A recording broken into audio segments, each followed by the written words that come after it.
Some people dream of success. Others make it happen. Geneva Business School. Real business, future leaders. Join our global campus network. Geneva, world capital of international relations.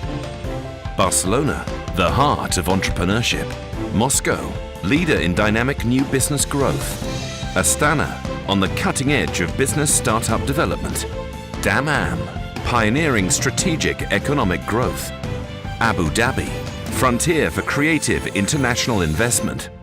Dubai, leader in international financial excellence. Open the door to a world of professional opportunities. Benefit from a professionally active faculty, personalized mentoring, and an international network. Start your success story today. Geneva Business School. Real business, future leaders.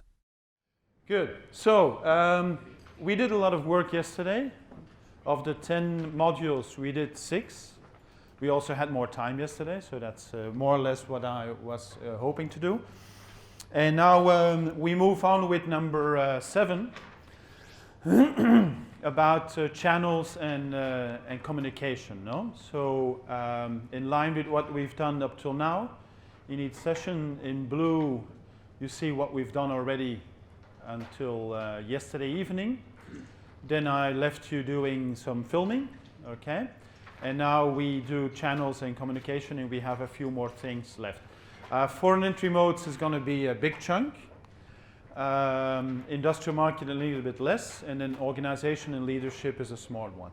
But we still have also module 2B, okay, about China, which I hope we'll have time for. But in principle, we should have time enough today. I understand next break is at 3 or 3:30? 3:30? 3:30. Okay, so if you see me talking non-stop, give me a shout, okay? Give me a shout saying, stop, stop. But on time, a few minutes before, not in the middle of a sentence, okay? Right, so the objectives of this module are to understand a little bit how to design a distribution channel plan, how to try to control these things. Then we'll try to see how to design a communication strategy. This I will go fairly quickly over because I understand there's other courses as well that will go in more detail about these things. And then I always like to do that is bring in bits and pieces from other areas of a company into this course. And what I will do in this case is we'll have a quick look at supply chain management as a tool to look into how to evaluate performance. Okay, so I think it's interesting to take bits and pieces from other areas as well. No. So talking about marketing channels, how can a company sell to its customers? Well, obviously, a lot of companies do so by selling directly with its own sales force. Others use agents, independent agents, and others really use a sort of outside distribution system, which could be Carrefour, as we see this image in the Middle East. No. Looking at it per types of products, per consumer products, sometimes manufacturers will sell directly to consumers. It could be online, for instance. No, that's a way to sell directly. Although others will go sell directly to a retailer who will then make it available to consumers. Sometimes there needs to be a wholesaler, particularly if we go and sell in another market, another country. Okay, it's probably not useful to go direct. Maybe it's an agent in the middle or an agent and a wholesaler, okay? If we would be talking about industrial products, we can also, again, sell directly, as we will see in the module on industrial products, particularly for capital equipment. Very often, if we want to buy big machinery, we'll be talking directly between, let's say, manufacturer and the user, the end user of that machinery, because it's a very complex technical negotiation, so nobody will be in the middle there. We could have agents and industrial distributors or both of them together. And then the last would be services, where obviously there can only be either a direct contact or the use of one or two agents, but there cannot be a distributor because services, obviously, we cannot stock them. Okay, we cannot put a service in a warehouse and keep it there and then sell it on 6 months from now. That's not possible in the case of services. No. Now, I think the most important point in this particular module is the fact that distribution is such a relevant thing in the whole context of what we've been looking at between yesterday and today. Why?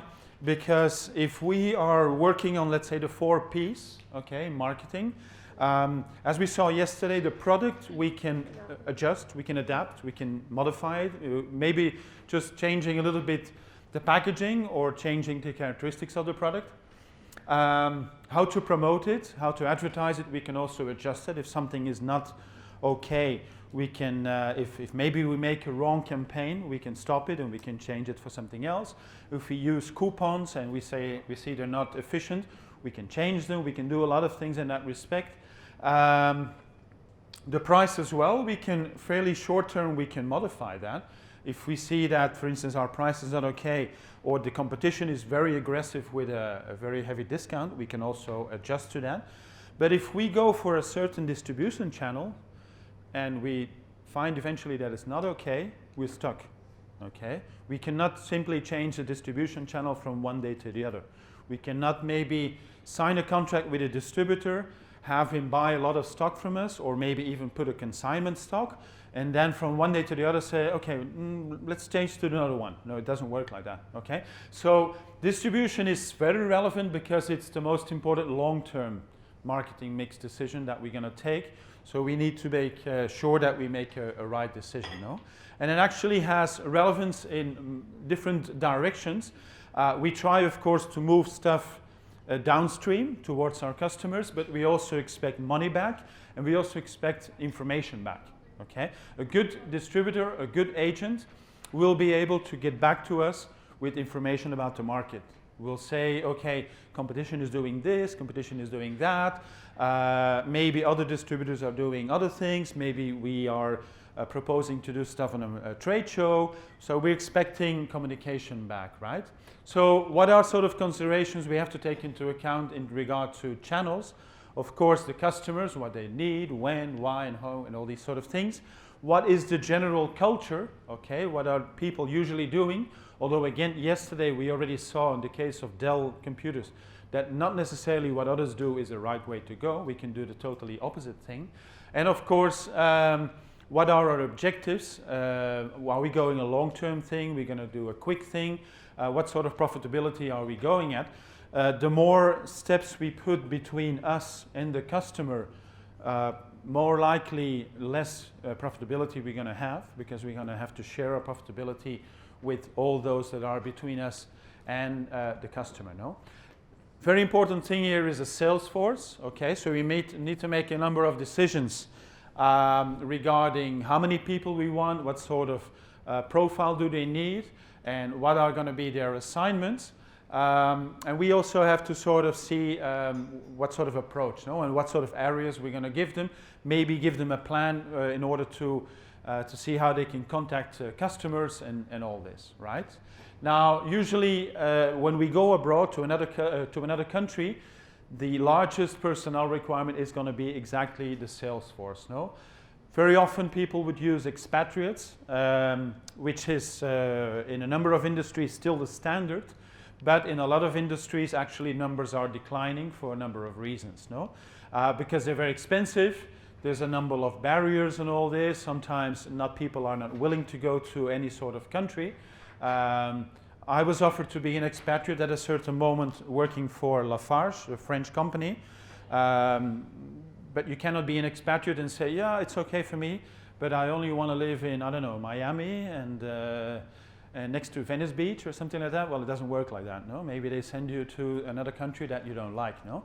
So this gives a little bit of an idea, for instance, some destinations that people want and some destinations that are quite challenging, no? So that's, it's not always matching exactly one with the next, no? Another very important aspect here is motivation. Motivation is not necessarily the same, doesn't mean the same thing in each country. Okay, you can motivate people in the US with a certain thing, and maybe in China with another thing. Okay, yes, go ahead. Like for example, let's say what's going on back in my country, Libya, is that due to the turmoil and the chaos, there a lot of people are trying to find ways of how to leave the country. Yes. Seeking a better life, I can say, standard. And so this is kind of a motivation. It's a bad it's kind of Yeah, of course, the negative like sort of, yeah. and a positive It's the opposite, yeah, yes, opposite I understand, absolutely. As I just mentioned, incentives that are good in one place, money, for instance, cannot be actually the good thing to move to use in another thing. No? So communications in that respect are important. And also people need to see the opportunities for growth. No? I'm not sure if you're all familiar with this image. Okay, well, exactly, the Wolf on Wall Street. This particular scene is quite impressive. It's not totally politically correct to use, but anyway, for those of you who've seen it, where he starts doing this speech to his people, the scene where he throws the golden watch, okay? Anyway, it's a super way to motivate people up to a certain degree, of course. No, but anyway, it's just as an anecdote to show. No, another way to do things is promotions, of course, sales promotions, which are very good at stimulating consumer purchases if they're well done, of course. They're short term, of course, and sometimes if markets do not have a very good sort of media coverage, in some places media coverage can be much more profound than in other places. Promotional budget has to be increased because you cannot actually reach your customers as well through the media, and it's better to use direct sales promotions. No? Communication, international advertising. What we do, well, actually, first of all, we look at sort of our marketing research. We saw that in the very beginning yesterday. We specify what sort of goals we'd like to reach with the communication.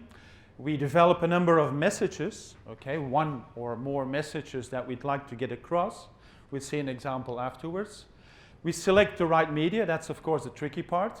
There's a common joke in advertising that says that everybody knows that half of the advertising is poorly spent, is wrong, but nobody knows which half, okay?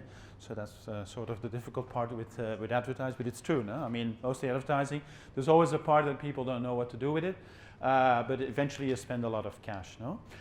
Get the budget, secure it, okay, and of course execute the campaign. And again, as we also have seen already yesterday, we're going to see that in a few slides from now, see how to evaluate the campaign relative to the goals that we have specified before, no?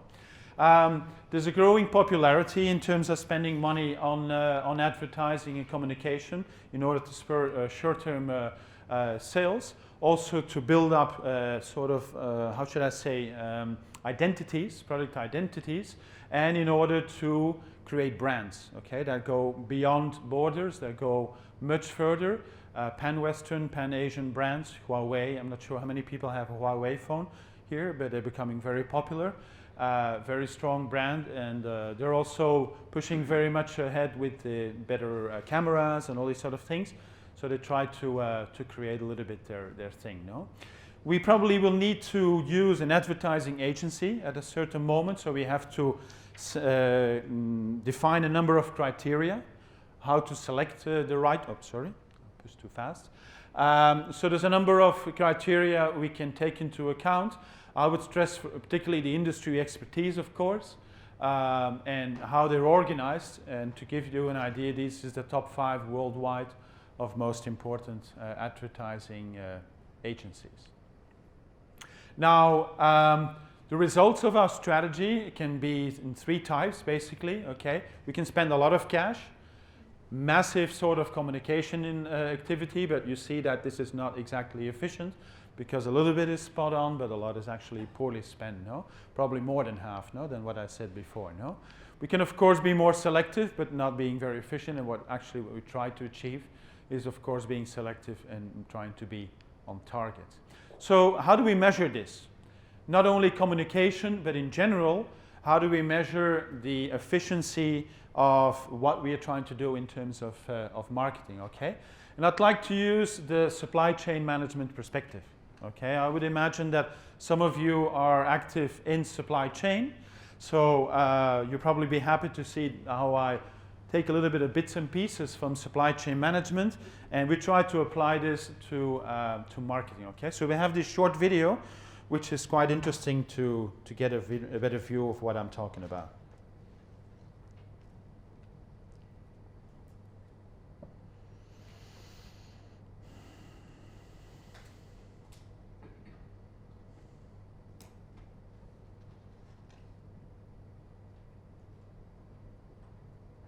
Sports is a world of measurement. Let's take a sport like basketball, where players attempt to make baskets. No, I meant ball and hoop type baskets. Suppose I tell you a player averages 23 points per game. Is that a good player, a bad player, a great player? A good coach would know that based off this limited information, it would be impossible to answer that question with any certainty. I mean, basketball is about more than just scoring, right? Players can block shots, rebound missed shots, steal the ball, and assist others in scoring. They can also make a number of mistakes that benefit their opponents.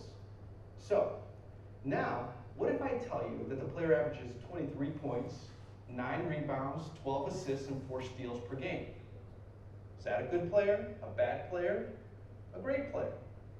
A poor coach might be tricked into answering that question, but a good coach would still realize that those statistics measure only certain aspects of effectiveness.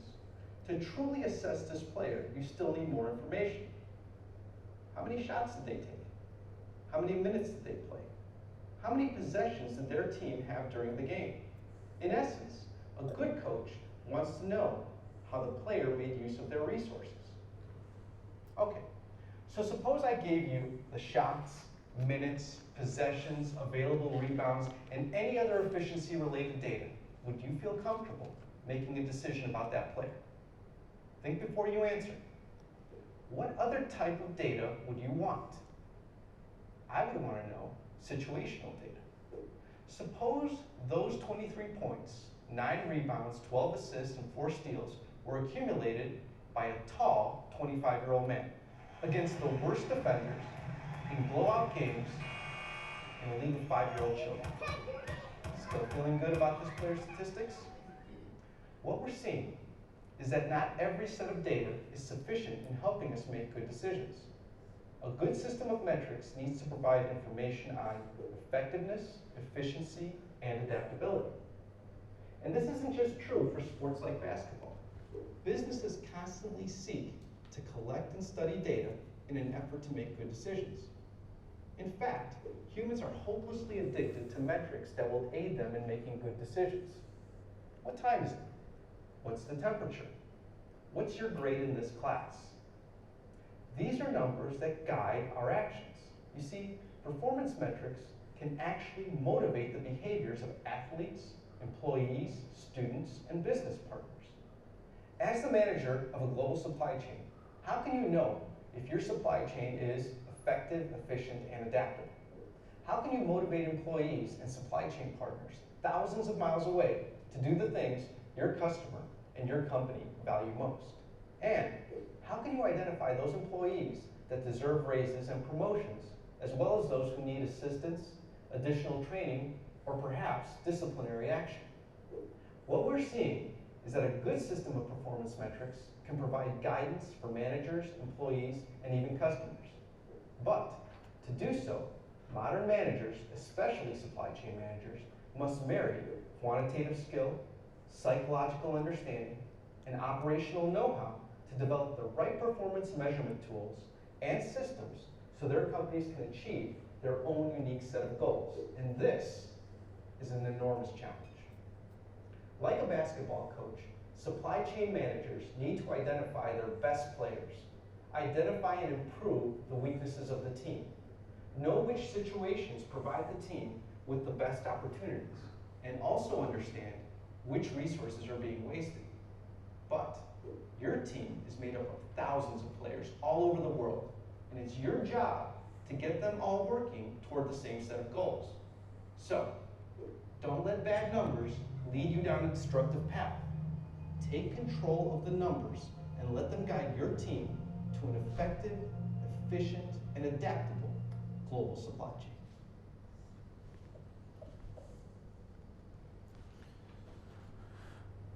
Okay, I know you realize I took this totally from the context of supply chain, so it's not entirely applicable. But the example I think is good because it gives us a clear impression that one thing is to implement certain things, and another thing is actually to look back and see the results that we got. Are they really useful? Are they really what we expected? Are they not? And in what sort of context? No? And so we can apply this as well in other things. No? So performance measurement as a definition, I'm not a big fan of definition, but once in a while we need to use them, of course, to understand exactly what we're looking at, is about the process of collecting, analyzing, and reporting information about the performance of a number of entities, which could be individuals, departments, systems, components, or whatever. No? So basically what we're trying to do is to check whether the outputs are in line with what we intended to do or what we should have achieved. No? Now, why is this important? Because, of course, it helps us to control. No?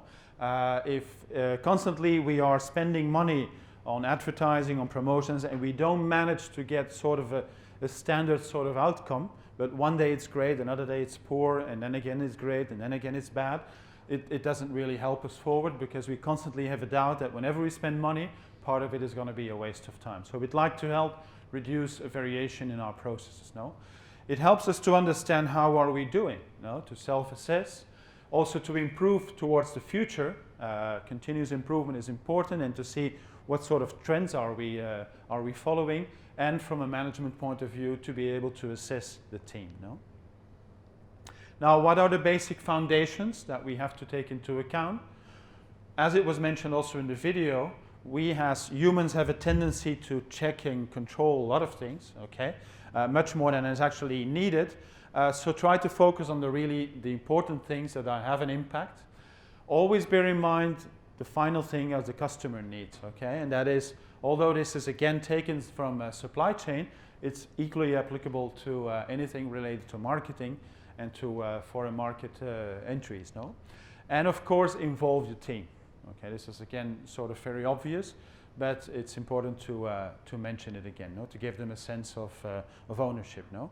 Now, how does this work? Now, I know you cannot see this. That's why I cut it in two, and we'll see it a bit amplified. This would be a typical process.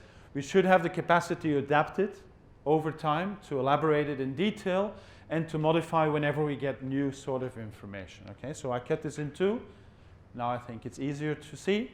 So we'll be looking at all the different steps in any sort of performance measurement process. No? First of all, we need to identify clearly what we'd like to measure, which is the most important step, and where we'd like to measure it. No? What are the critical things in that process that we'd like to check? We need to, of course, establish goals. What are we trying to achieve? For instance, a bigger market share. That could be a thing that we'd like to achieve if we're working with the global marketing strategy, no? Well, if you don't establish goals, of course, we can afterwards not compare. So that's very obvious, no? Then we'd like to sort of strip that down in bits and pieces, individual measures, okay?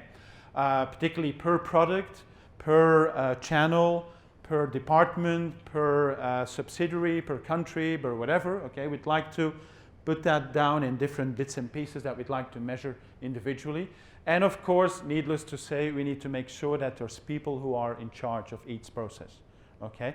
So I'm sure that it happened to you as well in your companies that that something goes wrong and everybody's sort of pointing at each other. No? So, oh, I didn't know. Nobody told me that I was in charge. No, I understood that it was your thing. Something like that. It's a very classical thing, happens all over the place. So if you do not identify from the very beginning who's in charge, who's going to be responsible, we're not going to go very far, no? So we move on to the second half, right? And we collect the data, and we try to see what sort of trends we can pull out of the data that we have collected. And we need to make a report. Too many times, and I'm sure you've seen that as well in your own jobs, Too many times you get a report which is overly complex. Okay, and you say, I mean, tell me in sort of normal language, what do you want to say? This is particularly important in organizations whereby cross-functionality is important. Okay, you ask people, the colleagues of finance, to make a report that everybody understands, and they have a hard time.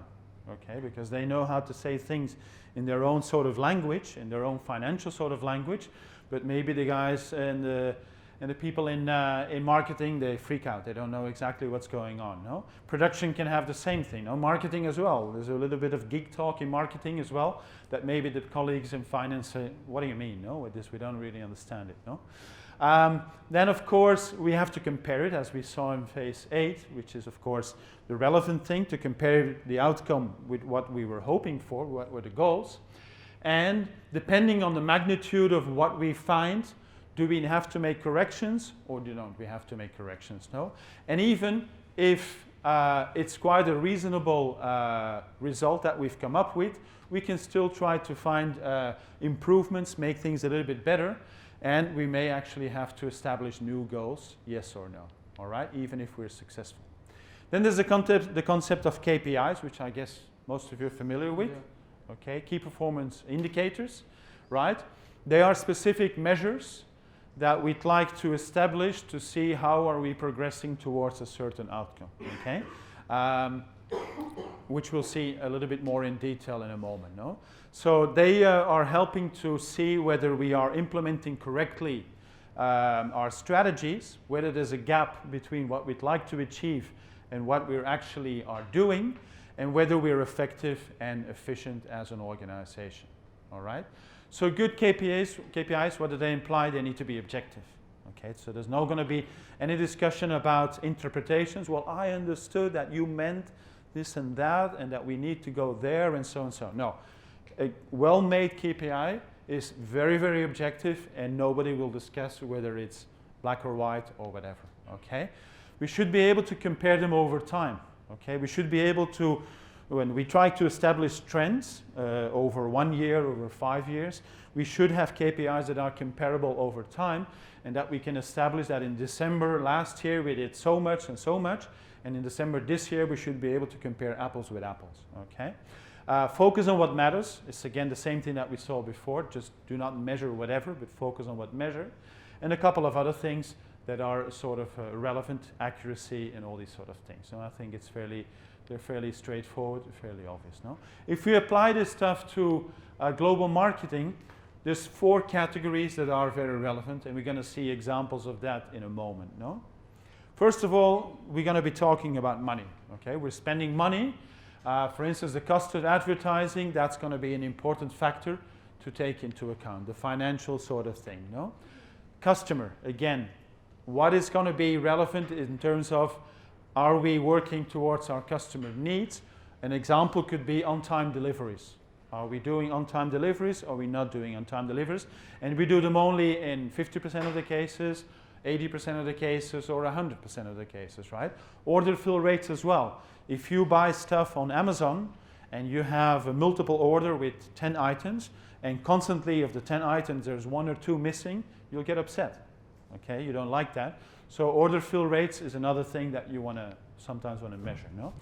Then there's a concept of sort of internal things that have to do with internal stuff in our company. For instance, that manufacturing is able to adhere to the plans that we established for them, no? And that we do not have mistakes in that. And there's a 4th sort of atmosphere, which is innovation and learning, whether we have the right people to put in practice what we're actually trying to achieve. No? And for instance, NPD, which you saw yesterday, new product development. Okay, one thing is to come up with new things which are really cool towards the market, but if it takes too long to develop them, we're not going to go anywhere. Okay, by the time we launch something, actually maybe the rest of the market has already moved on to something else. No, so yes.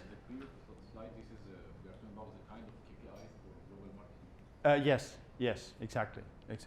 Well, it's a good question. I'm still borrowing this from supply chain management. So you can use the same framework of the 4 categories and apply that to any other sort of activity in the company, okay? Because pretty much all is related to supply chain, but I'm applying it now with examples that are more towards marketing, towards customer needs, okay? Of course, what are some disadvantages of this whole sort of system with performance measurement tools? Well, I just mentioned them before, no?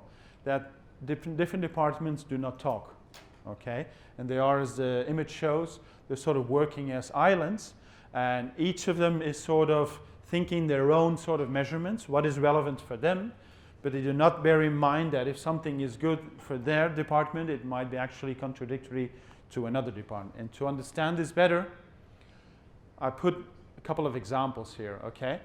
All of these things could be KPIs in the first column for manufacturing, the second for sales and marketing, and the third for engineering and R&D. I don't think it takes a lot of sort of analysis to understand that some of these things are contradictory, okay?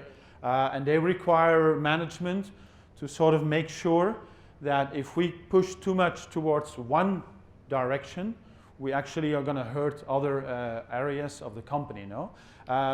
If we want to achieve a wonderful unit cost, and I bring up again what we talked about yesterday, if you remember the adaptation strategy for products or standardization for products, okay? From a manufacturing point of view, if there's a lot of pressure on having very, very low unit costs, well, what they will do, they will only make one product, okay? And they'll have a wonderful unit cost. It's going to be very, very cheap, and they're going to sort of make them in the millions, and they're going to say, hey, we did a great job, okay? And marketing says, yeah, it's great, but we only have one thing, okay? This is not very useful. This is, of course, an exaggerated example because it doesn't happen in any company. But with extreme examples, it's probably very easy, no, to understand, no? Other things as well are going in the same direction, no? Sales growth could be one thing. We want to go with sales growth very strong. Maybe award-winning designs are great, but they're not practical really to get sales. All of these things need to be a little bit sort of put in an equilibrium because otherwise things will not happen in the right way, no? A couple of examples, and I borrowed these from a concept called a balanced scorecard, which you probably have heard of as well, okay? I was actually going to ask you a question about balanced Yes, scorecard. it's balanced scorecard, which actually is a methodology to put into place whereby companies, they sort of set out a plan to improve and to reach a number of goals, which you'll see in a moment. It's actually very practical. So we have an example here. Imagine a regional airline, okay?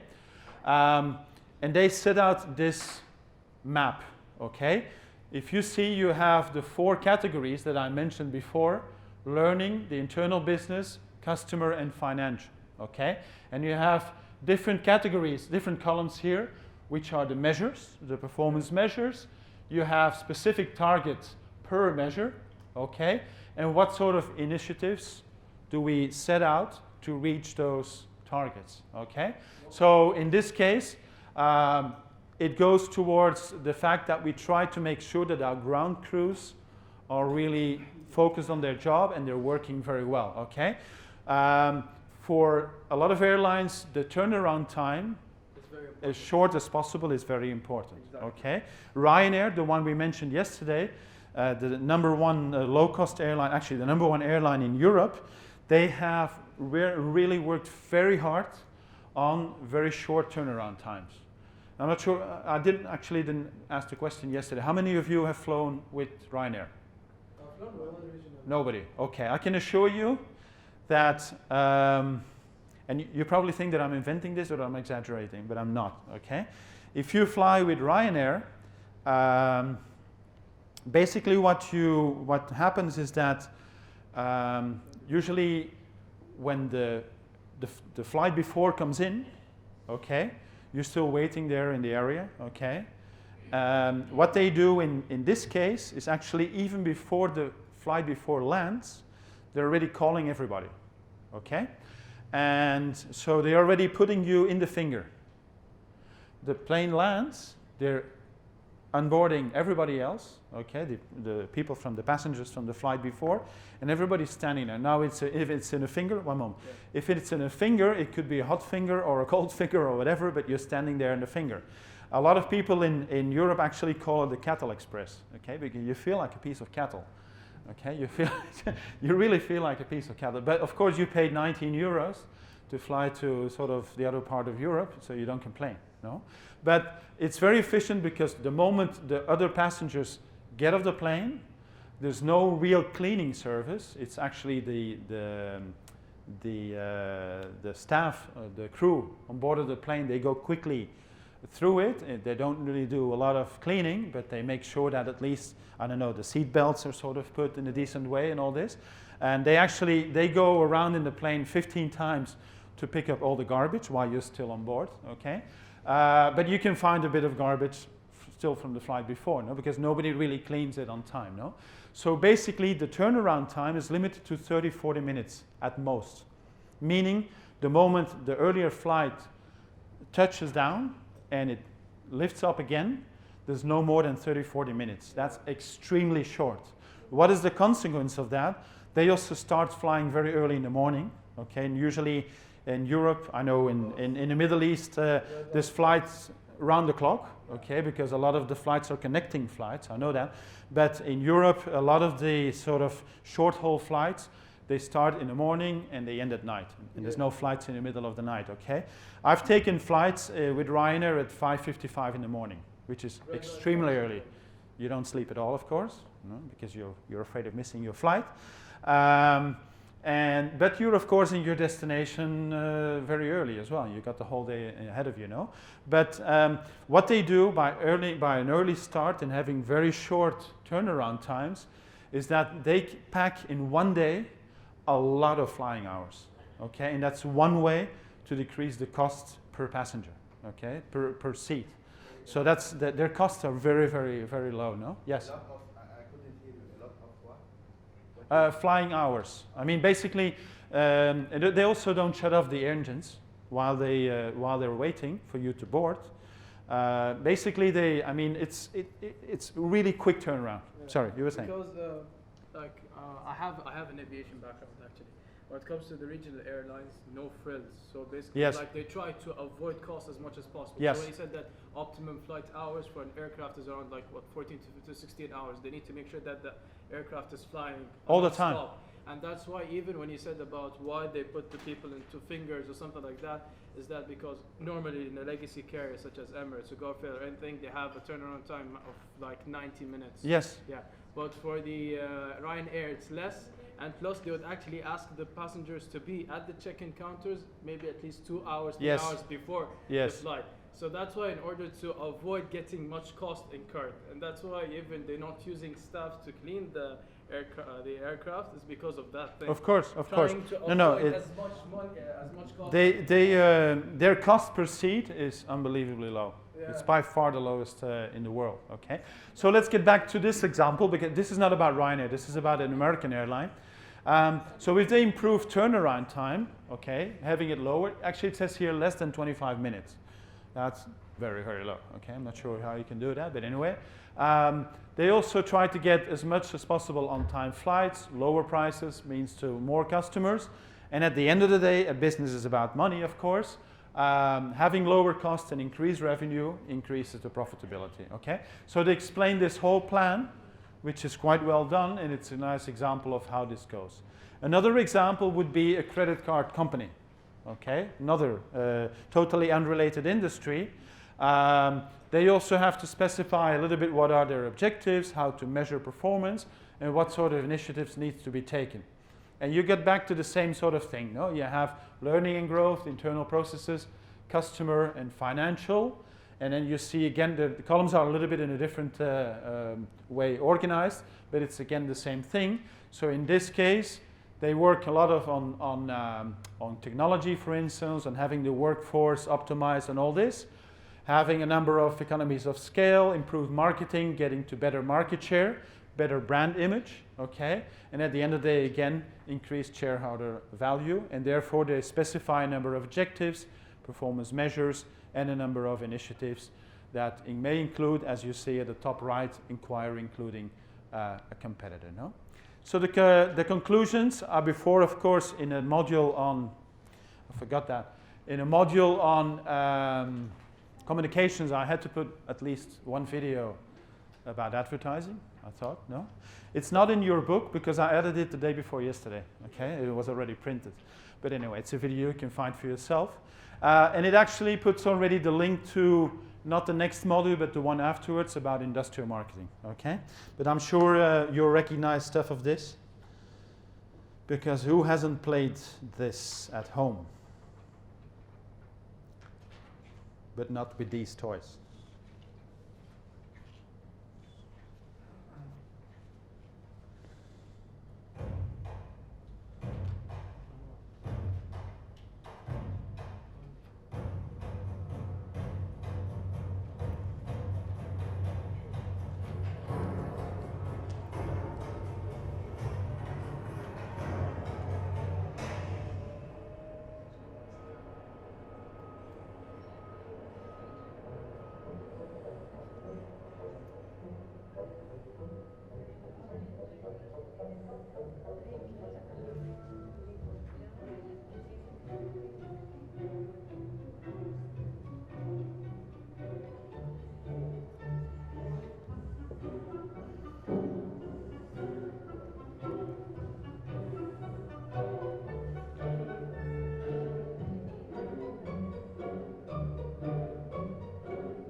Anyway. In the end, they lost, yeah. How is it a good publicity for cat? Sorry? How is it a good publicity for cat? I was hoping for somebody to ask this question. I had the same doubt. I was surprised that in the end it falls. I don't know. What do you think? Because I got a bit of sort of anticlimax when I saw that. I thought, why does it fall at the end, no? It's just to keep some margin of mistakes. Well, to keep it human, I don't know, that in the end they're human and they fail. I had a doubt about that as well. I thought it was well done, but it's a pity. I had in another class in Saudi Arabia, I had somebody from Caterpillar Saudi Arabia in class. But I just came up with this video a few days ago, and I need to ask him. Eh? Sorry?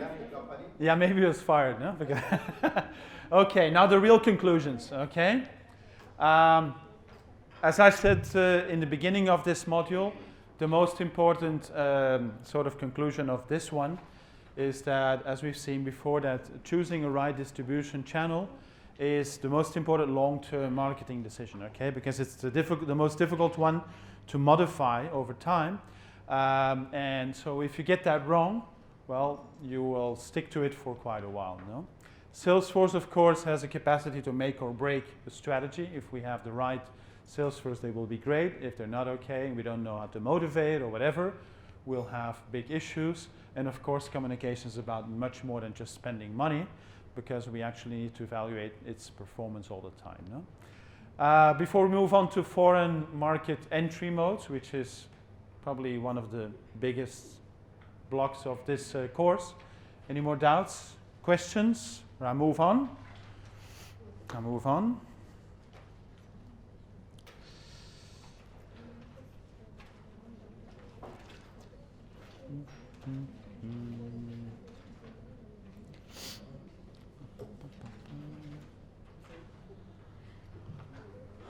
Okay. So this is the main dish, the main course. Okay. Consider it like the buffet yesterday with a lot of things to eat. But this is the main course. Okay. Quick wrap up what we've seen until now. A lot of stuff. Okay. So, the objective of this module, I'm sure you've noticed by now that I have a habit of not only numbering the pages, but also showing how long this torture is going to be. Okay. I don't know. It comes from my own experience. I've been too many times to conferences or seminars where it looked like people had like the whole day to talk, and I didn't have the whole day to listen. And sometimes it's endless, you know. So I always want to know how long it's going to take. Okay, that at least you can count down, a little bit like you're in prison or like you're doing the military service. You can mark on the wall how many days are left. No. So you can count down. You see, this is a long one. Okay, this is almost 100 pages, but it's almost 100 pages because you'll see that I'll be using sort of a menu to go through all the entry modes. And in order not to lose you halfway, I put the menu several times again. Okay, so I want to make sure that you follow me during. Starting at slide 4.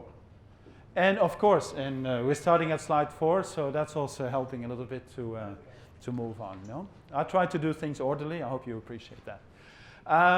First of all, we'll be talking about the liability of foreignness, not foreigners, but foreignness. Okay, so we'll see what that means and what we can do about that. We'll be talking and try to understand the different methods of entering a new market and try to implement a methodology that would be coherent according to what we'd like to achieve. Okay, so the liability of foreigners. What's the liability of foreigners? Well, it's very simple. It's linked to the fact that if we want to do business in a country that is not ours, we are uncomfortable. Okay, it's as simple as that.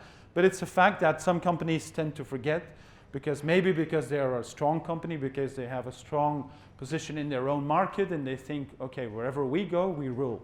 Okay, without trying to generalize, I think American companies have that tendency once in a while to go to another country and sort of say, hey, we're big. So remember my example of Coca-Cola in China? Yeah. Okay, we go to China and we are Coca-Cola, and the Chinese said, you're what? And they had to change the name a little bit, no? So that's one example, no? So basically, we have an inherent disadvantage because we're non-native, okay, in the country, no? Now, what does that mean? It means that sometimes in another country, rules are quite different and sometimes very complex. And I give here the example of Russia, where we saw already one logo we saw already yesterday, the other not. That is Gazprom and Rosneft.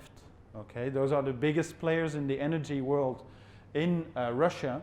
And why do I mention them? Because there's no laws that specify that in Russia, if you want to do business in the energy industry, that you have to talk to these people because they're companies, okay? But they are de facto rulers, okay? They dominate the market so much that whatever you want to do in Russia, you'll end up talking to them. Okay. One of the companies who found that out in a bad way was BP, British Petroleum. Yeah. They had a big thing with Rosneft, and they really had a bad time. Okay, so it got so far as that at a certain point the conflict got heated up, and for some reason or another, the expatriates of BP in Russia, when they went home for holiday, they couldn't get visas anymore to get back to the office in Russia. Okay, so that's tricky. You don't want that, okay? So these things, so when I say complex rules, it's about a little bit more than simply a law, okay? It's sometimes informal rules, okay? Another thing is about bans, and we'll see that in a moment what I mean with that. And another thing would be resistance from customers. And I bring up the example of Nestlé from Switzerland, who found themselves in several markets bumping into problems because of things they've done wrong. Okay, whether it is things related to the environment, things related to genetically modified stuff, things about stuff having to do with kids or whatever, they've bumped into issues in a number of countries, and they paid for that. No, in terms of bans, in a little bit more detail. Well, you can't read that, I know, so that's why I'll put it a bit bigger. But this is a list of the special requirements if you want to do business in free trade zones in China. Okay? Now, a long time ago, in the beginning when China started with this, and we'll see that in a moment, in the 1980s, when they started with free trade zones, they said you can only do this and this and this. Okay? Now things have moved on and it's a bit more flexible. So what they do in China now is they use a negative list, what they call a negative list. It means that you can do anything except this. Okay? So it's the other way around. Although, as you see, the list is fairly long, so I'm not sure if it's actually a good way to work on it, but still. And to use a few examples, for instance, in manufacturing, okay, it specifies that there's a number of specific requirements or restrictions. For instance, if you want to build airplanes, okay? This is not the detailed laws, of course, no? That would be beyond the scope of what we're trying to talk about today. But it simply shows that, hey, depending on what you want to do in certain industries, you have to bear in mind that there's going to be restrictions. What sort of restrictions? Well, maybe that you need to set up a joint venture. Okay? You cannot do this on your own, with your own investments. You need to have a Chinese co-investor, no? Another example is anything to do with air traffic control systems. You might say, okay, it's very reasonable. It's an industry that is very important. But in a lot of countries, particularly in the West, these things are in the hands of private companies, and there's no problem if you invest in those. If you comply with a number of sort of requirements set out by the government, you can do these things perfectly well, no? But in China, that's not the case, no? And another one, for instance, which is probably no surprise to you, has to do with anything related to news, okay? To make sure Chinese government is very, very sensitive about anything that has to do with your news. They want to control very much what people know and do not know. There's a lot of censorship. So, of course, there's a lot of, actually, it's not even restrictions. It's simply said it's prohibited, okay? And it goes very far, okay? Not only because you cannot see Facebook in China, you cannot see Twitter. There's a lot of stuff you cannot do in China. You cannot even sometimes open the website of the Economist, okay, which is not that hardline, no, it's not so rebellious. Sir, yes. Since China became more of a capitalist path, or like they have this type of way of thinking, why are they prohibiting these kind of online services? If it's well, because right now they're kind of trying to. Okay, that's a good question, but I think you're confusing two things. One thing is the economic system they're working on, and another thing is the political system. Okay, some people still call it a communist country. It is not. Okay, it's the most capitalist country in the world. Exactly. It's more savage than the USA. Okay, but from a political point of view, it's very authoritarian. Okay, it's an autocracy. Yeah. It has the party, a single party. There's officially 8 more parties, but they don't have anything to say, and they only support the Communist Party. So there's nothing called democracy, no? There's something that is through shared on China. If you recall back, I don't know, 15 years or so, what happened to what they call the 7 tigers in Asia. Yes. Okay. Malaysia, Indonesia, and then how the financial firms just almost destroyed these countries. Okay. Right. And that is all because of foreign investors were really grabbing the economy. So I visited China a few years ago, and one of those investors, company owners, told me something that looked funny. He said, you know, for now, I can own $500,000.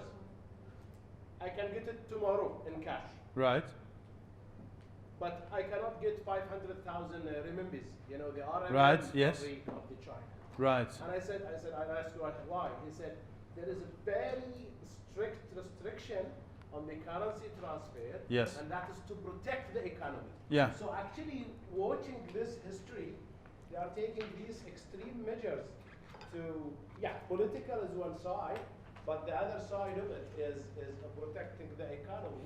No, sure, sure. Outsider, you know, having the full control on the country. Sure. I said capitalist, I didn't say liberal. Yep. Okay, on purpose, because they're not the same. Yeah, okay, as we'll see when we talk about China, it's a bit of a strange situation whereby some things are much opener than the rest of the world, and other things are much more restricted. No, but anyway, okay, I agree. Good. So, how do we overcome the liability of foreigners? If we go to another country and we think we have something really good, but we don't feel comfortable dealing in that country, well, what can we do? Of course, probably the only way is that we show that we have overwhelming resources and that we simply are better than whatever is available in that market. And an interesting example is GE, General Electric, okay, that went to China because China was building this plane, which is a C919.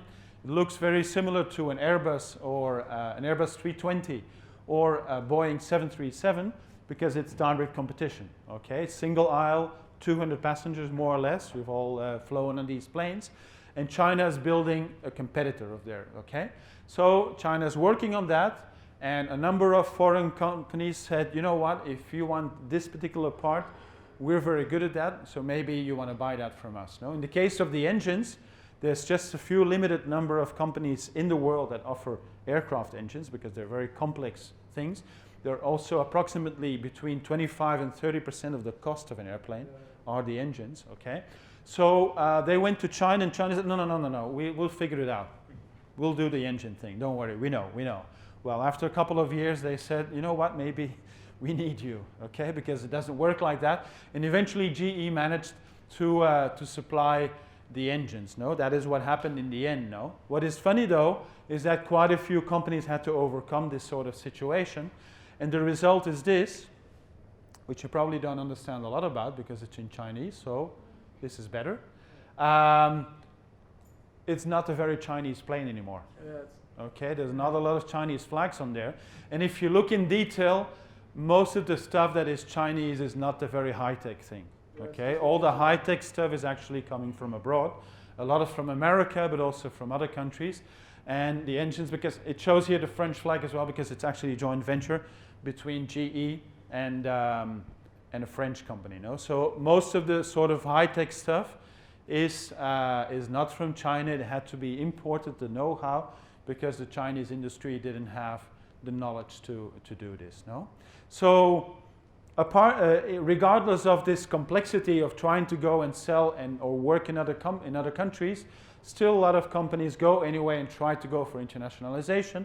And how much and how well they do this, the propensity depends on company size, of course, how big they are, if they have resources for that. And again, as we mentioned yesterday, how important their home market is. No? So some are enthusiastic internationalizers, okay, a bit like Indiana Jones, okay.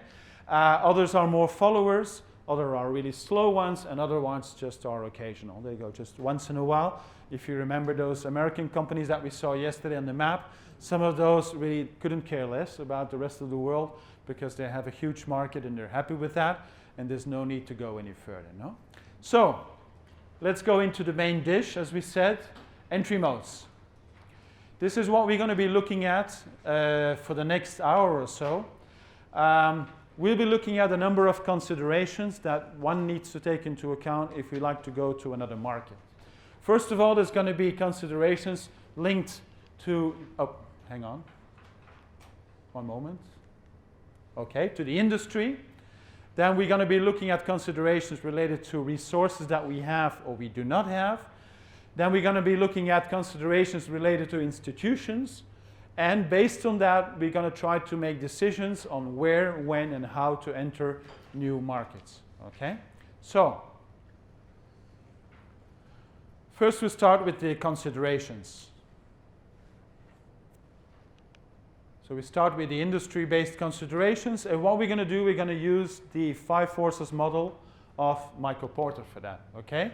So, considerations are, for instance, what is the rivalry among established firms in the industry?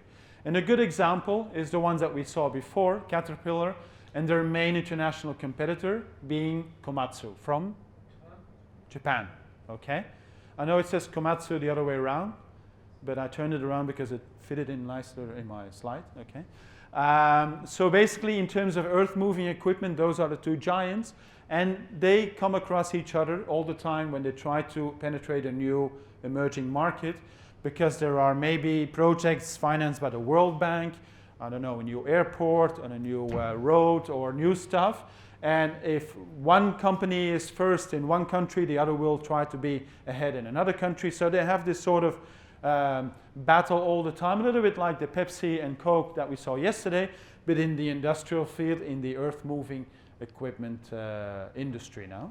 Another way, another aspect to look at is the threat of new entrants. Okay, so maybe you want to do, in order to avoid that, is try to set up entry barriers. No, and an example of that could be the battle between Boeing and Airbus.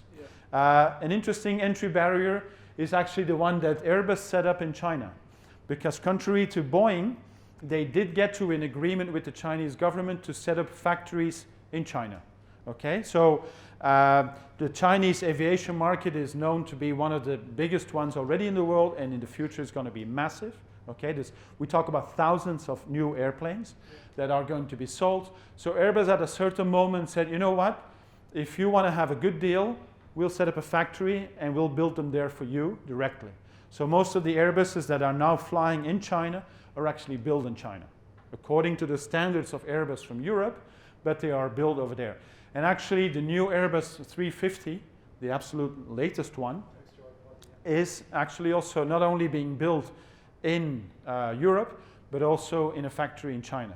Okay, so simultaneously, the newest Airbus 350 is being produced in China and in Europe. That has really been a big hurdle for Boeing, who has not made that move for whatever reason. It's obviously also probably linked to politics, but Boeing has not made that move. And it doesn't mean that Boeing cannot sell planes anymore in China. Of course they can, but Airbus has took a step forward, okay? And they created an entry barrier, no? Another interesting consideration is the bargaining power of suppliers, okay? And one example could be ArcelorMittal, okay? We all think of ArcelorMittal as a steel company, but being a steel company, they depend very much on a limited number of suppliers of iron ore and coal, okay? So what they did is they say we cannot depend all the time on the Rio Tinto, the BHP, and the Vale, and all these companies, okay, that are very, very big. So what do? They set up their own network, their own portfolio of mining activities, okay? So you see in orange the iron ore mines that are owned by ArcelorMittal all over the world. And it's one way to say, okay, we'll depend still on our suppliers, but we also have our own sources, okay? So we not only depend on them.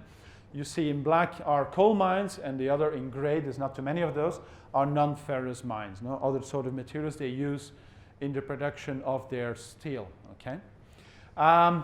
Flipping it the other way around would be the bargaining power of buyers. Now, when I say buyers, I don't necessarily mean us as consumers, but because if we buy stuff, very often we need to go through retail, okay? And one sec.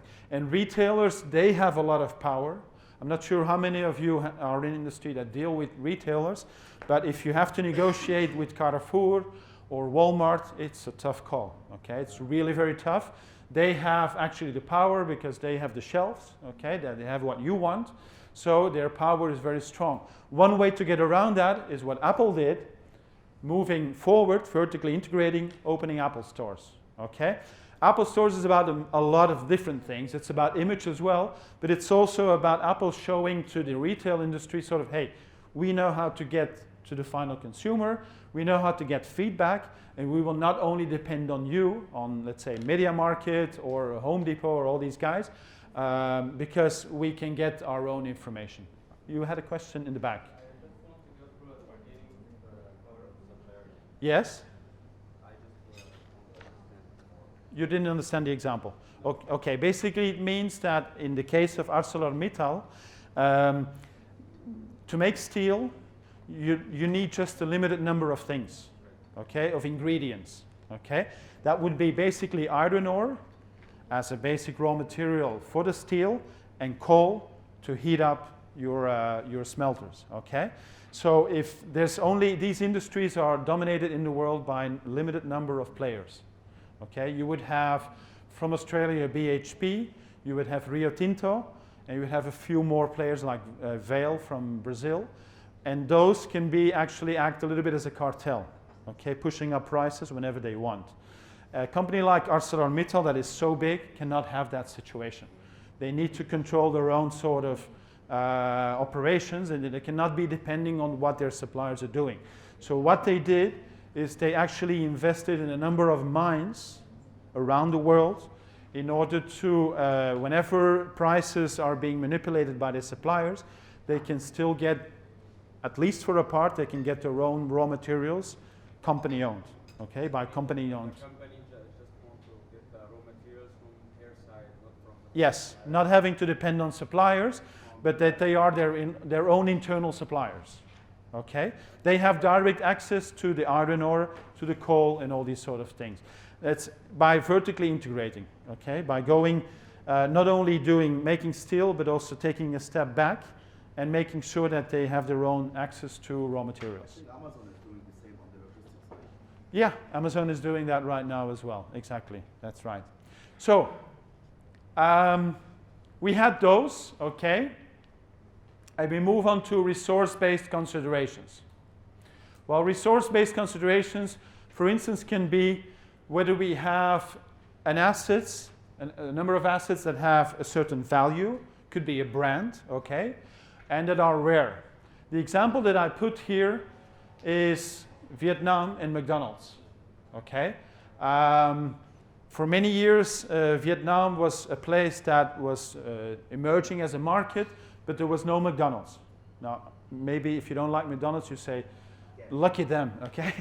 But a lot of people, and particularly, although in the past they were nations fighting each other, I think things have changed around, and of course, like a lot of places in the world, whatever is American, people adore it, okay? So this is a shot from the first day that McDonald's opened in Vietnam, okay? And this guy is as proud as a kid with new shoes. Okay, that eventually he does have the opportunity to buy a Big Mac, no? Why? Because this brand is such a big value, it's such an enormous reputation, it's so linked to, let's call it the American dream or whatever you want to call that, that it's actually an incentive or an enabler for internationalization for a number of companies, no? Now, we can also look at it at the opposite side, that sometimes we have stuff, we have resources or assets that actually are easily to be imitated. Okay, this is an image, as far as I understand, from a supermarket in Iraq. Okay, whereby you see this all looks a little bit like Pepsi, but it's not Pepsi. Exactly. Okay, so people locally have sort of created other brands that come or from the country or from surrounding countries, but so they have an issue here with imitations and copyrights and all this sort of stuff. And basically what we call these things are dissemination risks, okay? That we have stuff like intellectual property rights that we're worried about that if we go to a certain country, people will actually, the first they will do is they will copy it, okay? I put the example as well here of the machinery, okay, for a certain reason as well. I can assure you in Europe, for every company making machinery that is interested in selling in China, there's 20 companies that will tell you, okay, I'll sell worldwide, but not in China. Okay? Why is that? Because they know that they will sell one unit. Enough to copy. Okay? That's a fact. Trust me. Okay? I've done the exercise myself for my own company because we help companies get introduced in China. And if you talk to people making machinery, whether it's packing machinery, whatever, assembly machinery, whatever, they're all worried about the same thing, okay? I want to sell in Vietnam, I want to sell in Africa, I want to sell in Latin America, but don't talk about China, okay? Because I know I will sell, I know, once only, okay? And then the problem is people will copy it and they will start selling it back into your own back garden, okay? So it's a really dangerous thing. And people are really worried about that, no? even it goes so far that some companies adapt their organizational structure, okay, in order to make it better adapted for internationalization processes, okay? They reorganize themselves. Sometimes they create sort of a matrix organization with different departments, different country departments and stuff like that to be able to compete successfully, internationally. And then we move on, we have done these two, and we move on to institution-based considerations. What are those? Well, basically there's a number of things like regulatory risks, the risk of expropriation, nationalization, there's barriers, there's currency risk and all these sort of things. I put the example, I'm not sure if you're familiar with this, Repsol YPF. Repsol is a Spanish oil company, okay? At a certain point about, I think, 20 years ago, they had the opportunity to get into YPF. Now, YPF is the Argentinian oil company, okay? That was being privatized by the Argentinian government, and Repsol, as a typical Spanish company with a lot of assets and activities in Latin America, was the prime candidate. So they took, I think, 51% share in YPF. Actually, they even changed their own name, also in Spain, to Repsol YPF, right?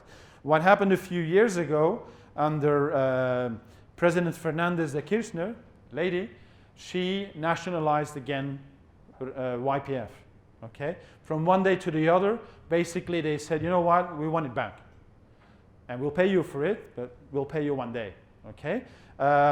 This is, of course, something that is a big risk. A lot of companies face that when they go to other countries, and it's a bad risk. It's a really bad one, and it's actually very often, it's the countries itself, they shoot themselves in the foot, okay? Because you cannot go into the markets and say, come and invest in our country, okay? I know I didn't put Argentina in the list on purpose, okay? So nobody has Argentina, because that would be a hard call to make a good video about Argentina.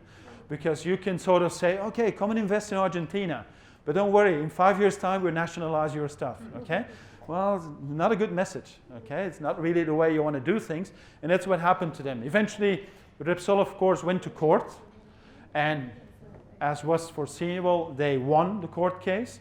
The only thing is that they won it so-so, because the compensation they got was treasury bonds from Argentina. And I'm not sure if that is worth a lot, but anyway. So they got, they won and they didn't win, no? But anyway, these things... you are patient, maybe in 100 years... Exactly, exactly. So all of these things are certain considerations that may pull a foreign entrant into certain different directions, depending on the stuff that we've seen, no? Because there's always risks, okay?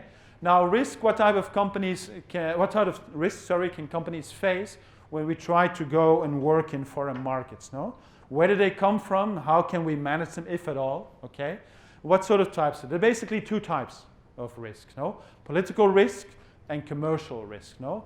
Political risks are usually the ones that are linked to disruptions, okay? Could be a country where we want to do business, but it could also be a country sort of where our stuff is going to transit, okay? If it's a country that is doesn't have maybe ports or something like that, or it's in a region where it has to go through other parts, it's something that we need to take into account. Maybe because they have different legal systems, okay? Property rights are not the same in each country in the world, okay? If you want to buy terrain in China, you cannot buy that. You can lease it for a number of years, but the ground on which you put a factory will always be from the state, okay? You cannot buy that.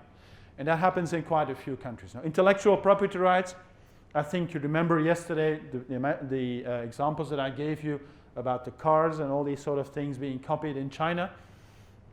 It's obvious that things are not interpreted always in the same way in different countries. No? There's tariffs, there's NTBs, non-tariff barriers that we talked about as well.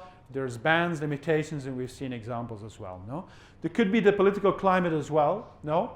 And I give the example of the gentleman who passed away last year, but Cuba is a typical example whereby it's not always easy to do business, okay? Government interference is very strong, and you could also call it incompetence maybe, but then you have sanctions, embargoes, stuff like that. Cuba very often blames its problems on the American embargo, but actually if you go to Cuba, you see that all other countries are there. Okay, there's hotels owned by Spanish, by French, there's Canadians, there's a lot of things. No? So it's actually not maybe embargo. Is Cuba right now open to the world after what happened recently, like with the No. agreement between Raul and No, Obama? no. There's still a lot to do. Situation is not very good. No. So how can we avoid political risk? Well, of course, in the first place, go to the right country. I know this sounds very obvious, but some people have a tendency to go to the freaky countries, and you shouldn't do, of course, no? Because afterwards, you find out, no? Well, maybe you want to manage as well, once you go to a certain place, you want to manage your image as a foreign company by, I don't know, maybe employing local people. Okay, you'll say, well, that's an obvious thing, no? Well, it's not always obvious, okay? When Walmart went to Germany, they were very successful in the UK. They bought Asda, okay, they were successful. And then they said, our next step is going to be going to Germany. We're Walmart, we're big. Germany will be happy to have us, okay? Well, no, because Walmart managed to do probably everything wrong they could do wrong. They probably made a checklist and say, what can we do wrong? And they actually almost fulfilled it completely. One of the things they did is they hired very few local managers. They sent in Americans, and Americans that didn't speak German. It's fairly basic error, no? Because I can assure you, a lot of people, I hear that all the time in Spain. In Spain, people are not very fluent in English, but they tend to think that above the Pyrenees, everybody speaks English. Well, I can assure you that's not the case. And in Germany, for instance, middle management doesn't always speak English, okay? And people on the shop floor, they do not speak English necessarily, unless they're fairly young. So if you have managers in a new subsidiary in a foreign country, as a manager, once in a while you want to go down to the shop floor. And you want to talk to the guy actually putting the stuff in the shelves and ask, what's your feeling? Do you like what you're doing here? Are you happy with your salary, your conditions? What would you improve? What are the customers saying? If you cannot talk to these people, it's a very basic sort of communication thing, no? So they did stuff wrong. They did a lot of other stuff wrong, as we'll see in a moment, no? You want to have a good relationship with officials, lobby stuff. That's, of course, already sort of a fine line between that and corruption, but anyway. And you can check a number of websites to see a little bit where to go, right? And, of course, this is a joke, but I thought it was a funny joke. So if you fail to bribe the right person, you will be prosecuted. It's just a joke, okay? I'm not inciting anybody to bribe or to do corruption, but it's just a joke. What some of the things that, for instance, also Walmart did wrong is that, you know, in the US, Walmart does not allow trade unions in the company, okay? They don't want anybody with a union. In Germany, that's a very critical thing, okay? People want to be unionized, or at least have the option. So according to the law, they did have to allow for unions, but relations were very bad. From day one, they were really bad. They also entered the country by buying 2 local supermarket chains, but they really bought the bad ones, and they weren't able to turn that around. They had an issue as well with their basic business model. What is the strongest concept of Walmart in the US? Cheap. Price. Well, they didn't count on the fact that in Germany, you have Aldi and Lidl, who are very tough, hard discounters, okay? So they didn't even manage to be the cheapest, okay? So eventually they pulled out, and they left Germany behind, and they really failed totally in Germany, no? And apart from political risk, there's commercial risk, no? It could be a lot of other stuff, the sort of standard stuff we have to deal with also on a domestic sort of scale. Could be things happening to our customers, our suppliers, intermediaries, or logistics, no? I'm not sure if you're familiar with this image. Hanjin, Korean company, shipping company, they got bankrupt last year, and they caused a big mess, a very big mess, because a lot of people had their stuff in those boxes, okay? And it came so far that at a certain moment, ports all around the world were refusing to have Hanjin ships coming in because they knew that they would not be able to pay for loading and unloading, okay?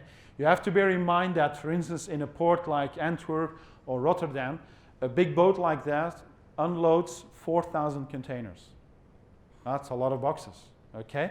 And for each box they have to pay. There's a charge, okay? So the ports, they were saying, don't come in. You know, you're not going to pay, so don't come in. In other ports, it was actually the other way around, where people said, you can come in, but they said, no, we're not going, because they knew that there would be a legal embargo on the boat. Okay, so they also said, no, we'll wait out in the sea. Okay, very complex situation. I was fortunate enough with my own company, we didn't have any containers stuck, but I know of customers of ours who did have stuff on containers on hanging boats, and those containers were stuck for months, literally. Okay, and nobody exactly sure what's going to happen, where to go, what to do. Really a big mess, no? Commercial risk can be financial risk, of course, if we cannot get our money. That's why a letter of credit is a practical thing. Or we can have issues with foreign currencies, no? That fluctuations and sort of stuff. And there's other risk, of course. Loss, damage, stuff like that, copies. Usually we can have insurance for that. We can have patents against copies and all of those things. And in the case, if things go wrong, they really go wrong, okay? So we don't want this to happen, but it could happen, no? It's Murphy's Law, probably, no? Really, things have to go wrong, they will go wrong, no? A couple of examples of political risk and commercial risk depending on the business activity, no? If we are exporting, if we have a foreign subsidiary, or we're licensing out intellectual property rights, no? You can see for yourself a couple of examples here. If we want to export stuff to a certain country, imagine you export stuff to Venezuela, and your customer there says, I know I have to pay, but there's no dollars. Oh, okay, so when are there going to be dollars? We don't know. Maybe next week, maybe next month. Okay, so what do? Well, you wait. Okay, well, that's a big issue. No? That could be due to a political risk. No? We mentioned already before, as a foreign subsidiary, maybe there's nationalization as a risk as well. No? Or if we're licensing out intellectual property right, again, maybe the government says, no, you cannot send out royalties because we don't have the cash for it, or your intellectual property is not very well protected in court. No? And there could be commercial risks as well linked to these activities. Okay, you can sell to somebody who goes bankrupt, of course, or they pay late. In some countries, if somebody says, we'll pay you in a few weeks, that means in 2 weeks. In some countries, when you say they'll pay you in a few weeks, it means anything from between 2 weeks to 20 weeks. No, that's a few weeks. No, it depends on the country. No, so if you don't specify these things, whatever can happen. No, foreign subsidiary can have also, we just talked about that before, maybe choosing the wrong distribution channel, and then we're stuck with that for a while. No, and licensing out as well have a number of commercial risks. Maybe we have a deal with a Brazilian company, and we say, you know what, for a reason that I will show you in a moment, maybe we can only sell if we have a licensing agreement with a local company. We make a contract, and we say, okay, you make our stuff, our products, here locally in Brazil, but only for Brazil, okay? Okay, no problem. Maybe next year you go on a commercial sales mission to Chile, and you find your own products there. And you say, hang on, we never sold to Chile, no? Well, it's actually maybe the Brazilian guy who sold in Chile.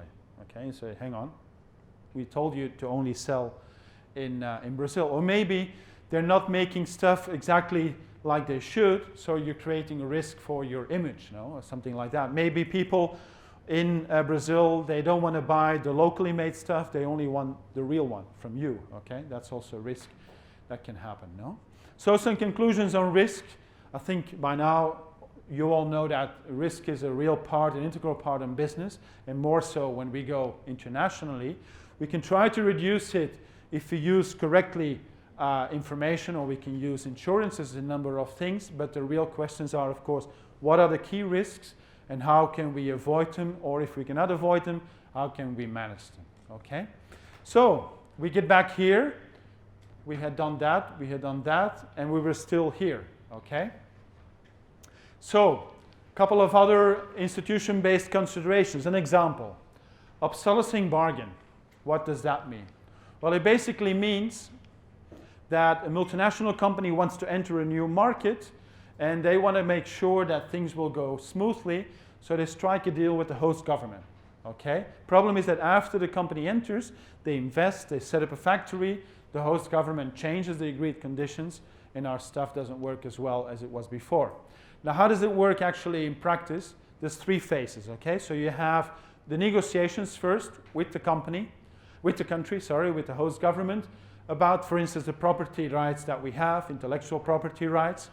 Maybe we try to have some sort of a guarantee in terms of turnover or profits, even orders from the government, okay? If we want to sell something, we want to build something locally that actually also the government can be ordering from us, that would be nice.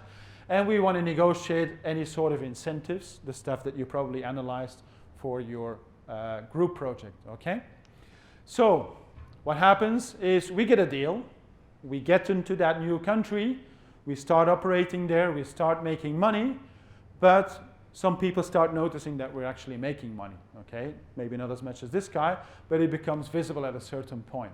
So maybe people are actually starting to protest, and the government feels a little bit uncomfortable and starts talking to you again, maybe not even negotiating, just simply imposing changes against your so-called excessive profits, and at the end of the day, your original deal becomes totally obsolete, no? So that's one thing that can happen.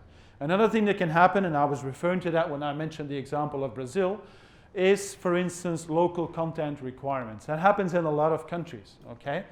Means that, imagine a number of years ago, Japanese cars were being exported to America and to Europe, up to a point that the local industry was starting to get a little bit annoyed and asked for protection by governments, okay? So governments said, you know, we're going to impose tariffs and stuff like that, okay? And the only way to get around that is actually forcing those companies to assemble locally. So you would have factories of Japanese cars in America and in Europe. But what did the Japanese actually do? Basically what they did is they assembled what was so-called completely knocked down kits. What does that mean? Basically, they bring in stuff that is sort of already almost done. Imagine IKEA furniture, okay, more or less, but then for cars. And so they hire people with a screwdriver. This is a bit exaggerated, of course, okay? It's not as simple as that. But basically, bits and pieces, big bits and pieces brought together in those factories, which are actually so-called screwdriver plants, because there's very little added value, okay? Basically, you just assemble the big pieces together, right? The governments, of course, said, no, this is not an American car. It's still a Japanese car. You bring it in pieces, you assemble them here together, and you tell us that it's actually an American car or a European car. No. This is a Japanese car in bits and pieces. This doesn't count. Okay? So from there comes the concept of local content requirements, saying to really assess it as a local product, it has to be so much percentage locally, domestically made. All right? Maybe also partially the components have to come from here, and there has to be a certain added value, no? I recently had, I heard a story from a customer of mine who makes machinery, but for a number of units, what they do is they buy machinery from Turkey. They are Spanish. They buy machinery from Turkey, and what they do is they slightly adapt it, they slightly adjust it, they make some modifications, and then they sell it on to Mexico. And the Mexican customs, they were asking questions about it, and they said, okay, where does this come from, and what did you do, and how, and so and so. And they realized actually that those were not really Spanish units. Those were Turkish units that were modified, okay? And eventually the Mexican customs decided those were not Spanish, they were Turkish. Why is that important? Because on Spanish units there was a 10% import duty, but on Turkish there's a 30% import duty. So that 20% was actually the profit margin of the company. So they basically did a deal for nothing. Okay, so they were selling for nothing because they got an extra charge in terms of import duties. No, this is a typical thing. For instance, if you want to sell in Brazil to Petrobras, okay, the national oil company there, the country imposes a 70% local content requirement. Any sort of equipment, any sort of major technology that you want to sell to Petrobras has to be 70% locally made. Now this has a number of implications. What sort of implications does that have? Is that good or bad? Bad? It could be both factors. But It's a bit good and a bit bad. Okay, but why is it bad? You cannot fulfill everything locally. Probably. Maybe for a number of things there's not the technology available in the country.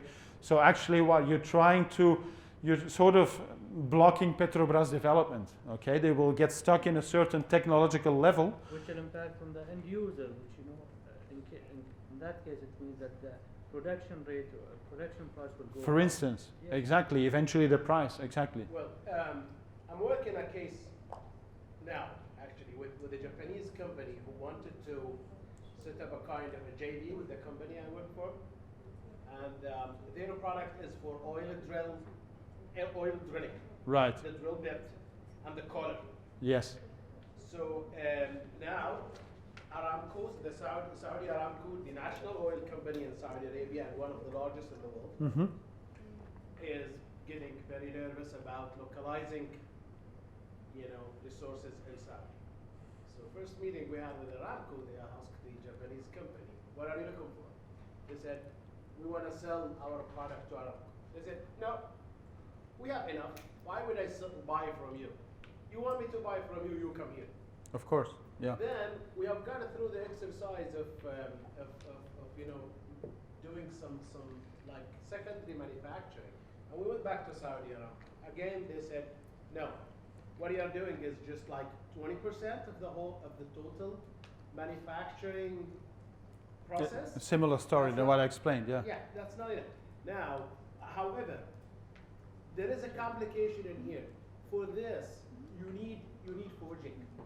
Right. You need forged Okay, metal. okay. In Saudi, in the region, there is no forging. It's not facility, available. There is no Yeah, casting exactly. facility. That's exactly what's going to happen. Yeah, so you know that you are not, for the time being, you are not going to reach the anticipated percentage just because of lack of supply chain. Totally, totally. That's why these rules, what they have is that in practice they have a million sort of exceptions. Yeah, but even sometimes in this case, from the other side, the companies that are coming and investing, they don't have guaranteed bids or projects. Right. So they come, invest, put resources, put their money. Totally, put totally. Yeah, the technology, and they don't have the guarantee. It's changing in terms of I mean, costing and all that's these- why. I mean, this is obviously very often a reaction to the fact that pretty much everything Petrobras buys has to come from abroad. So a government says we cannot have this. We need to have it locally developed. But of course, if not always the technology is ready for that, is not available, you end up in a sort of catch-22. No, so these things are understandable, but very often they're too drastic, and therefore, as a result, there's a lot of exceptions on those rules. No, for this or that sort of product or so and so. Yeah. So now we know what is bad. What is good for this? Out of this rule, what is good? Well, it's good because obviously it gives local industry the opportunity to develop a lot of new things by licensing, for instance. Okay, maybe they can get a licensing of technology from abroad, and it helps pushing up the level, the overall level of the local industry. It creates also employment, of course. No, instead of purely importing things, you're going to be producing a lot of stuff locally. But on the other side as well, and that has not totally been mentioned, it will also push up prices. Okay, because local competitors know that for a number of things, there is no foreign competition. It's only going to be domestic, and so this also creates an increase in prices to Petrobras, and at the end of the day also to either to the taxpayer or to the consumer. No, so eventually that's going to be a bad consequence. No, so that those sort of things can happen as well. No, right. So we've done that. We've done that, and we've done that. So it's time now to move to the center. We've done the considerations, and we're going to talk about where to enter. Well, there's a number of conditions that are very specific related to the location. For a number of things, for instance, if you want to do business, if you want to sell in America, and are manufacturing the product we're manufacturing is particularly labor intensive, it might be interesting to go to Mexico, but they're part of NAFTA, and so we already have a foot in America by going through that country. No, of course there might be things to take into account as differences between cultures, There could be institutional distances, what we just mentioned before. And on the other side, it could be practical to think of clusters, okay? There's a number of industries that are very localized in different areas where we have a strong concentration. Clusters is another concept that was put together by Michael Porter, the same guy of the 5 forces, okay? And as I said, in a number of areas, we have all these industries, all these companies put together, no? There's a case in China, not so far, about 5 hours drive from Shanghai. There's a fairly small town, at least for Chinese standards, where there used to be a couple of companies making socks, okay? Just standard socks. Now, those companies, at a certain point, a typical Chinese phenomenon happened, is that maybe, I don't know, the right-hand guy of one of these companies, of the boss, he says he got angry at the boss and he said, you know what, I'll set up my own company making socks, okay? Maybe that guy was very successful and his brother-in-law said, hey, my brother-in-law making a lot of money, why don't I also make a factory making socks, okay, in the same place? As a consequence now, in that particular place called Datang, every year, over 10 billion pairs of socks are made. Okay, that's more than a pair per person in the world, and they're all made in that particular area. Okay, so that is a typical example of clusters. Not far away from that, there's another sort of apart. This is the capital of the socks, you could say. Not far away, there's another town, which is the capital of the ties. There's another place, the capital of the sweaters. So they're all very concentrated, no, in that area, no. Okay, so we had where, and we move on to when. What do we mean with when?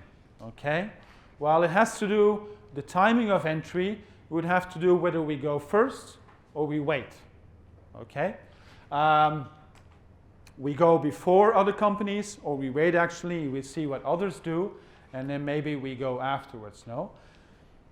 If we go first, well, we can develop propriety and technological leadership. I think we had enough of Apple yesterday, so I use another example. Not sure if you remember these things. I had one of those and I was so happy with them. Okay, I had a Sony Walkman, I was so proud of it. Well, actually at that time Sony established really leadership, no? So that was really great, no?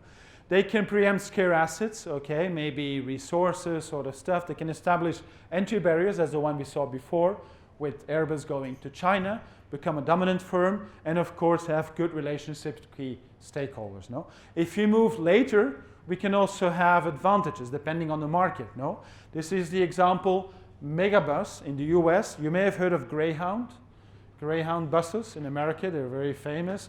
They offer services, bus service between a lot of cities, okay? Now Megabus is taking away their cheese because Greyhound has a lot of infrastructure, bus terminals, which are expensive to maintain and to keep and all this. Megabus works in a much more simple sort of module with flexibility and not a lot of investment in fixed terminals, okay? So they're cheaper and they're actually taking away a lot of, let's say, the market share of Greyhound, and they are going in a second way, no? So that's another way to try things, no? Okay, we saw considerations, we saw where to enter, we saw when to enter, and then now how to enter, okay?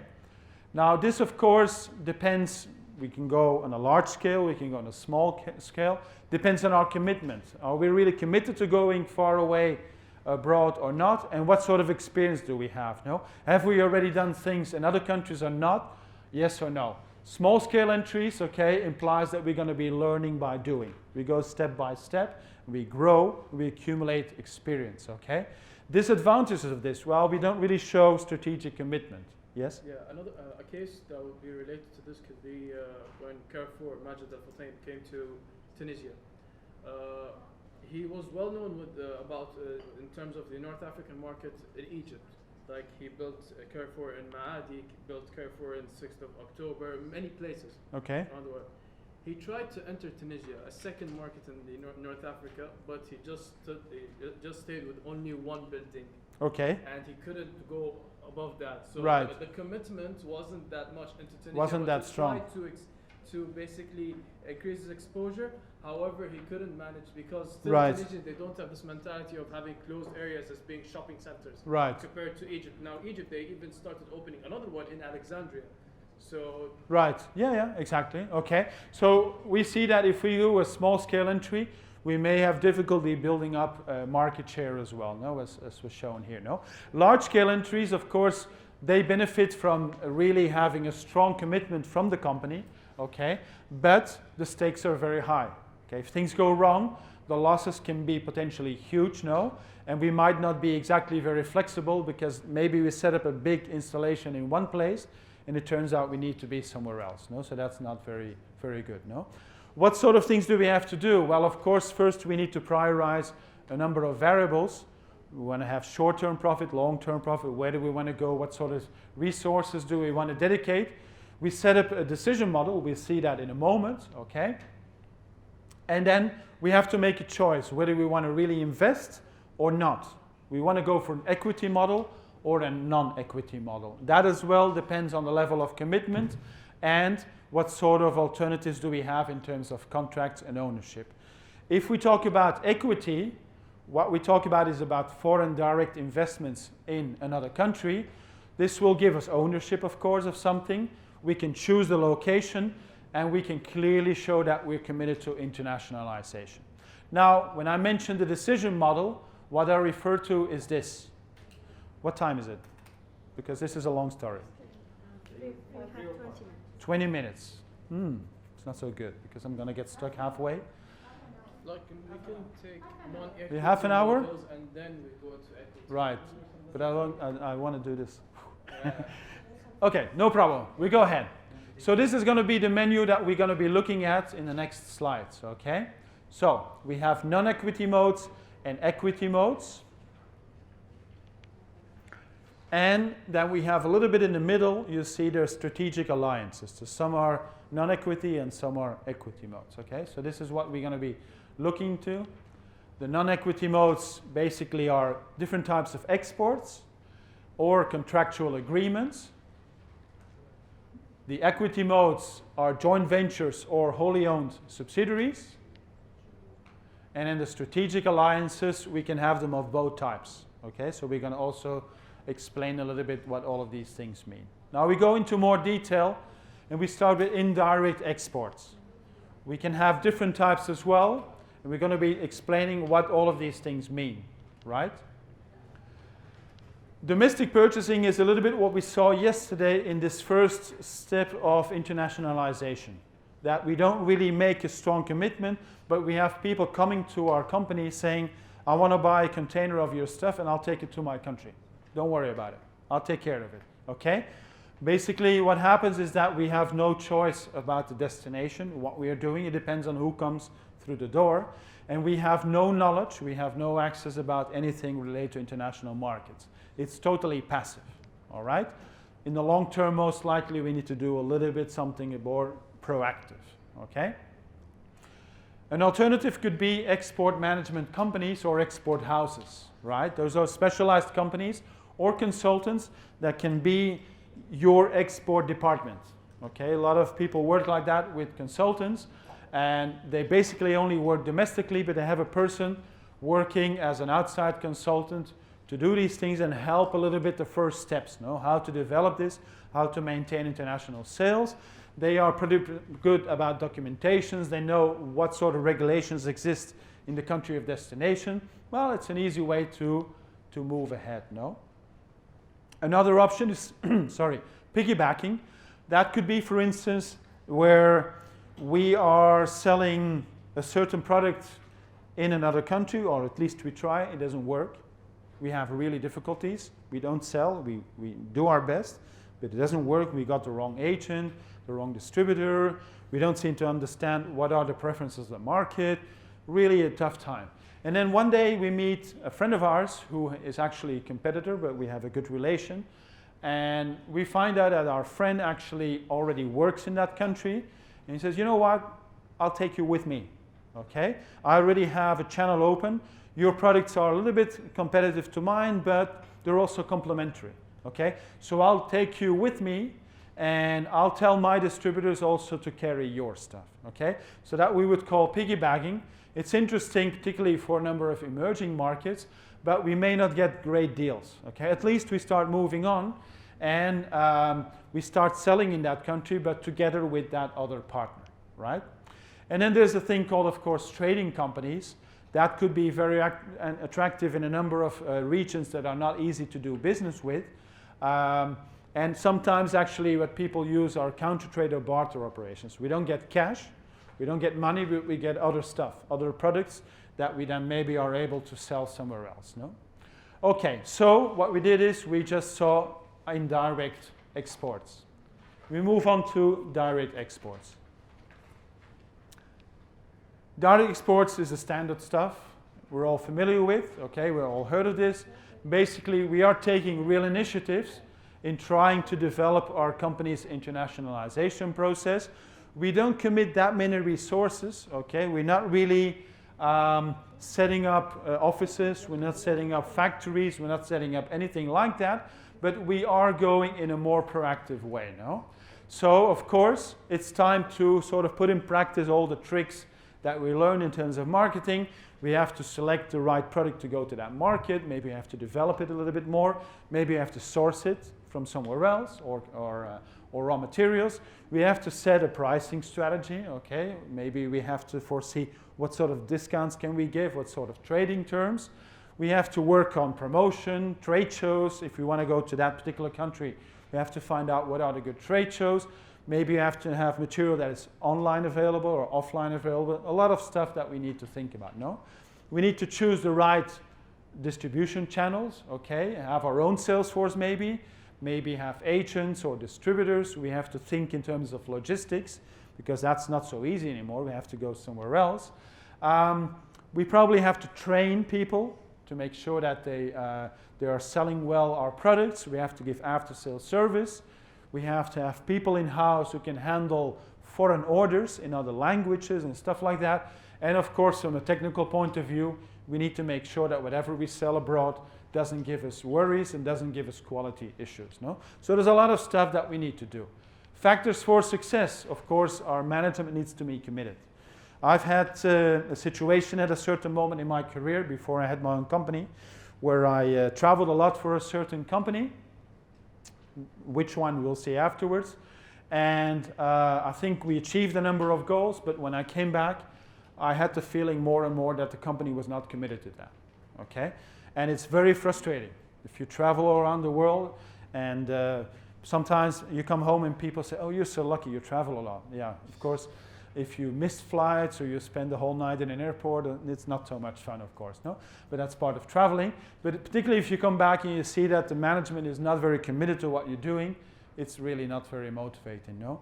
You want to emphasize your competitive advantages, you want to communicate well, you want to have good research, and of course, from a production point of view, you need to have the capacity and the capability to be on top of these things, no? Okay, so we saw these two, and we have a lot of other stuff that we still have to talk about, no?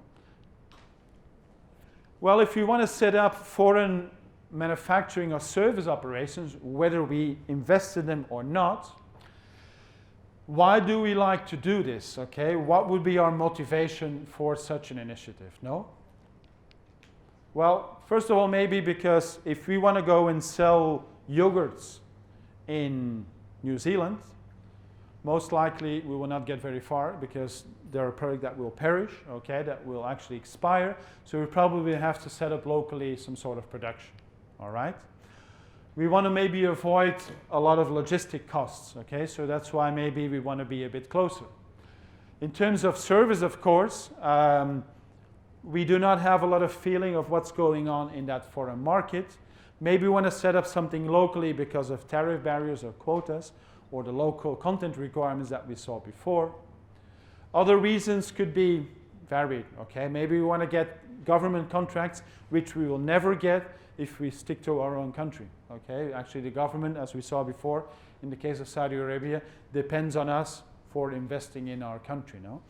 We can develop a sort of international culture in our company as well, no? There's a lot of reasons, and of course, maybe we want to buy stuff, so we want to make use of lower labor costs if we want to, for instance, buy stuff in low-cost countries, no? The overall reason is we'd like to make more profit as a company, no? That's fairly obvious, no? So as I said, we saw this, and now we're going into the contractual agreements, which are the other category in non-equity modes. Okay? So basically what we're doing is we try to have a foreign manufacturing strategy, but without investing directly. Licensing and franchise is a good way. Okay? And I always think that not enough companies are developing this because it's a really good way to go and to sort of develop internationally, you know. Well, we need to make sure that we understand what we're trying to do. We need to have senior management involvement, and we need to select, of course, carefully who we're going to give our license to, no? All of these companies are examples of operations that license or franchise out, all right? We obviously can supply critical ingredients. That's one way to work. We should, of course, retain from a legal point of view our patents and our trademarks and stuff like that. And a lot is about the contract. The legal thing is critical, okay? We need to define well the duration of how long we're going to have this sort of agreement. 1 year, 5 years, 10 years, depends. What sort of compensation we're going to get, the royalties, what's going to happen with our secrets. If we want to make sure that people will manufacture our stuff correctly, we'll have to make sure there's a quality assurance program as well, and the performance measures that we saw before in the module that we saw a moment ago, no? We need to define as well limits on what are we actually going to license out, what sort of versions of our product or not. Territorial limits, I gave you the example of Brazil and Chile, stuff that can happen as well. And if it really goes well, if this is important, we can still sort of consider obtaining equity, buying a part of our licensing. No? So that's the thing about licensing and franchising. Turnkey projects. What are turnkey projects? Turnkey projects complete 100%. Okay, okay. So basically what you do is you build something, okay, and you build a complete factory. You sell it to your customer abroad, and when it's finished, basically you give them the key. That's where the name comes from. It could also imply a long-term management by the one who buys, who sells it, okay, who builds it, no? And an example could be toll roads, okay? You could have projects whereby a foreign government asks you to build a new road based on toll payments, and they say, okay, once it's built, you're going to actually operate it, so I pay you partially with the money you're going to get from the tolls, okay, from the toll payments, no? So that's a good opportunity, no? Another would be R&D contracts. This is, for instance, in the pharmaceutical industry, you have two situations. Developing a new medicine these days is very expensive, okay? One thing is that you test it first in a laboratory, you test it maybe in animals, then you have to test it on humans, and all of these things cost a lot of money. And even if you test them and you have good results, you never know if at the end of the day, the FDA in America, for instance, says okay or no. But you've probably spent a lot of money already, okay? Really a lot of money. So nowadays, a lot of companies do not have the capacity to develop these things. So what they do is they look around and they see which smaller companies, for instance, have developed something really cool. And a lot of the bigger ones, they buy the smaller ones, okay? They buy them specifically for their pipeline of new developments. Sometimes it could be the opposite way as well, whereby a smaller company has developed something new, but they do not have the capacity financially to really launch it into the market, okay? So what they do is they talk to a bigger one and they say, I have this new thing, why don't we have an agreement and you actually commercialize it, okay? So that's an option as well with R&D contracts. And then, sorry? Sorry, is it considered as an R&D or acquisition? No. It's just a contract whereby a new development is being sort of sold on to another company to develop it further from a commercial point of view. It's not necessarily an acquisition. Could be, but not necessarily, okay? And then we have co-marketing, which is a very simple form of two companies working together and trying to share joint exposure to consumers. And an example that you're probably all aware of is this, okay? I'm not sure if you have kids, but kids go crazy about this, okay? The Happy Meal. They pull you into McDonald's because they don't want a hamburger, they want the toy, okay? And then once they got the toy, they want to watch the movie, of course, no? So then you take them to the movie theater, no? So it's a great deal. It's a really classic thing, but it's really smart because Companies like Disney, they get much more exposure for their movies.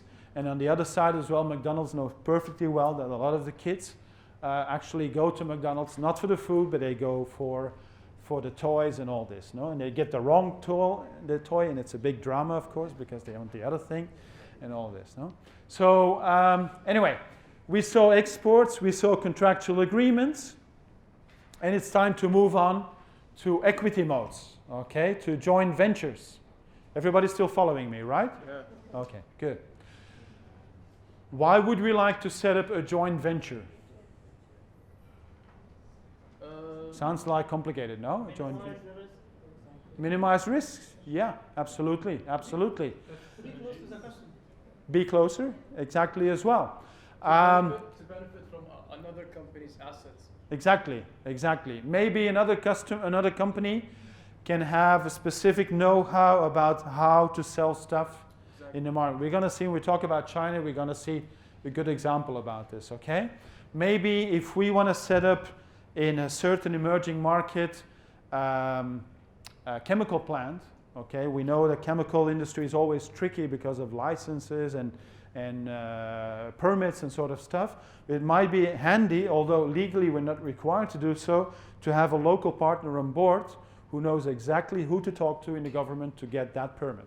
Okay? And instead of waiting 2 years to get a permit to start our plan, in 2 weeks we have it done. Okay? So that could be a thing. Sometimes we have a regulatory obligation. Okay? But beware, of course, because a joint venture can be any sort of thing between 1% and 99%, of course, no? And sometimes people think, okay, I got 51% share, I'm in charge. I control everything. Hang on. It actually means that the other party still controls 49%, and according to the laws of that country, it will not give them operational control, but the opportunity to block a lot of things, okay? I know for a fact that, for instance, in several European countries, with 20 or 25% of the shares, you can block a lot of things, okay? And you can really make life difficult for the majority shareholder. If you really want full control, you get 100%, and then you do whatever you want. But if you do not have 100%, you can actually have an issue, no? So, of course, in a number of economies, this could be a good way to go ahead, but it can also imply really pioneering work. And an example is Shanghai Bell. Now, Shanghai Bell comes from ITT. I'm not sure if you remember that name. Long time ago, ITT in America was in the industry of communications equipment and stuff like that, and they had a subsidiary called Bell. Okay, now Bell. They had this, it's a bit linked to what we saw about American big companies, okay, who couldn't care less about the rest of the world. So ITT did a funny thing, and they said, okay, we have one subsidiary in Belgium, in Antwerp, and we give those guys the sort of the authority to develop funny markets, okay? We don't want to do the funny markets in America, you do those over there, okay? You like to travel, you travel. So I talk about like sort of almost 40 years ago. So Bell in Antwerp, they said, okay, we think China is going to be a hot thing. Why don't we go to China and we start negotiating to get things done? Okay, so they went to China, but at that time, for all these things, you needed to have a joint venture in China. You couldn't do these things on your own. So they got a joint venture with these people, which I think is very clear. You understand all this, what it says. Just in case I put it in English underneath, okay? If you had slight doubt about the interpretation, that's not my name in Chinese, okay? It's a bit longer. They got a joint venture called Shanghai Bell. That was actually afterwards absorbed by Alcatel-Lucent. Somebody here in the house is linked to that, I think, yes. And that now is absorbed by Nokia, okay? So you're now Nokia. Okay, good. And Nokia is very big in this thing, okay? Telecommunications equipment. Now, why do I tell you this story? Because in China, there is a register for joint ventures, okay? All joint ventures that are made in China have a number. This company has number 6. That gives you an idea of the pioneering work, Okay, you cannot imagine. I actually once met, I'm telling you the story because I actually once met the manager, the executive in charge of this whole deal. He's by now he's retired, but he explained me a number of stories of the endless trips, the endless dining and wining, every time another Chinese in front of them. It was absolutely crazy because that was a time that China was opening up. Okay, so having the joint venture number 6, it really means, it's like, you remember the image of Indiana Jones that I showed before? It's similar like that, okay? You really have to be a little bit of Indiana Jones, no? Okay, so we saw these, we saw those, and we also saw that one. It's time to talk about strategic alliances, okay? Because we actually covered these two, but we didn't interpret them really as strategic alliances, okay? Now, when are these useful? Well, maybe because we are in a mature industry and we need to be a little bit sort of creative. Maybe because, as we saw, there's high R&D costs and it might be useful to have an alliance with another company. Maybe because we don't have internal resources that are good enough, big enough to actually move on and commercialize stuff, no? Maybe because we want to have government support or we want to protect ourselves and we're going to move on into new markets, no? So as I said, we saw these, we saw those, and also these. So to finish off, we have wholly owned subsidiaries. What does that mean? We have full control because maybe we want to go for a greenfield investment. That means that we go to another country and we set up things from scratch, from the very beginning, okay? We buy everything, we build everything from the ground up. That is a contrast with brownfield investments. Okay, there's no more versions, there's no more colors, it's just green and brown. And brown means pretty much the same thing, but we will use existing facilities. Okay, maybe because we found this great spot, there's already a building and all this because a competitor of ours actually moved out. Okay, they didn't have a good venture, so they moved out, and there's this great spot that we say, you know what, we use this. That, of course, implies that the costs or the investments can be lower. So that's great, no? And then the other alternative would be acquisitions. For those who have doubts, you see the difference between an acquisition and a merger. In an acquisition, one actually buys the smaller one, and there's only one entity left, okay, from the two. In a merger, you actually have equals, or more or less equals, who get together and also become a new entity, no? So basically what you do is you buy most, if not all, of the other company's equity to assume control. There's a number of technicalities. We go way beyond the scope of this course. It would be more finance. But the idea is to buy, of course, more than 50% of the ownership. You can pay in cash, you can pay in shares, or you can pay a little bit, the two together, no? So, in these sort of things, one has to bear in mind that an interesting consideration is very often these deals are between sort of more developed economies and more emerging markets, no? And we have to see who offers what and who offers other things, no? So this sort of gives an interesting view at companies coming from developed markets and going to more developing emerging markets. Obviously, very often here it's about low costs or distribution networks, for instance. Here it's more about know-how, about management, supply chain management, technology. You see these sort of things that one party offers to the other party and vice versa, no? So those are an interesting sort of way of looking at it. Right, we've seen this whole thing. So now we have to sort of do a wrap-up and see the advantages and disadvantages of all of these different modes that we've seen. Indirect exports has advantages and has disadvantages. What would be a plus point of indirect exports? Less risk. Less? Less reliability. Yes, right, okay. Our risk is going to be very limited. We don't have to invest. And we actually don't even spend management time on it, okay? We can focus on producing, and people will come and buy from us, all right? Of course, we have no control over distribution because we're waiting for people to come over our doorstep and buy from us, and we have no international exposure, or very limited one. If we move to direct exports, there's also plus and minus, and in that case, we would have more control over distribution. We'd actually little by little, we'd have an international learning curve. And we can, of course, by concentrating still our production in one spot and not going to other countries, we can create scale economies in production, no? But we still stay far away from our customers, okay? Because we don't set up offices, we don't set up production in other places, and it happened to me as well in the past. I would go, for instance, from one company very often to Seattle in America, which is great. Our biggest customer was there, but once you get on the plane again and you go back, people sort of forget about you, no? Because you're gone, of course, no? So that's not a good thing. There might be trade barriers making it difficult to export to certain places, and of course, logistically speaking, there's big cost involved, no? We talked about licensing and franchising. Well, our risks are limited if we go, because we're still not spending equity, and we can also have sort of very modest development costs. But on the other side, we don't really control everything, okay? If we give out license agreements to other parties, we are not controlling everything completely, and we might be creating competitors, okay? Maybe we make an agreement for 5 years, and we hope that it's going to be automatically renewed, but after those 5 years, our licensee says, you know what, I know enough. I'll do it for myself by now. Okay, basically what you've done is you created a competitor. Okay, and they can actually start competing with you in other markets where you don't want to see them, no?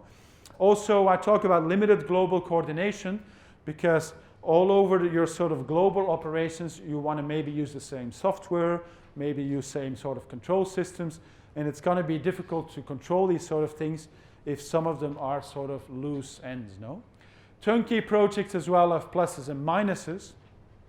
Well, maybe there's countries where foreign direct investments are complex and you can still do things, okay? You can still get a revenue because you can sell an entire unit and you can sort of invoice that and you can get income, no? Of course, it's usually not a long-term international presence, and again, you might be creating competitors in those countries because you sell them a whole factory, okay? So that might be a dangerous thing as well, no? R&D contracts. Well, again, sometimes we can have a possibility to access certain sources, locations for innovation at a lower cost, for instance. Again, we may be actually creating competitors, and if we actually are outsourcing R&D, we don't actually develop these things internally as good as we should, no? Co-marketing is not such a major thing, but still, we can access a larger number of customers by working together with other companies. It's a fairly simple process. Coordination is fairly limited, and of course the scope is also quite limited, no? Joint ventures. As was mentioned earlier, we share costs, we share risks, we share benefits. That's good, okay? We can have access to knowledge and assets, possibilities, and all these sort of things.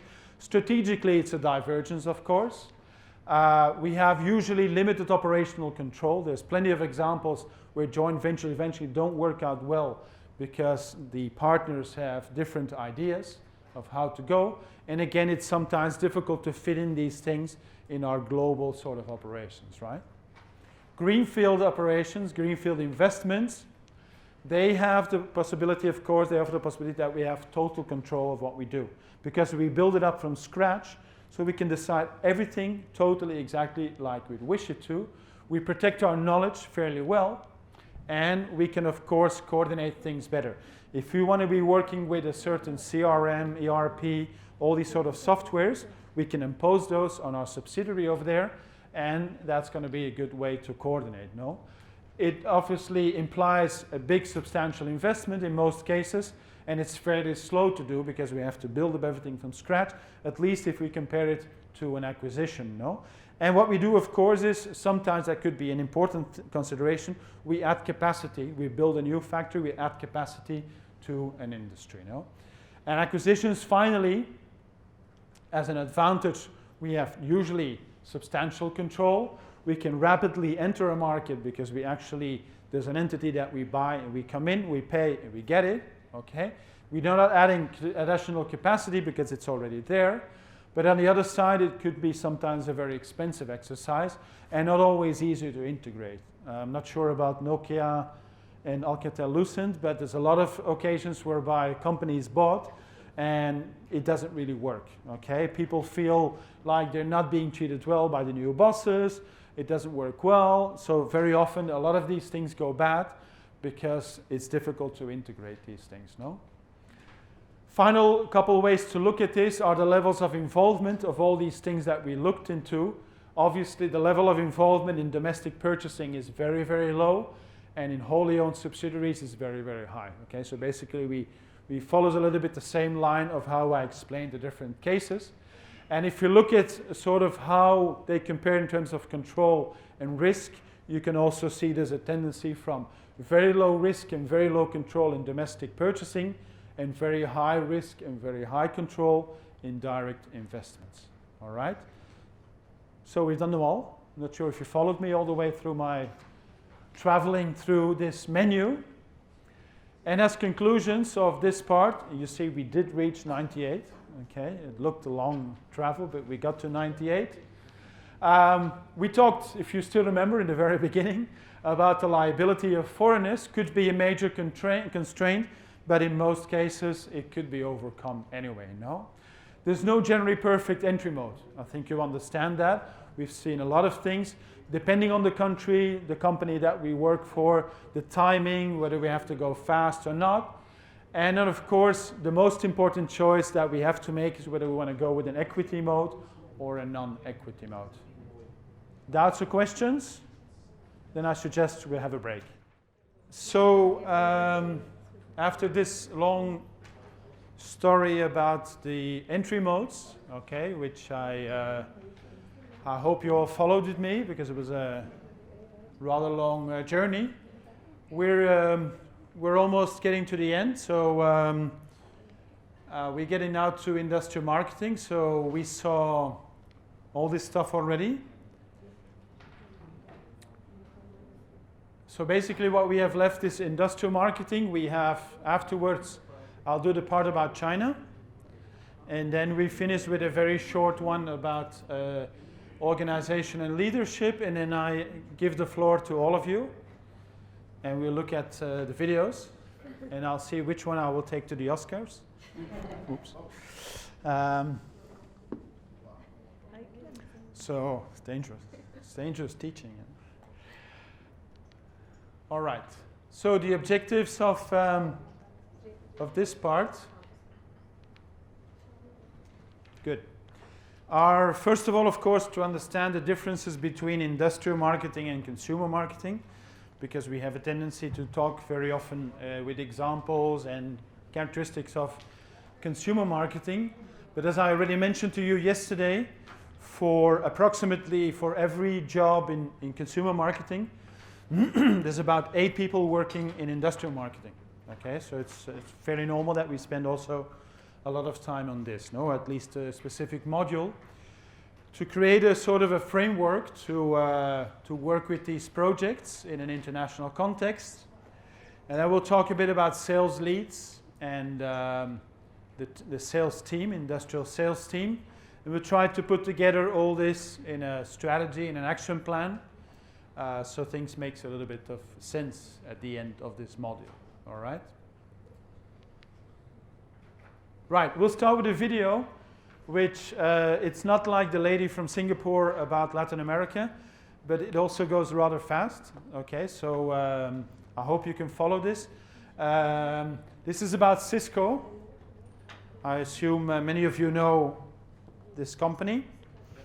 And we'll talk a little bit about it afterwards, okay?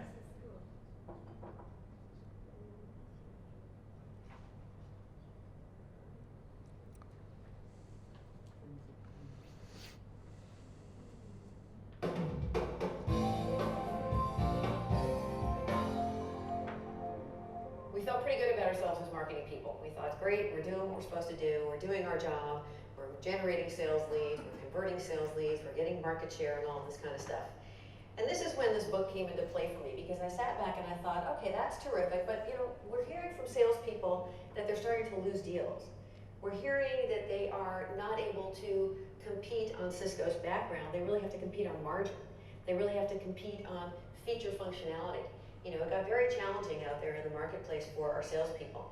They also started telling us that they were across the table from different folks. They weren't just sitting across from the IT manager or from the director of IT or the wiring closet guy. They were sitting across the table from the chief marketing officer. the chief information officer. And they didn't really know how to talk to these people, because guess what? Cisco didn't know who these people were. Again, we were really focused on the tech buyers, not on the business buyers. So we decided to explore who this CIO was, who this person was, and how they thought. And we did, as Daniel said, nothing brain surgery here. It's reminding ourselves to do marketing 101. We did some research to understand this person, and funny thing that we discovered, all of the kinds of marketing that we had been investing our dollars in, guess what percentage of that mattered to the business buyer? Any guess? 3%, a little bit, not quite zero, but 3%. So all of the money we were investing and all of the great white papers and ROI calculators and tools that we were putting out to market, our salespeople couldn't use when being relevant to the C-suite, and the customers couldn't care less about it. They were in and out in a heartbeat because it was nothing that made sense to them. So we started to explore who this person was, and this is a fairly busy chart, but the point I'm trying to illustrate here is what they cared about really wasn't routing and switching and speeds and feeds and connectivity, the stories that Cisco traditionally would tell to our marketplace. They really cared about market opportunities. They cared about growing their business. They cared about better customer experience. They cared about price per earnings. They cared about things that Cisco really wasn't prepared to talk about from a sales standpoint. And again, we started to lose our seat at the table, right? They would talk to Microsoft and IBM about their 5 and 10-year business plan. They wouldn't talk to Cisco because they thought, once again, you guys are the plumbers, you're behind it all, but you're not the people we want to sit down with. So as marketing people, we took this information and we said, all right, now that we know the kinds of marketing tools and tactics that these folks respond to, and we understand their care-abouts, we'll go off and create some programs and some content around them. And the focus really was around the business challenges, right? What they anticipate to be the challenges ahead. And as you can see, it's a lot of stuff that was very, very business focused. So we went back and talked to our customers. Again, marketing 101, but I think oftentimes, I know in my career, I get away from the basics and have to sort of bring myself back into reality there. We talked to our customers, and this quote sort of haunted me at the time. It's one of many that we heard from CIOs, where they say, hey, we really think of everything we do in terms of does it help us grow or does it make us money? And if you talk to an average Cisco salesperson, they couldn't have those conversations back then. They knew how to sell routers, they knew how to sell switches. They didn't know how to sit down with a hospital and help them decrease time to patient care. They didn't know how to sit down in front of a bank and help them understand how to get more business banking clients. So we had to really think about what that meant in terms of marketing. The other group of people we spoke to were our salespeople. And here's a funny story. As I went out and started interviewing salespeople when we were coming up with this strategy, I remember talking to one guy and I said, gee, if you were at a cocktail party with your CIO, what would you do? And he said, oh, I go into my BlackBerry. And it's comical, but it's actually kind of sad because, top sales guy, blowing his number out every year, chairman's club, all of the above, but he didn't have the tools. We as marketing people were not giving him the tools he needed. We were giving him the tools we thought he needed. Back to the conversation earlier this morning about company out versus customer in, we were very, very Cisco out. So we took a big step back and we thought, gee, with all of this information now, how do we hit the reset button? Or back to my analogy with the cute little mouse, how do we actually move our cheese? Is there a new cheese out there? It used to be the IT buyer, and in this case now it's the C-suite. And while this is a story about Cisco, I'm sure many of you could sit back in your own careers, whether you're working for an independent company, you're representing yourself, you're with an agency or whatnot, there are times where you might want to think a little bit differently, or as my CEO says, beyond the horizon about how you can move your own cheese. We also did some math, right? We took a look at the budget that the CIO actually represents, and it's a huge number. If you take a look at companies that are, 1,000 people plus, and you do the math around their revenue, 4.7% is quite a chunk of change, and at the time we weren't getting the lion's share of it, so we wanted to figure out a way to get more. So we moved our own cheese.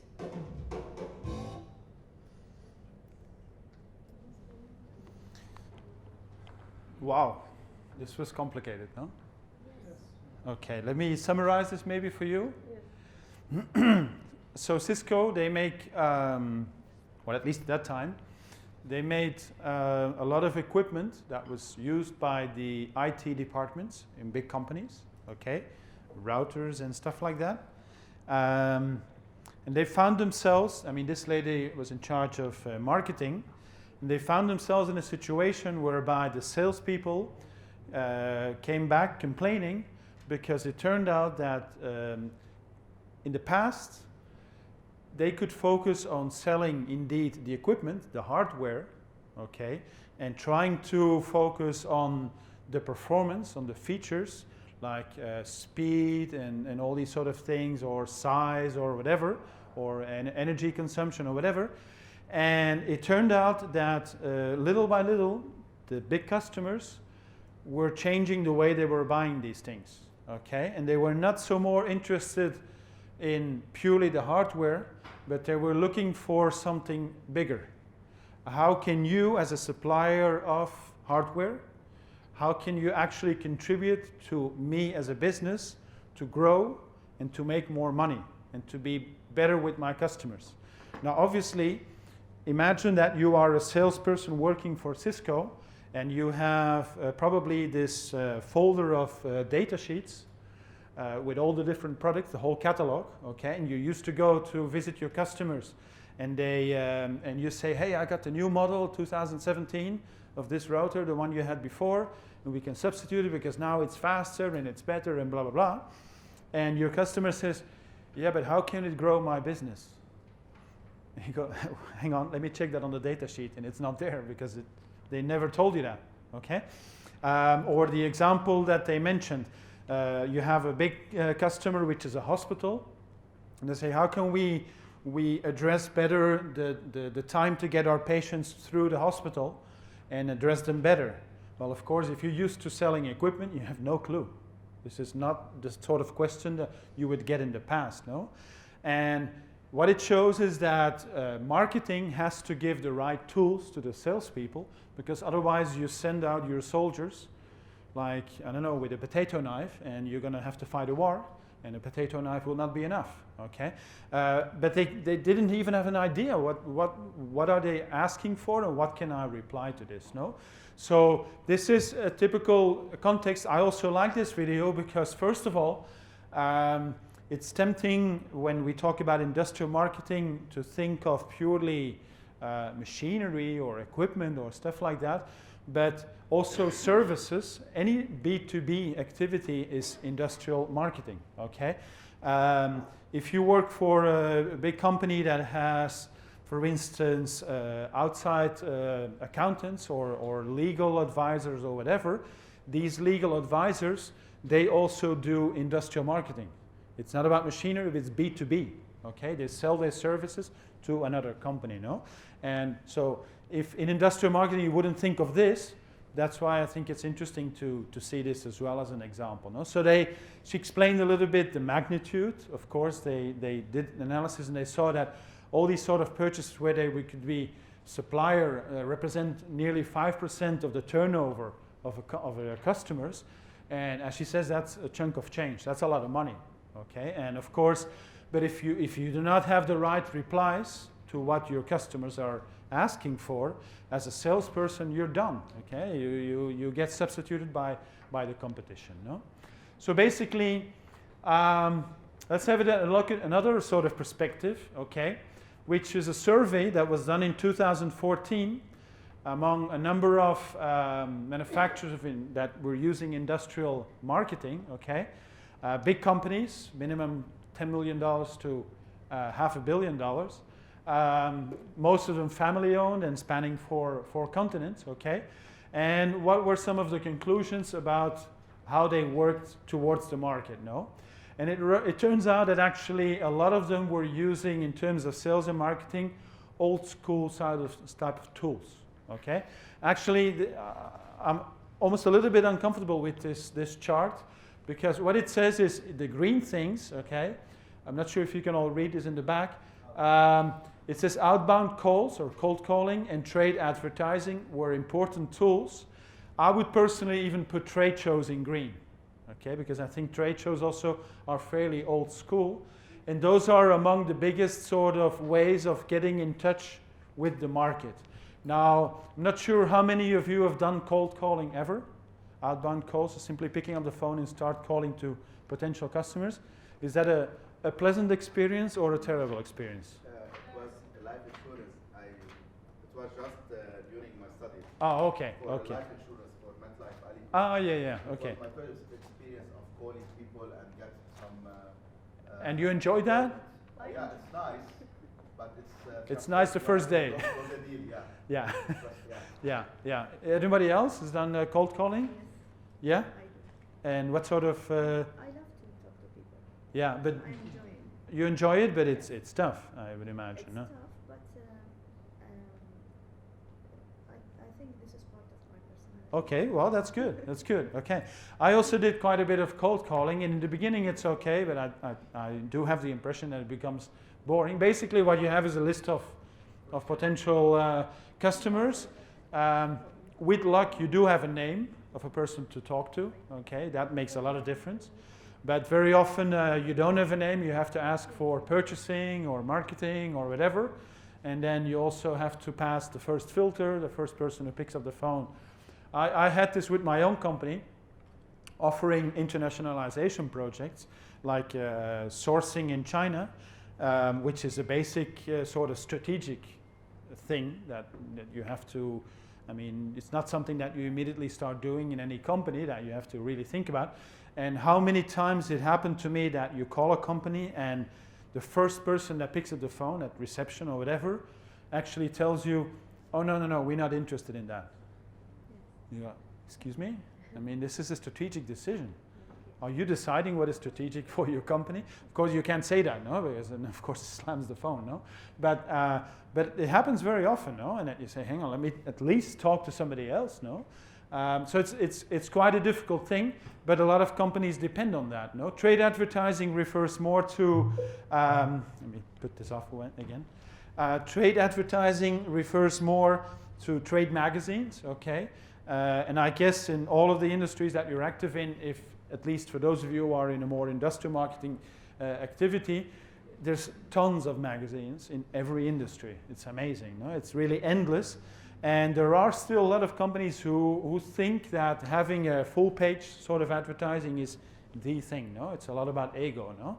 But how efficient that is in industrial marketing, that's not very obvious to me, to be honest. And they might still be very expensive. Trade shows as well. I guess many of you have been at trade shows. Yeah. Also exhibiting at trade shows or just visiting? Exhibiting as well with your own booth? Exhibiting as well. It's a tough thing. No? I got really allergic to these things. I've done so many of those that I hate them now. Walking around is one thing, but standing 3 days up there and talking to everybody, it's terrible. There's this one trade show in Belgium about the building industry that lasts 10 days. It's terrible. 10 days standing up there and waiting for everybody. It's endless, you know. But trade shows, I mean, they are interesting for a number of reasons. But it's interesting how a number of companies as well are skipping that, okay? You may know Schneider Electric, French company, a big company. In Spain, they used to go every year to a trade show called Matelec, of Material Eléctrico, so that their real trade show. And they would spend a lot of money on having a purpose-built booth, very big one with several floors, okay? And they would receive customers and agents and distributors and blah, blah, blah, cost a fortune. And they stopped doing that. They said, I mean, it's a waste of our money. People are not really very focused. The only thing they want to do is go there and have a bite and have a drink and all these sort of things, but it's not really good, gifts and stuff like that. So what they started doing at a certain moment, they started still going that week to Madrid, because that show is in Madrid, but they would organize a parallel event in a hotel one day where they would invite all agents and distributors and key customers. They would put them together in a room and have like a real convention sort of thing, okay? It would cost them around about a third of the trade show budget. They could give better gifts, more gifts as well, but they would really have people focused, okay? But you know how busy a trade show is, you know? It's very dense, you know? And if you would have these people for one day very focused, they would go anyway, because these people would anyway walk around the show also. So they did it the other way, and they said, we'll stop going to these shows and we'll do it our way, no? Obviously, number one is website inquiries, okay, that was okay. But these other things are fairly old school, no? Now, 84%, as well as a result of that survey, 84% said that they were doing all their marketing in-house.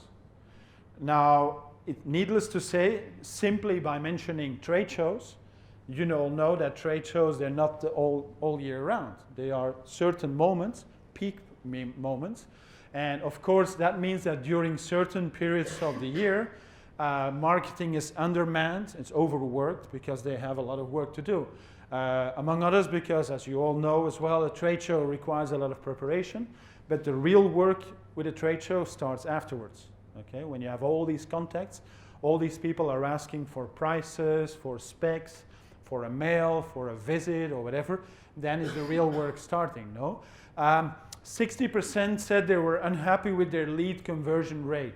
We'll talk later about leads, but basically that's sort of any contact that you may have, any sort of people or companies that have shown some certain type of contact interest in your company, and you want to convert those into customers who really buy stuff from you and pay for it. 60% was unhappy with the way how they could convert leads into customers, no?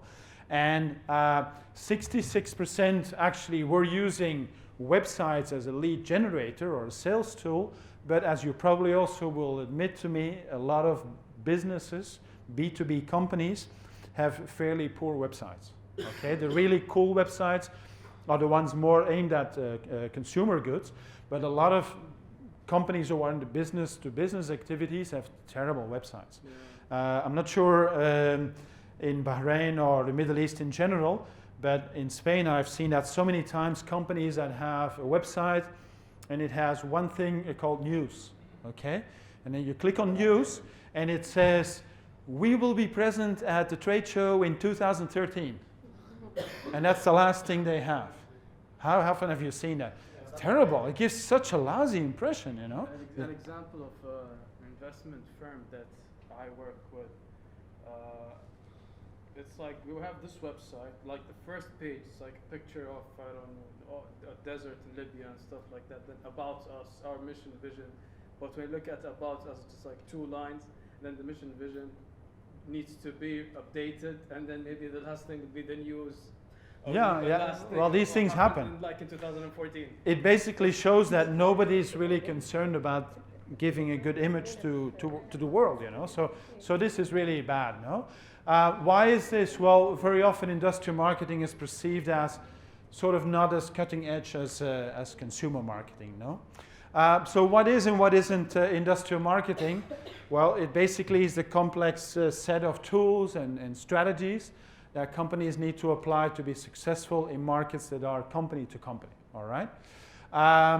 So very often that means that customer acquires stuff that needs to be used into other processes for products or services that need to be sold on to others, no? And I put the example of a car assembly plant, whereby the steel or other components are sold to the assembly plant and they are converted into a car, and that is sold on to consumers or to other businesses, no?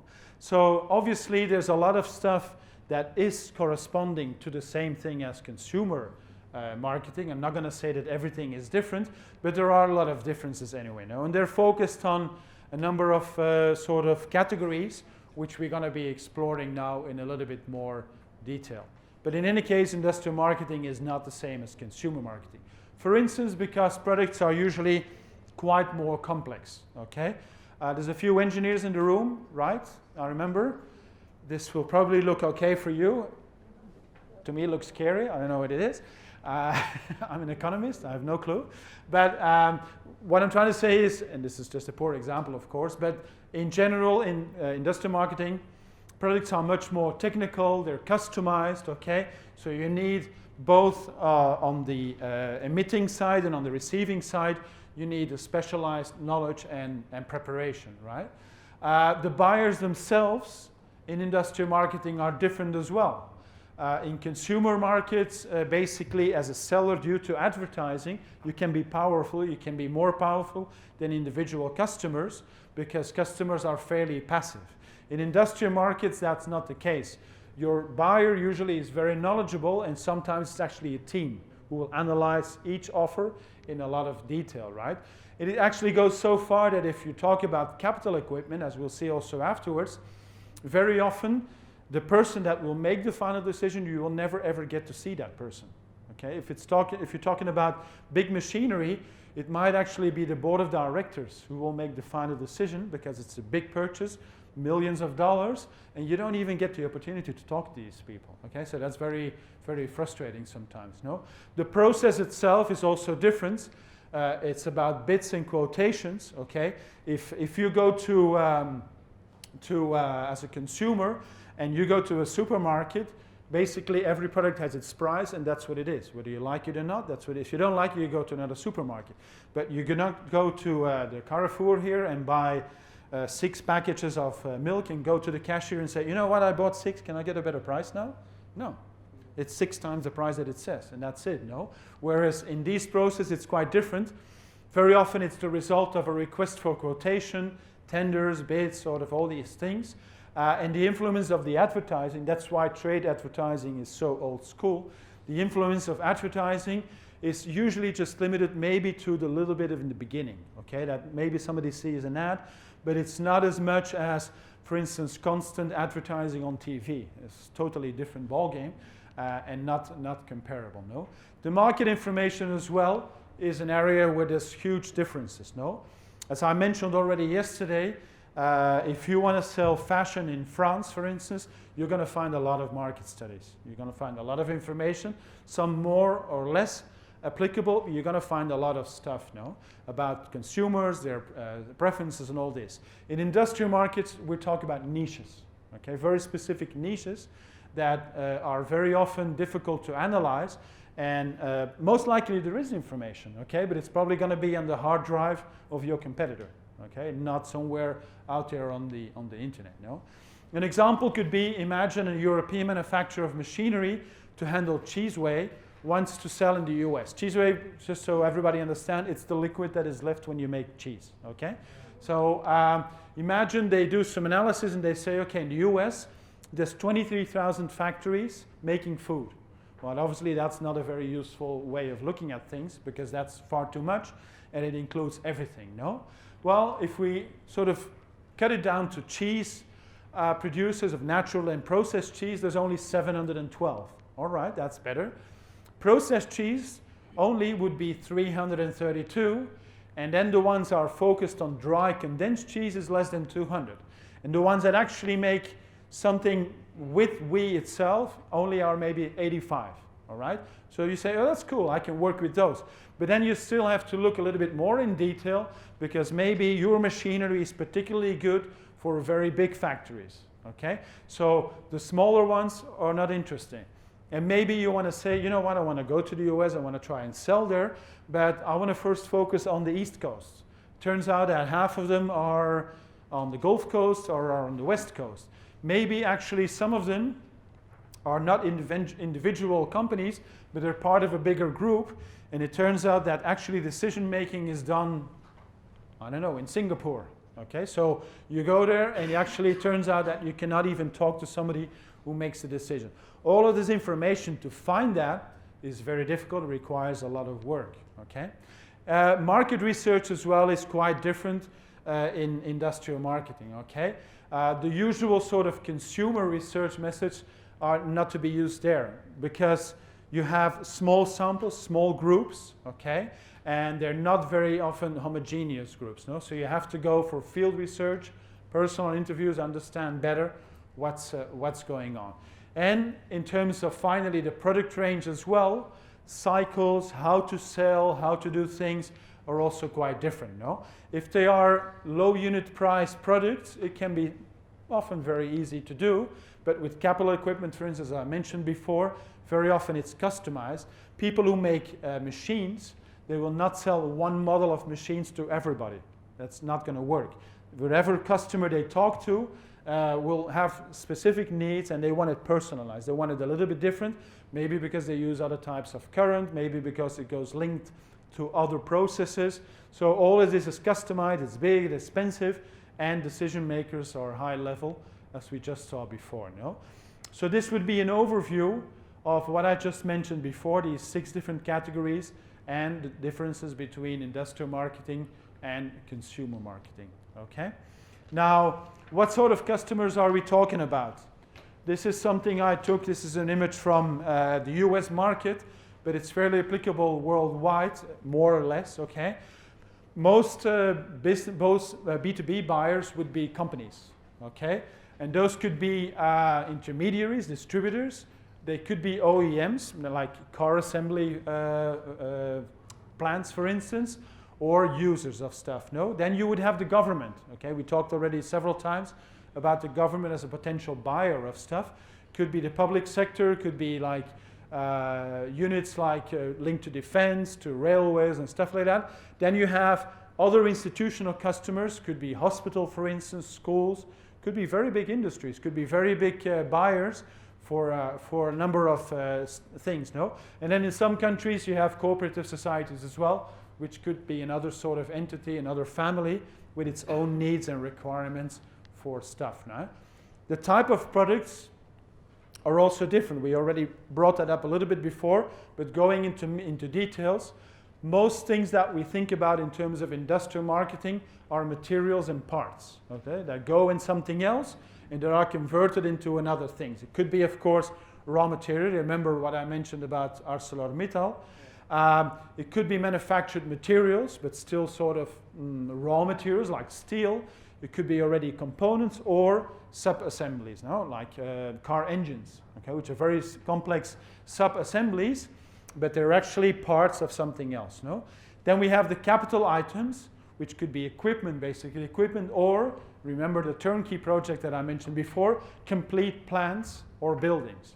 Okay, you could so and sell to a customer in an emerging market a complete factory making paint or something like that. Okay, and then you have sort of the rest, which is stuff that is needed so the whole operation works, the whole operation functions, which could be supplies like lubricants and stuff like that, and a whole bunch of services. I mentioned before legal advice, courier service, okay, to ship around envelopes with stuff or whatever, right? Now, how are these things sold to their respective customers? Well, materials and parts, most of the time it's fairly direct, okay, but you could also work with dealers, right? In case of the capital goods, it's practically always direct because you need a lot of knowledge in-house to sell these things, and you're going to be talking to other people who have a sort of similar level of knowledge, and you cannot have intermediaries there. You need to have direct negotiations, very technical, extensive negotiations through your own in-house company sales force, right? And then supplies, which could be copy paper, okay? Those would be usually indirect sales. Very few people would buy directly big quantities of copy paper from a manufacturer of copy paper, of course. So very often quality, price are the important things, no? What if we work with tenders? Sorry, not those tenders, those tenders. Just checking if you're awake. Those could be in the cases of high-value purchases, right? And when we require a more sort of complex way of doing things, no? So in that case, usually the buyer will have a strategic procurement procedure to make sure that no steps are skipped, okay? Meaning one person has to collect information, has to present it to other people, has to vet whether that is okay or no, then it has to be checked with other departments and stuff like that, okay? Now, that brings me actually to this point, namely the fact that in this whole sort of scene, this context of industrial marketing, most of the time there is no the customer, okay? Very often there's other people involved in the company that we have to talk to. In most cases, particularly in bigger companies, we'll be talking to a purchasing agent. That's somebody working at purchasing who was specifically assigned for one particular thing, all right? Now that person in a lot of cases simply has to collect the information, make sure that everything that they get in terms of quotations complies with the most important characteristics of what we're looking for. We will then have to submit it to his or her boss, the purchasing manager, okay? That person will then collect that information from different agents and will already started making initial decisions. But imagine it's a component or it's a machine that has to go in something else. It has to be used in a bigger process. Well, most likely, we also have to see whether the finance manager is okay, because we need to know how it's going to be paid for. Okay? Maybe some offer has a great conditions in terms of payment. Others will want upfront payment or a 30% or a 50%. Others can work with guarantees or not guarantees. It depends. Maybe some offers will be, okay, we want 90% paid at that date, but you can keep 10%, so you try it out, okay? So finance manager will also have to be involved. And as I was already implying, production as well, of course, because we need to make sure that what we're going to buy will fit in exactly in what we're trying to achieve as a final product to be sold to our customers. And then the general manager, if it's capital equipment, will probably have to give us okay to make sure that eventually we move on to purchasing. Now, after 2 days, I'm fairly tired, but I'm not crazy, so this is okay, what it says here, right? Don't think I'm totally wrong. I do think products are services and services are products. Okay, what do I mean with that? Well, first of all, I think in an environment, a business environment, there is practically no product that is purely a tangible thing, and that is only that. Okay? There's always, if it's a machine, there's going to be after-sales service. There's going to be probably training required for your people how to use it, how to install it, what happens if something goes wrong. That's why a product is never only a product. It's more than that. It implies services. And why do I say services are products? Because actually, at the end of the day, they also need to be priced, they need to be promoted, they need to be sold, they need to be the whole thing, exactly like any other sort of product. No? So this is an interesting way to look at where this goes. No? You have purely tangible things, practically only tangible, and you have the opposite, which is purely intangible, like legal services again, and there's stuff that's in the middle. Okay, like a hotel room is never only a hotel. There's a service around it, there's comfort, there's so many other things. Personal computers without software, I mean, they're useless, okay? So the software is a bit more the intangible thing. So it's all a little bit so more complex than this, no? Another way to look at this is in function of a number of characteristics, no? Intangibility, inseparability, like whether it's perishable, no. For instance, airline seats. The airline seat yesterday on the flight from Bahrain to Paris, well, that's gone, okay? Will never come back anymore. We cannot stock it. It's actually gone, no? So all these things you have to sort of see the bigger picture and see where our product is located and what are sort of the characteristics we need to take into account, no? Well, let's have a little bit of a short assignment where I'd like you to think a little bit how you would address this situation, okay? This is a real case. Imagine we work for a company in Barcelona that makes steel wire ropes for the fishing industry, okay? Not this fishing industry, but big boats, okay?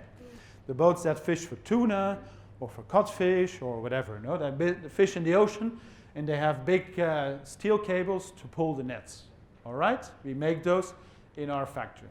Now it turns out that in Spain there were only 2 other competitors, 2 other factories, and we just bought those.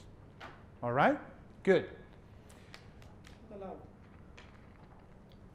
Imagine it's allowed. Okay, I know there's a thing about monopoly and stuff, but anyway, good point. Now all of these companies have a factory, and they also have, just like us, an agency network in all the major ports. Okay, in all the fishing ports, we're all 3 present, the 3 different companies, right? But we bought the 2 other ones, no? Obviously, in order to create economies of scale, we want to close the other factories and want to concentrate all production in our Barcelona factory. All right? So far, so good?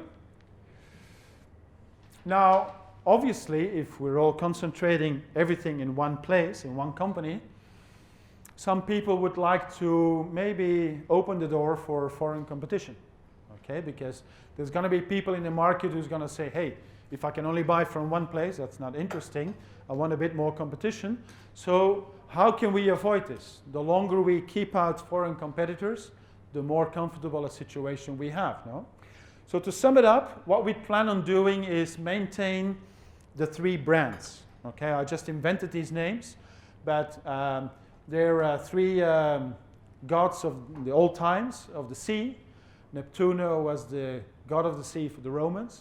Okay, Poseidon was from the Greek, and Njord was from the people in the Vikings of Netflix. No, so we have 1 production site. And what we plan to do is that basically we make 1 type of product, but we wrap them in different packaging, okay? Different colors. We want to maintain the 3 agency networks in all the ports, and each network will have a product manager, okay? 1 in charge of Neptuno, another for Poseidon, and another for Njord. Okay, fine. Now you're in charge of sales and marketing. You've recently been hired. And they tell you have to get this organized, okay? Because this is a bit tricky, but you know, you went to Geneva Business School, you must be really smart. You had some great courses on foreign market analysis and stuff like that, and industrial marketing, so you're perfectly done for this job, no? Okay? Now, there's one issue. Vigo, in the northwest of the country, it's the biggest fishing port. It's actually the largest fishing port in Europe. And the 3 agents who used to be competitors, they're sworn enemies. They hate each other. Okay, they've been competing their entire life, but you want to make sure that they stay on board. They are part of the company. Okay, so how will you organize the marketing of these 3 brands with this new setting? Or you think your boss is totally crazy, and you have an alternative. What do you do? Is this workable, or is this impossible? It is. It is what? It is workable. It is workable. What is necessary? There are different alternatives. One of them is to assign customers into accounts and distribute these accounts as an area of operation for the 3 agents. Okay. Then set targets, challenging targets for each of the agents, and let them do their work. But if you set challenging targets, which I like as an idea, but that probably implies growth, no? Right. Growth will probably only come from eating market share of your colleague on the next desk. It's not necessarily. Because if you want to push Poseidon, maybe you need to take away market share of Neptuno. Not necessarily. You can sometimes growth comes from influencing your customer habits or your customer's operation philosophy. Okay. Now, if I succeed on, for example, improving the cycle time, the replacement cycle times of these routes, digging into my customer and understanding, and then making him, being more careful on replacement duration, that could be one. The other one is can introduce upgrades, things like that. Okay. Larger units. So there are ways. So this is what I'm saying, that you give a challenging target to maintain the market. Okay. Other views? We cannot do 1 production site for 3. We cannot have 1 production site, but then we miss out on the economies of scale, no?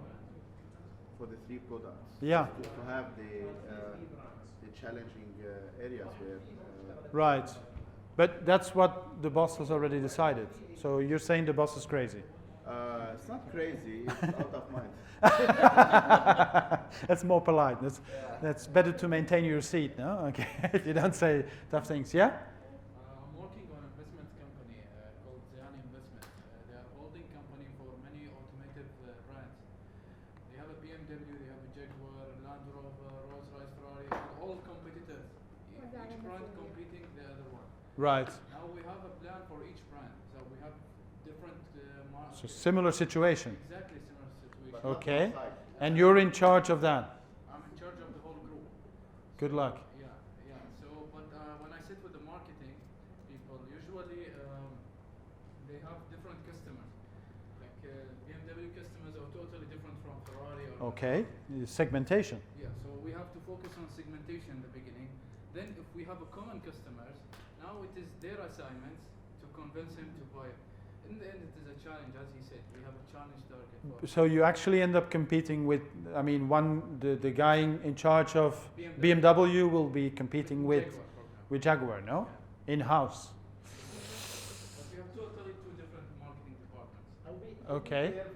Okay. And sorry, you wanted to say something to that? Just want to add, if I can make a team of 3 agents, just take one guy from this agent and another guy from the agent and one guy, and then making a team, I will see also struggling or something, but after a while we can make the forming and norming and storming, then performing, we can perform better with the 3 brands. So you would actually try to have them collaborate.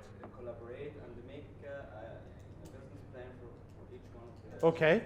these guys. More transparent, internally, but and transparent. Okay. They give me good feedback about the market. They will give me a good relationship with the customers, and they will give me also a high rate of sales because they know the customer well, and everyone will cooperate with the other guy to sell more and more. Okay. Get the target. Okay. What other people agree about?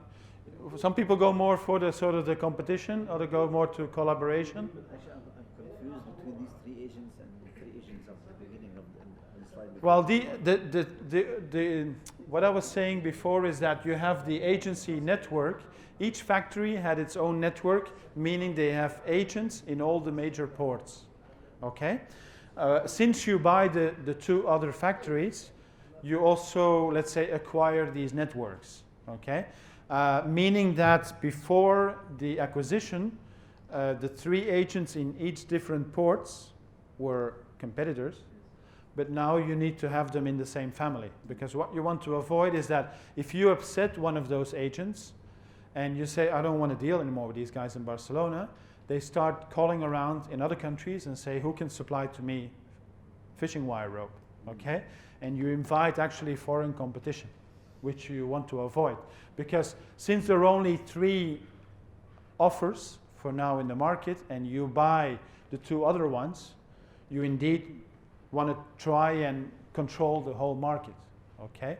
So I'm not sure, you think that, you don't think this is possible, no? I think collaboration and dividing the market between the 3 agents would be the best option, yeah. So in some really act like a monopoly and sort of saying you have that part and you have that part, but don't go in the other guy's part. No, they will be available, but it will be like an agreement that in this Vigo, for example, you will promote more this agent.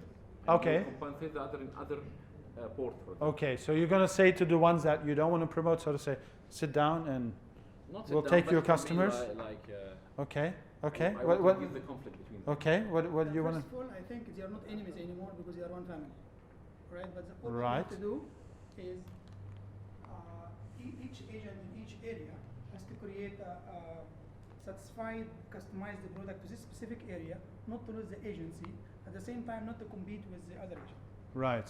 Okay. So how do you do that? Because we have to, each factory in a specific area has to maintain its agents, its customer, and maybe he has to customize certain product to certain area, to certain customers. Okay. To make sure that these agents will not go to competition and they will stay with this agent. Right. So Right. each factory will work in his own to satisfy his own networks of customers. At the same time, all of them are one family, and Okay. they are not enemies. Okay. Well, that's of course in theory how this should work. Okay. Let me tell you. I mean, this is a real story, right? It's so real that actually that guy on the top was me. Okay. Sorry for that. No, I was not the boss. I was the guy that sells. Sorry for that. Maybe you tell your boss, tell him, give him a C pass for the course. So please. Right. Okay. I was actually working in this company. It was a real company, and I was in charge of this. And I can tell you, this is impossible. Okay. This is trying to square the circle, and as you all know, you cannot square the circle. Okay. I really did think that my boss was crazy, okay, because this was impossible. Why was it impossible? Because it was easy to underestimate these enemy things, okay? People who have been, these are not, this is also actually some agents, but they're in another port. I just found this picture, but there's no pictures of the real people in Vigo.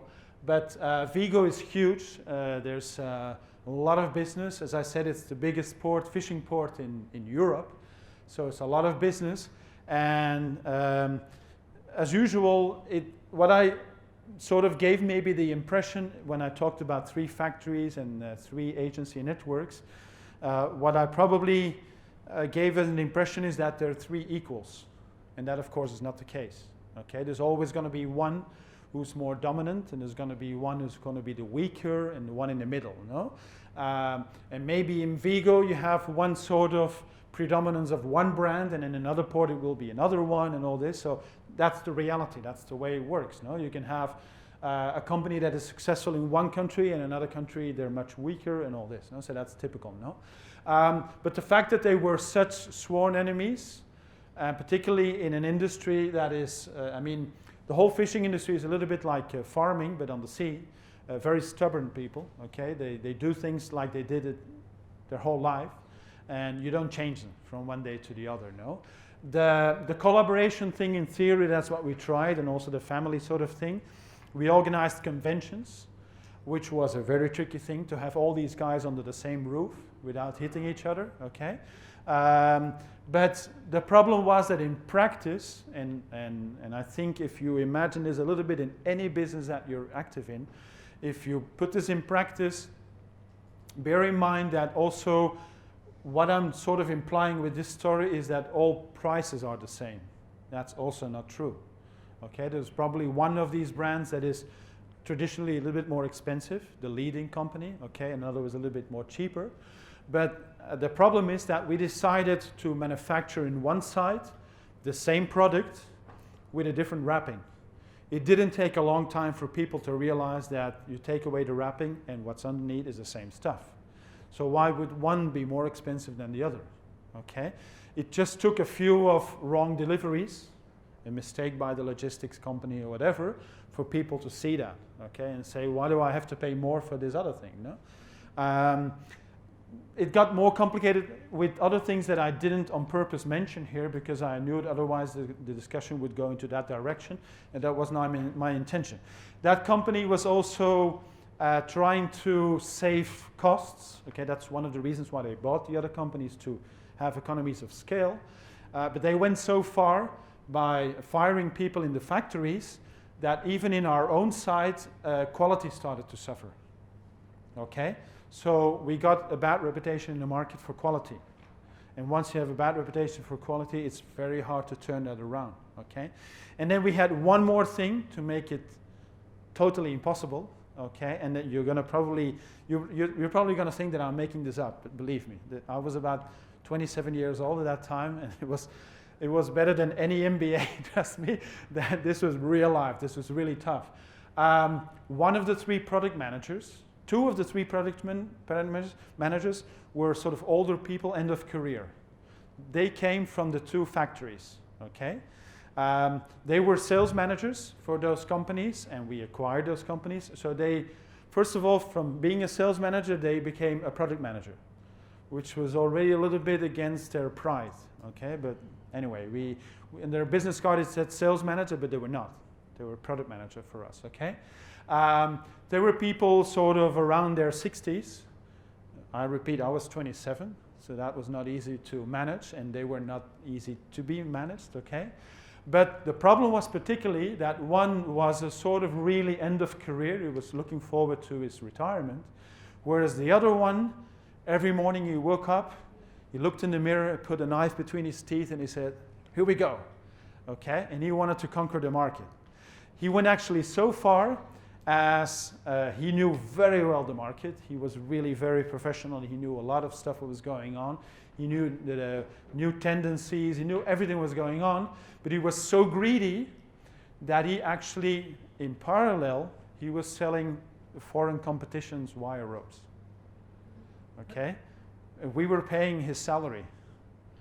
And we knew actually, because one day, this is a long time ago, he sent a fax to the wrong number with an order. An order for wire ropes from a Portuguese competitor. But he sent it to us by mistake. Okay? But we already had suspicions, but he sent it to the wrong number, and he sent the order for those people to us. No? But we couldn't fire him. because we knew that this guy knew so much of the market that the day we fire him, he takes all the customers and he goes to Portugal and he says, hey, I got a present for you. Okay? So we actually had a pirate in-house, which we had to handle. Okay? It totally drove me crazy, trust me. Okay?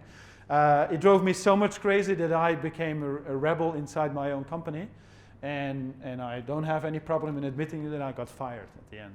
Okay? There was no way to handle this. But I didn't want to tell you the story of the pirate because it would influence your decision too much, no? But in theory, indeed, this is something that if you fit it in nicely, it should be possible to be done. But in practice, it's impossible. It's just squaring the circle. Real life doesn't allow for these things, so it's something that is impossible to manage. But it's a huge experience, I can tell you. At the end, what happened to the company? Well, good point. It's good you bring it up, and it's sad you bring it up. They closed. They closed. Not because of me, but no, they did close. In the end, the quality thing did a lot of damage. And what happened is that indeed the Portuguese company came in very strongly. They had a superior product. And I wouldn't say they wiped us away, but they really hurt a lot. They took a big market share. And the resulting sales for our company were too low to maintain the fishing wire rope activity. To that guy, well, he continued selling for the Portuguese guys. I think now he's retired, but yeah. It was really tough guy to deal with. So strange that they got two factories and at the end the quality reduced. Yeah, well, because they did too much cost cutting.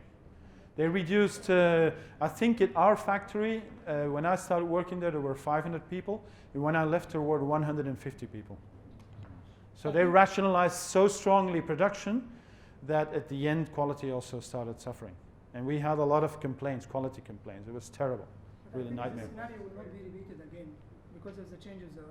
No, there's also legal, you're right. Nowadays, you cannot do this anymore because of monopoly. Competition law. Exactly, you cannot buy all the competition and move on, okay? But in any case, in a European context, it's very easy for foreigners to come in because there's so open market. Why did you buy the guy? Sorry? Why didn't you buy him? Well, I mean, this guy we already... He was so wild, so bring him at home. No, he was already working for us. He was getting a salary from us, and in the meantime, selling behind our back. Yeah, but he didn't own And what we tried to do, actually, he was an agent, right? No, he was on the payroll. We tried actually to sort of bribe him by, he got at the end such a huge salary, and even then. He just wanted to, he was greedy. He wanted to eat from different plates. Sorry? Yeah, but then we'd lose as well. He had all the customers in the pocket. So, yeah. Anyway. One question, please. One agent can be agent for the three package, or each agent should be doing only one thing? No, each agent had one range. The one they had carried all their life. So why not that? Okay, you are three agent. I will give you one production. I will give you. You will be the agent for the three. Because products, the moment that you kick out, the competition will be between them. Me as a production, as the owner, I will not be impacted. So it will be at the end competition between them. Right. But then it's still coming back to my pocket. You want to say give the three brands to each agent. Each agent will be having three brands. Maybe I need to go back in time and try that out. I don't think it would have saved my seat though. Okay. Couple more things about industrial marketing. Okay, I think it's clear now that direct contact between us as a company and our customers is very important. It's a game changer, and that purely advertising and impulsive purchases, it's not this thing. Okay, so we move towards lead generation, lead development, and the sales team as key aspects in this context. Now, the team, of course, therefore, is relevant. And marketing's role, and I make reference now to the video we started with, the Cisco video, marketing needs to give the tools to the sales force in order to go and visit customers and actually do a good job, no? If you do not give the right tools and weapons to the sales force, they will fail, no? So marketing has to help and give the tools to convert prospects into customers, right? So as I mentioned before, a sales lead is any type of contact that has shown some sort of interest in a company or the products or the services, and that actually is interesting to be developed further and to try to convert them into customers. No? Now there's two ways of generating leads, and we can actually combine them. You could have outbound marketing and inbound marketing. I think you've seen other modules or courses on this in more detail, so I'm not going to spend too much time on that. But in terms of outbound and inbound, well, all of this, of course, depends as well a little bit on the economic cycle, no? In times of high demand, it's easy. We just take orders, and we try to cope with whatever sort of requests we have. In the times of low demand, we need to be more proactive and try to get out and get customers to buy from us, no? Account-based marketing is another way to look at these things, whereby we assign accounts to certain salespeople to try to address their requirements. Okay. Important in that respect, as I just mentioned before, is the agency network, and there's 4 things that are going to be key. How easy it's going to be for our agents to sell products. Okay. Do we have to help them a lot or not? Will it be profitable? And in that respect, for instance, commissions is very important. That's one of the things we also played with raising commissions and all these sort of things, but it also was to no avail.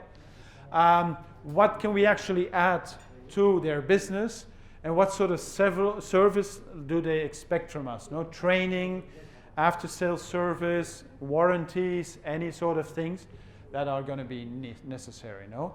At the end of the day, we're going to have to talk about contracts as well, the legal aspect, of course, of these things. Very often we sign a contract with agents and we try to go too fast. Okay, we want to cover the whole world, and it doesn't work like that. No, so we need to go maybe a little bit more step by step. There's always a discussion about exclusive or non-exclusive. At a certain point, my own company, for instance, represented 30 brands. Excuse me. At a certain point, we had a representation of 30 brands of food and beverage from Europe represented in China, and practically all of them gave us an exclusive deal for the whole of China. Now, at that time, I was very proud of that, but I thought it was stupid. Okay, why is it stupid? Because China is a huge country, and we were a small country, a small company. You cannot give an exclusive deal to a small company for a huge country. Okay, it's probably lack of knowing the market, but it's not good. You probably have to cut the market in bits and pieces. Everybody asks for exclusivity, but it's not always the best way to go. No, and then of course I'm not sure if there's any lawyers in the room. Any lawyers? So we can talk about lawyers. No, okay, just joking. Very often we try to leave things too much to the lawyers. And the problem is that lawyers, of course, today they make contracts related to potatoes, and tomorrow it's about, I don't know, machinery, and another day it's about cars. And of course, they cannot have the industry knowledge that much. Very often they add a lot of stuff to contracts. You give a lawyer a contract of 10 pages, and they give to you one back of 30 pages, okay? And nobody signs a thing like that, of course, because it has so many conditions and so many clauses that people actually run away from that, no?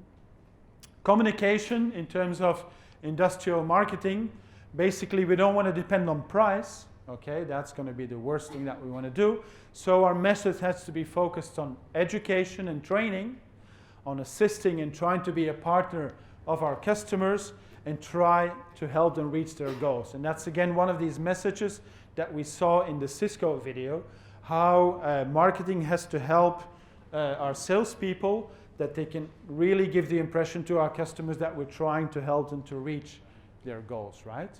Now, what sort of tools are actually interesting for this task? Things like this, okay?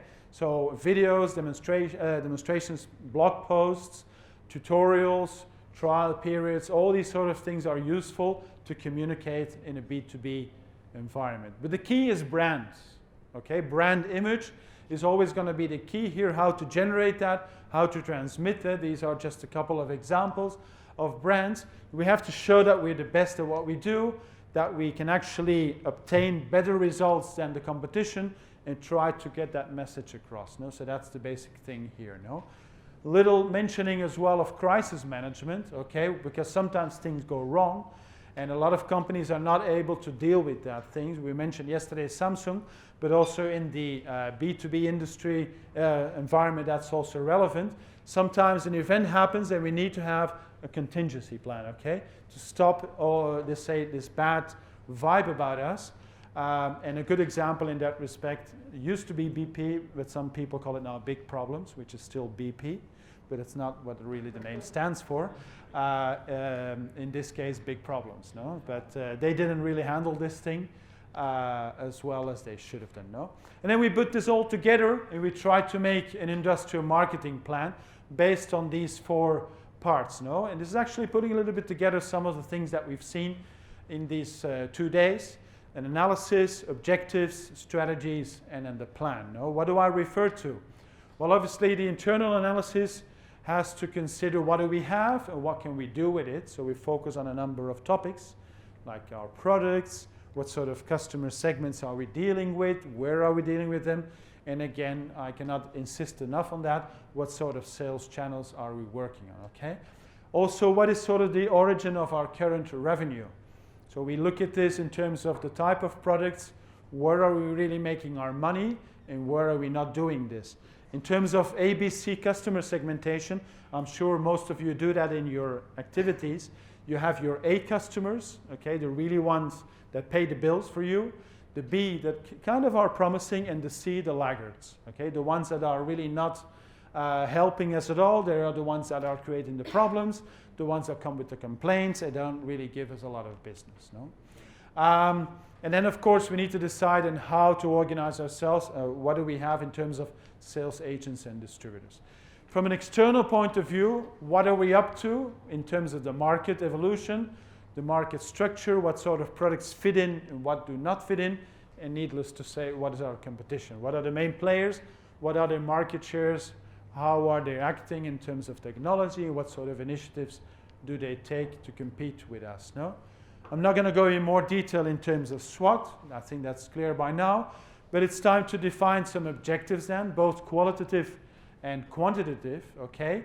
What do we like to really achieve? So there's qualitative objectives, as I mentioned again, brand image. That's the most important thing.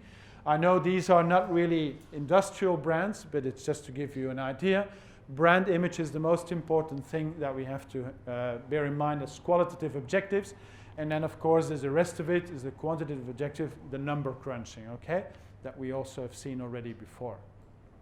Now, you have to put together a strategy, of course. We have to see which sort of products are we going to be pushing, which sort of markets are we going to be going for in terms of priorities, which segments. I'm trying to put together all the bits and pieces we've seen in these 2 days. How do we like to position our offer into the market and in the customers' minds? And of course, we use the marketing mix to fit all these things together. And then we get to an action plan. Okay, we put all these together. We make a distribution and a sales plan. We have to take decisions on time, a time frame. Again, a person in charge. Okay, I cannot stress this enough. How do we communicate all these things that we do? And of course, we need to put numbers on this, not only to get initiatives taken, but sort of foresee actions and, of course, forecast results. Now, in terms of conclusions, I have to admit, I wanted to put another video on industrial marketing. We've seen a video of Steve Jobs yesterday. There's a video that we didn't see, but you want to watch as well about Tesla. Okay. We saw somebody from Cisco. But it was hard for me to find an interesting video from an important person talking about industrial marketing. Okay. A really sort of guru sort of person in terms of industrial marketing. But eventually I found one. Okay. And I think it's interesting because it's a video that sums up a little bit what I wanted to say about industrial marketing, and I hope you agree with me that this gives an interesting view. All right? You let me know afterwards if you agree.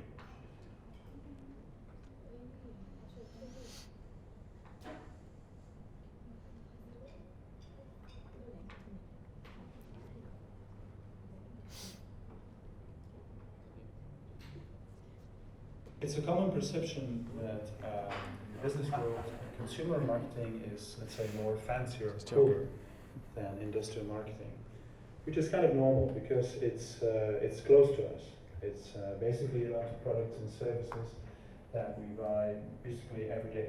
Okay, but the real battlefield for marketing professionals is in the industrial marketing field, and that is because it's different in a number of fields, in a number of characteristics, which is quite interesting.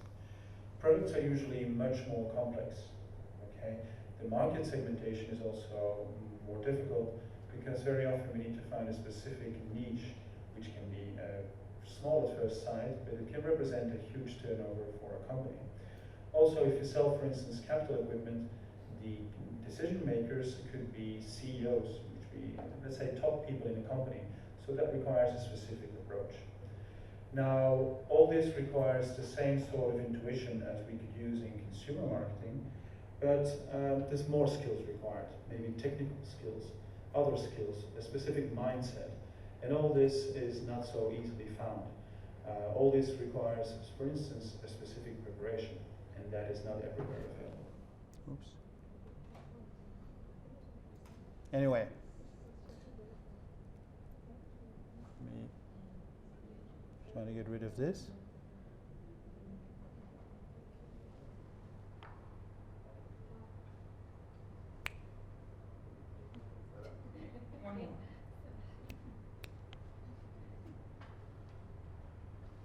No. It's thinking.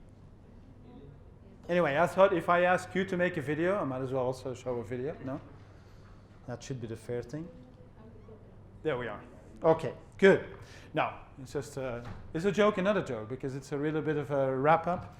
But they asked me to make this video in a business school, and I thought, hey, I might as well use it here. So you see it. Now for the real conclusions. Let me see if I can... Sorry? Was 10 years ago? It's a while ago, yes. Yeah, well, we tend to go older over time, not the other way around. I'm trying to reverse that, but it doesn't work. Right, so as we've seen, there's a lot of differences between consumer marketing and industrial marketing. There's too many of them to simply apply the same criteria in both areas, no? The key elements, we highlighted that, are the sales force, sales leads, and a correct communication. And of course, you need a plan that is well prepared and implemented in order to be successful in the global industrial market. You have any doubts, questions, comments you want to add to that? Okay, and then we go and get on a plane and we fly for a moment to China, but we'll be back before the evening, don't worry. So, what I'd like to talk about in this section is, first of all, to show you the most attractive industries. If you'd like to, sorry? This is 2B. Okay? I on purpose separated this from 2A because otherwise it's a lot too much geographical stuff. We're going to focus on most attractive industries for potential exporters and review a little bit of a methodology if you want to enter that market and try to learn from experiences. Some good ones and not so good ones as well, because they're more interesting, no? We have a short video as an introduction. Of course. I'll ask for you for translation afterwards. I don't have a clue, so... Hang on. Okay. I can't show you this video. Anyway, it shows about payment methods in China. I know I made a mistake here. My fault. Sorry. It's about the fact that these days a lot of technological developments are more advanced in China than the rest of the world. You can't really see this very well, but this girl is paying in the supermarket with WeChat. Okay, with the applications like WhatsApp, which she pays with the phone directly, okay. You can try that here with your WhatsApp, but it's not going to fly. You probably have to pay cash or a credit card, but otherwise you have to leave your stuff behind, no? Anyway, quick introduction about China, very rapidly. a lot of people, okay, the vast majority are the Han ethnicity. Millenary history, I mentioned to you yesterday about the major dynasties. Mao, of course, was not an emperor, but he felt like an emperor once in a while. And I'm sure you learned in school about all the inventions that come from there, no?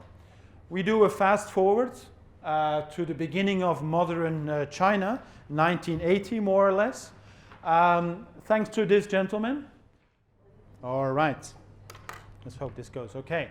So, special economic zones are basically areas, very often for industrial purposes, where foreign investors can come and set up a factory or something alike, or distribution center under special conditions, okay? Very often it has to do with tax incentives or special labor regulations or whatever sort of things that are attractive. The first one was in the city of Shenzhen. You may have heard of that place in the south of China near Hong Kong. Shenzhen used to be a fishing village, okay, with about 15, 20,000 people living there. This is today Shenzhen, so something changed there, okay? Apparently something changed. There's about 10 million people living there now, and that's a typical example of the changes that have happened in China, no? The rest is history. You're probably aware of this massive growth, around about 10% per year for almost 20 years in a row. So GDP per capita was multiplied by more than 40, and what is probably less known is that if there's hundreds of millions of less people that are really poor in the world these days, it's actually thanks to China, because nearly 700 million people were lifted out of absolute poverty thanks to this development. And actually you can see that from the data. This is the very poor people in China in 1990, and you see they almost all disappeared and lifted out of poverty over all these years, no? You're aware of the concept of the factory of the world, attracting a lot of investments. Also, there's a lot of mega rich, okay, that were a consequence of real estate investments, internet, on average fairly young people. The Communist Party is still controlling everything, right? They had some trials with democracy and all this, but it didn't give the result that the party expected, so they abolished that. Of course, if you grow so fast, there's also going to go stuff wrong, okay? There's going to be imbalances. The banking system is absolutely upside down. It's not working very well. Real estate as well. You don't have to be an expert in Paris to see that this is not Paris. This is a copy of Paris, okay? Well, they make these things because they think it's cooler, it's more attractive for buyers. People would like to be surrounded by these sort of images of Europe, for instance. So this is actually a copy of Paris, right? Or a part of Paris, no? Copying everything. Yeah, exactly. The whole city. The whole city. Social inequality is also a real big problem. It is not as bad as Brazil, maybe, but it's more or less like America. Okay, it's just not really great. And you're aware as well of the crashes in the financial markets. In 2015 and 2016, the markets dropped a lot, so that was also causing a little bit of upheaval, no? What's happening now, there's a lot of anti-corruption campaign going on. The government is trying to push against corruption, and that has left its mark, as we'll see in a moment. The exchange rate is a bit of a difficult story to see what's going to happen, so I really don't know if it's going up, it stays where it is, or it's going down. But in any case, it has gone up quite dramatically over many years, but now again it's softening again, so it's a bit of politics. Whether there's going to be a hard landing of the economy or not, I also don't know, but I can only hope no. Not particularly because I want to defend the Chinese or all this, but the Chinese economy is now so important in the rest of the world that if there would be a hard landing of the Chinese economy, we would all notice. Okay, it would really have a major impact on all of us, and we can only hope that this is not going to happen. No. So what are the most attractive industries for China? We're going to look them a little bit in more detail. Raw materials, of course, technology, agro-industry. There's anything related to the environment, anything called luxury and services like tourism and education, and then food and beverages, with guarantees. Okay, so looking at it a little bit in more detail, raw material, you know, of course, China is the largest oil and gas importer by far. That thirst has slowed a little bit, but still it's massive and it doesn't going to slow down a lot in the future. Technology is interesting as well, but it's very often recommended not to sell the last technology, the latest top technology, because very often you might have an issue with copies going afterwards, sent into your own markets at a cheaper price. No? So it might be more interesting to sell a little bit more mature technology that you already have replaced by updated versions in the market. Okay. There's actually also an opportunity of selling entire companies. The Chinese are buying entire companies now in a lot of parts of the world, although they usually count on 4 criteria, which is that it has to have a differential technology, something they do not have, something really different. You need a consolidated customer base, and if possible, international. You need to have a minimum size, of course, at least, and they don't want to turn around companies. They want to have companies that are making profit, so they're not like venture capitalists that are willing to turn around a company and make it profitable. They don't want to do these things. No, you need at least a slightly positive profitability. No, agro-industry, we're not referring to food, but we're referring to how to make food. Okay, so that's a number of things that are all aimed at optimizing agriculture, and that is important because China has around 1/5 of the world population, but only about 10% of the farmable land. So they need to get the most out of that farmable land, and it has to do with, for instance, I don't know, if you have a tomato plant, instead of giving 1 kilo of tomatoes, you want more kilos of tomatoes out of the plant. No? So how does this work? Well, it's a mixture of state-owned companies and private companies, and they actually are organizing a massive distribution network. There's a lot of things about certification, registration, which is quite complex. You need to test a lot of stuff. You're actually going to be needing local support, because otherwise you cannot work in a market like this. No? Yes? Is it true that China's making fake vegetables? I was about to, it's good that because you saw that I put this caterpillar video the day before yesterday, and I was about to put, it's funny that you bring this up, I was about to put a video about fake cabbage. Yes. Okay, some of you have seen that, but actually it looked like a lettuce, okay, a salad, but it's fake, it's made of plastic, okay. Now, yes, but it is, but there's a story behind this, okay? And I always say I don't defend the Chinese. There's a lot of Chinese, they defend themselves, okay? But in this case, I think it's necessary to explain this a little bit. This technology of doing this is not Chinese, it's Japanese, and it was developed further by the Koreans. And now you see videos on YouTube which look Chinese, okay? The whole story about this, what they do is basically they have water, okay? And then they use liquids, which are sort of liquid plastic more or less. And with a big spoon, okay, they pour this thing in the water, and basically you create sheets. If you mix white and green, you get like the color of cabbage, okay? And then they make like big sheets, which they roll up, and it really looks very much like it. Also, you cut them in two, and it really looks on the inside like it's cabbage, no? What they do not tell you is that this is a typical technique that is used to make exhibition products, okay? To be shown in, for instance, in restaurants, to decorate other food, okay? So it's not to be eaten. It's never been the intention that to sell this to be eaten, okay?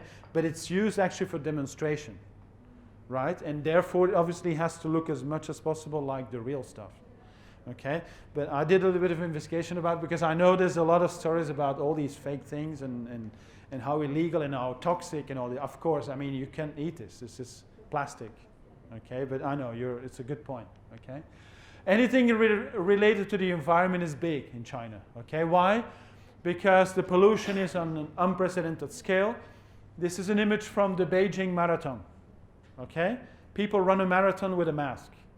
If you have to do that, something's wrong, okay? Something's not okay, because really that's not the way you should do. This is a picture taken by somebody who used to work for me a few years ago. This is Shanghai on a very bad day. Okay, this is not fog. This is absolute pollution. Okay, so you walk into this thing. And of course it's not good because it impacts everything, people's health and even political stability, because people are not accepting this anymore, no? So a couple of things, like 80% of the water resources are non-drinkable. Okay, so really massive. Actually, the underground pollution is even worse than the air pollution. And to give you an idea, 2 years ago, they approved the building of more than 150 new coal electricity generating plants. Okay, and that's really bad for the environment, of course. No. Now, 50% of protests are linked to environment. This image is interesting as well because this is a screenshot of my own phone. There's an application. They changed its name. I think it's, I can't remember what it's called now. It used to be called Air Quality, but it's got another name now. It used to be focused only on China, but now it works for the rest of the world as well.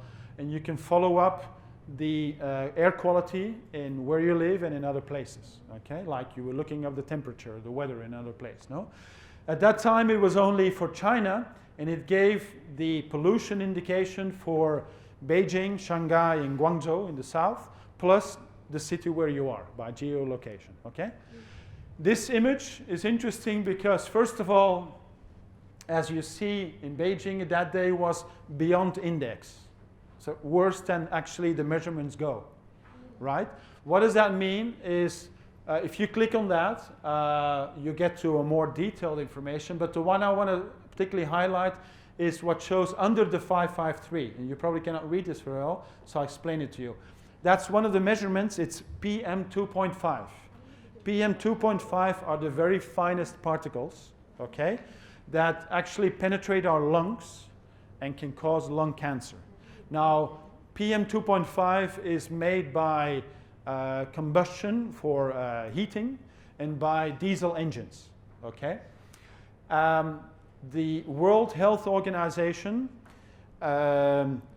sets limits of 12, okay? That's units per million or whatever, okay? 12. In Europe, the measurement is 15 to say that is still safe, okay? 12, 15. In Beijing that day, it was 580. Okay, I repeat. The good thing is 12. Okay, and this is 580. That's wrong. That's not good. Okay, that's all real. It's objective data. So you see that day in Shanghai was fairly okay because PM2.5 was only 55, which is still 4 or 5 times above the limit. No? But Beijing that day was absolutely dramatic, okay? So this is something that people are not willing anymore to accept. For instance, one of these things is that on a good day, if you click on that information, it also shows you things you can do or not do. When it's a good day and pollution is low, it actually mentions now you can ventilate your apartment. Okay, that's on a good day. On a bad day, don't ventilate your apartment because you get all the bad stuff inside, no? So it's... Eh? Well, it's that, no, it's traffic, it's combustion, and particularly it's electricity generation with coal plants. Okay, it's the burning of coal that is absolutely the worst, because actually the coal in China as well is of the very polluting type. Okay, so there was a moment that every 2 weeks they opened a new plant, coal plant, to catch up with electricity requirements. No, so the opportunities, of course, are massive. But the risks as well, no? Because very often there are what I call poisoned invitations to participate in projects, meaning that you also have to open up your technology. And then, of course, it's the road to getting copied is important. And actually, Chinese companies are becoming more and more relevant in this field. Also, internationally, they're taking over, they're acquiring the technology, and they become competitors of us, no? Luxury. What does it mean, luxury? Well, luxury means prestigious brands, not necessarily expensive stuff, okay? I've had my own experience. I can imagine you're not familiar with that, but this is The bottom image is of a wine region in Spain. Very small wine region. It became very popular, that wine in New York. It became very expensive. And people thought, okay, if it's expensive, Chinese will buy it. No, they will not buy it because they don't know it. It's not a famous brand, okay? The famous brand is the one on the top, okay? And therefore they queue up. So very expensive doesn't mean a thing. High taxes in China. That is another thing. That's another why thing. they go Yeah. buy from Europe. Yes, that's right. That's right. So basically what you need to do for that is, of course, positioning and spending money on creating that brand image, of course, which is obviously not open to any sort of company, no? Fashion, for instance, stuff made in Europe is very popular. The big brands are way ahead of the pack. I mentioned Zara here. Now, I imagine several of the gentlemen here, but most of the ladies here will say, he's talking about luxury. Why does he mention Zara? Well, in China, Zara is positioned as luxury, okay? Next to Zara is Gucci, okay? It sounds a bit strange, but that's how they did the positioning in China, okay? So it works.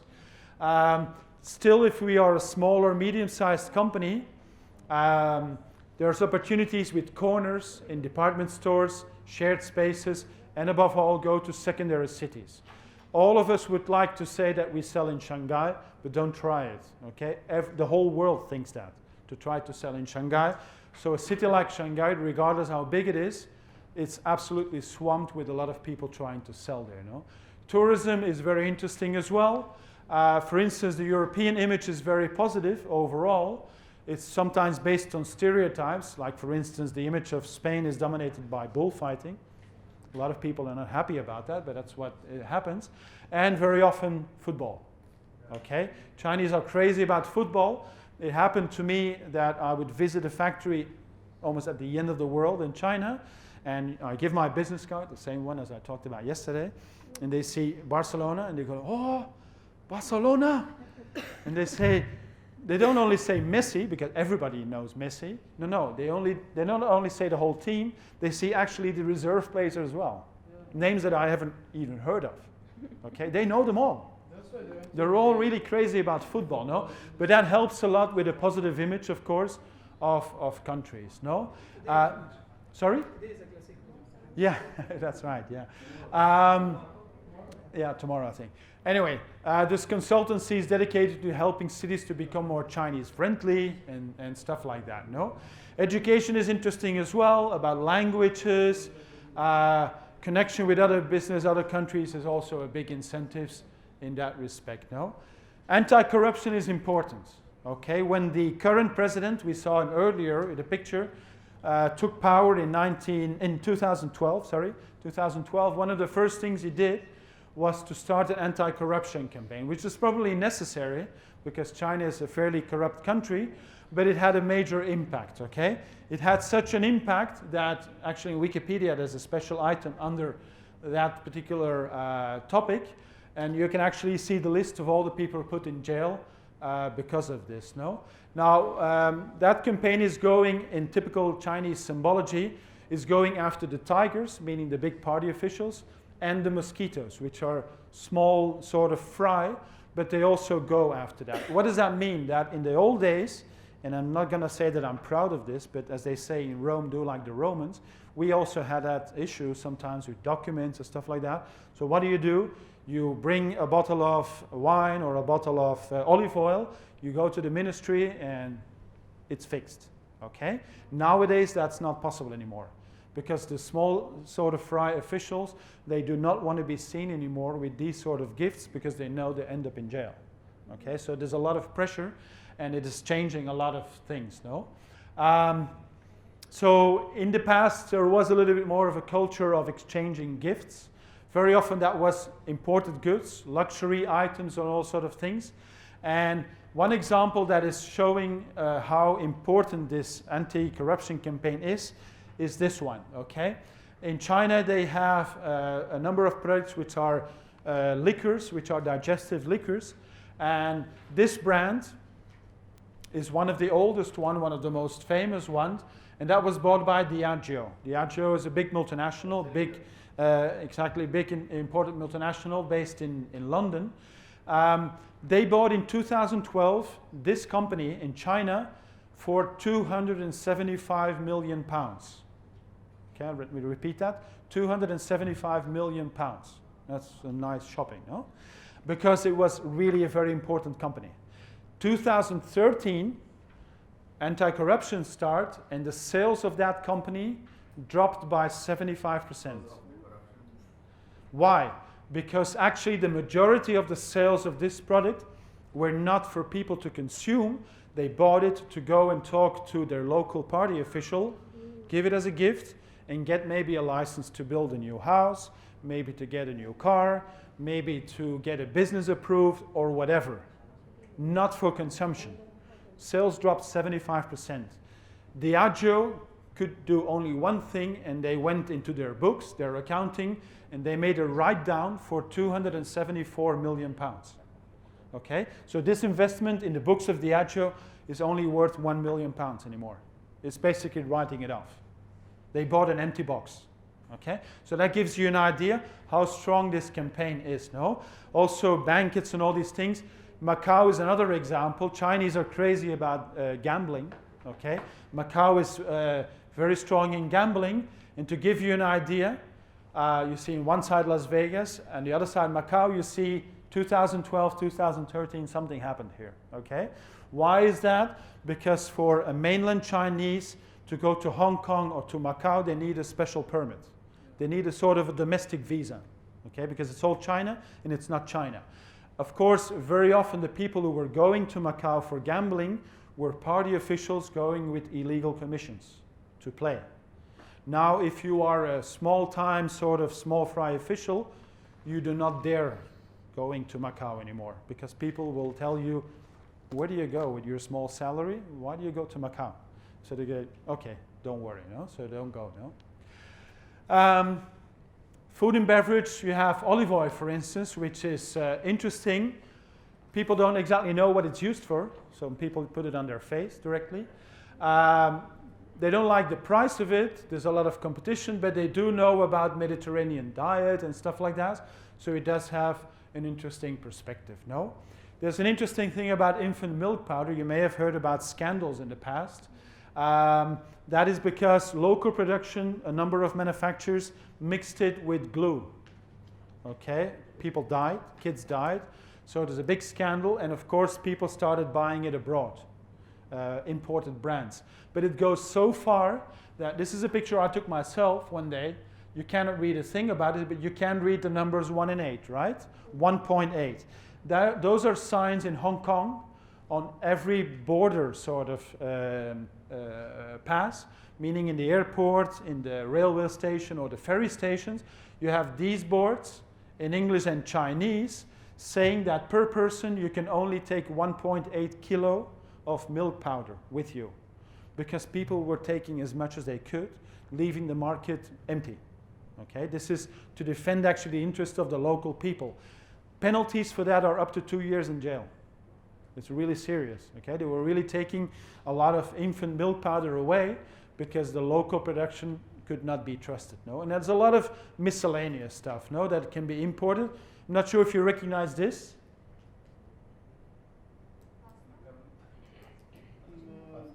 Pasta? No. Seafood? No. Chicken feet.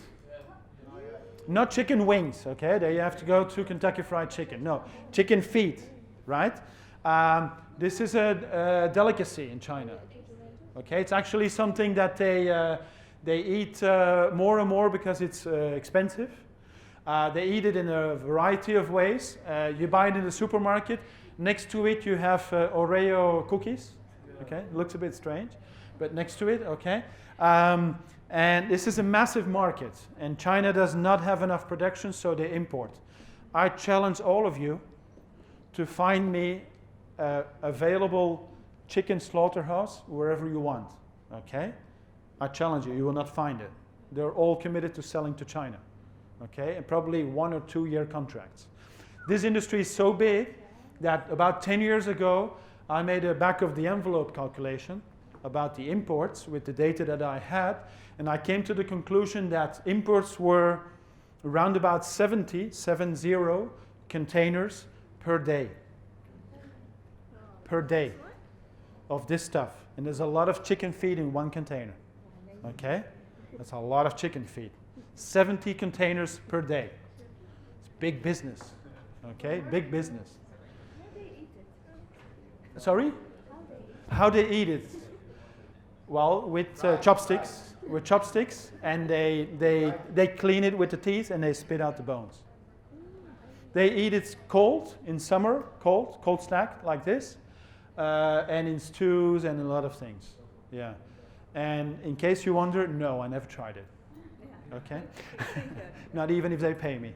Okay? So chicken feed, yes. Meat offal and all these sort of things are interesting. Methodology, sorry. We need to go through a number of things, okay, that are important in order to go and attack a market like this. So let's have a quick view at these things. We need to define first how we're going to go ahead in this market, what sort of strategy, you know? So we need to be all implied, and this will lead to internal negotiations. No? We need to have spare capacity, of course. We need to be able to have some expertise in international shipping. We need to understand that maybe people are going to pay us in different terms than what we used to when we do things nationally. And of course, general management has to be convinced and leading this thing, no? China is split up in regions and cities, okay, which are sort of pushed by the government policy. This is an aerial view of the center of Shanghai, okay? The whole of Shanghai occupies pretty much the whole sheet, 23 million people, very attractive, but of course very busy. A lot of people go there, no? There's basically 4 main areas in China, according to their sort of development over time. With a map, it looks easier to understand. So the south, the Pearl River Delta, Canton, or Guangzhou in Chinese. Then they developed more the area around Shanghai on the east coast, the area around Beijing, and now it's the interior part, which is more and more developed as a new interesting frontier, no? Of course, this has an implication in terms of consumer behavior. People sort of on the inside, they have a very traditional way of buying things. They think a lot about the social impact of what they buy. More the emerging thing is still sort of conservative, but they look at what happens on the coast, okay? What is cool on the coast, so we want it as well. And on the coast, it's very, very Western, very Western. I can assure you, you walk around in Shanghai, and I understand some of you have been in China, you were in Shanghai as well. You walk around in Shanghai, and you feel like you're walking in Paris. A lot of very, very Western, extremely Western, and people are sort of following those patterns as well. No?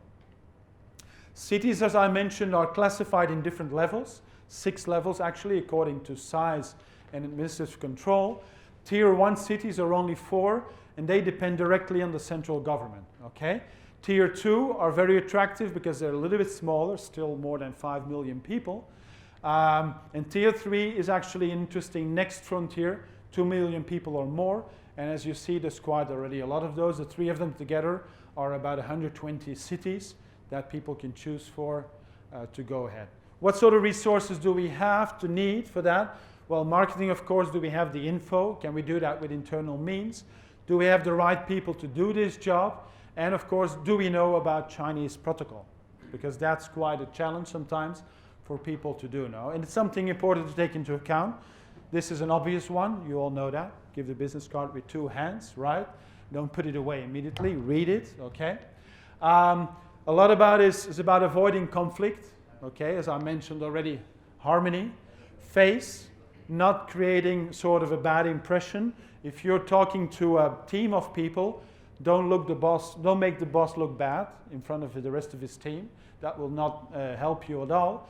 There's a thing in China called guanxi, which are the network of contacts, okay? It's a bit more than LinkedIn, okay? It's not LinkedIn. It's really informal contacts, and people help each other. They support each other. As a foreigner, it's very hard to be part of this, okay? Greetings, well, very formal, have the correct body language. Very important is gifts, okay? And this image is interesting because it's a true story. You can look this up. What is a typical gift that you cannot give to a Chinese person? Not at all. Absolutely taboo. No. Good guess, but no. What is something you cannot give to a Chinese person? Money? No, they will always take money, trust me. It will look a bit strange. No, but you go in an interesting direction. Jewelry. Watches. Watch. Never give a watch to a Chinese person. Why? Because the word for watch is similar to the word for death, and it actually is trying to say your days are numbered. Okay, you don't want to give that as a message to anybody.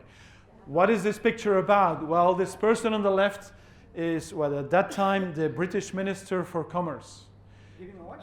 She went to Taiwan, which is basically, from an ethnic point of view, the same as China. This is the mayor of Taipei, okay, the capital. And that person, I don't know how many consultants she has around her, but she managed to bring a watch. So you see the guy's face, so they say, I cannot believe this. No, she brought me a watch. So also, if you get a gift, don't open it in front of them. Okay, take it to the hotel, and you'll be surprised. Very often, it's a box in a box in a box in a box, and then a very small gift. Anyway, it's about the image, no? And negotiations, again, as I said, don't get angry, be patient. That's very important, right? In terms of product range, you need to be able to adjust things to their tastes, because there's stuff that will not work. No, this is a case of a product from Spain. This is a special mint sweet, okay, with a very strong taste, very famous in Spain, but it's a very strong taste, okay? We tried to introduce that. We even got it into retail, as you see, which took a lot of effort. The problem was that it was too strong, okay? We tried testing it in trade shows. We'd give it to people, and people would literally spit it out in front of us and ask for a glass of water to take this terrible taste out of my mouth, okay? So we didn't get very far with it, no? It was not adjusted to the right taste, no?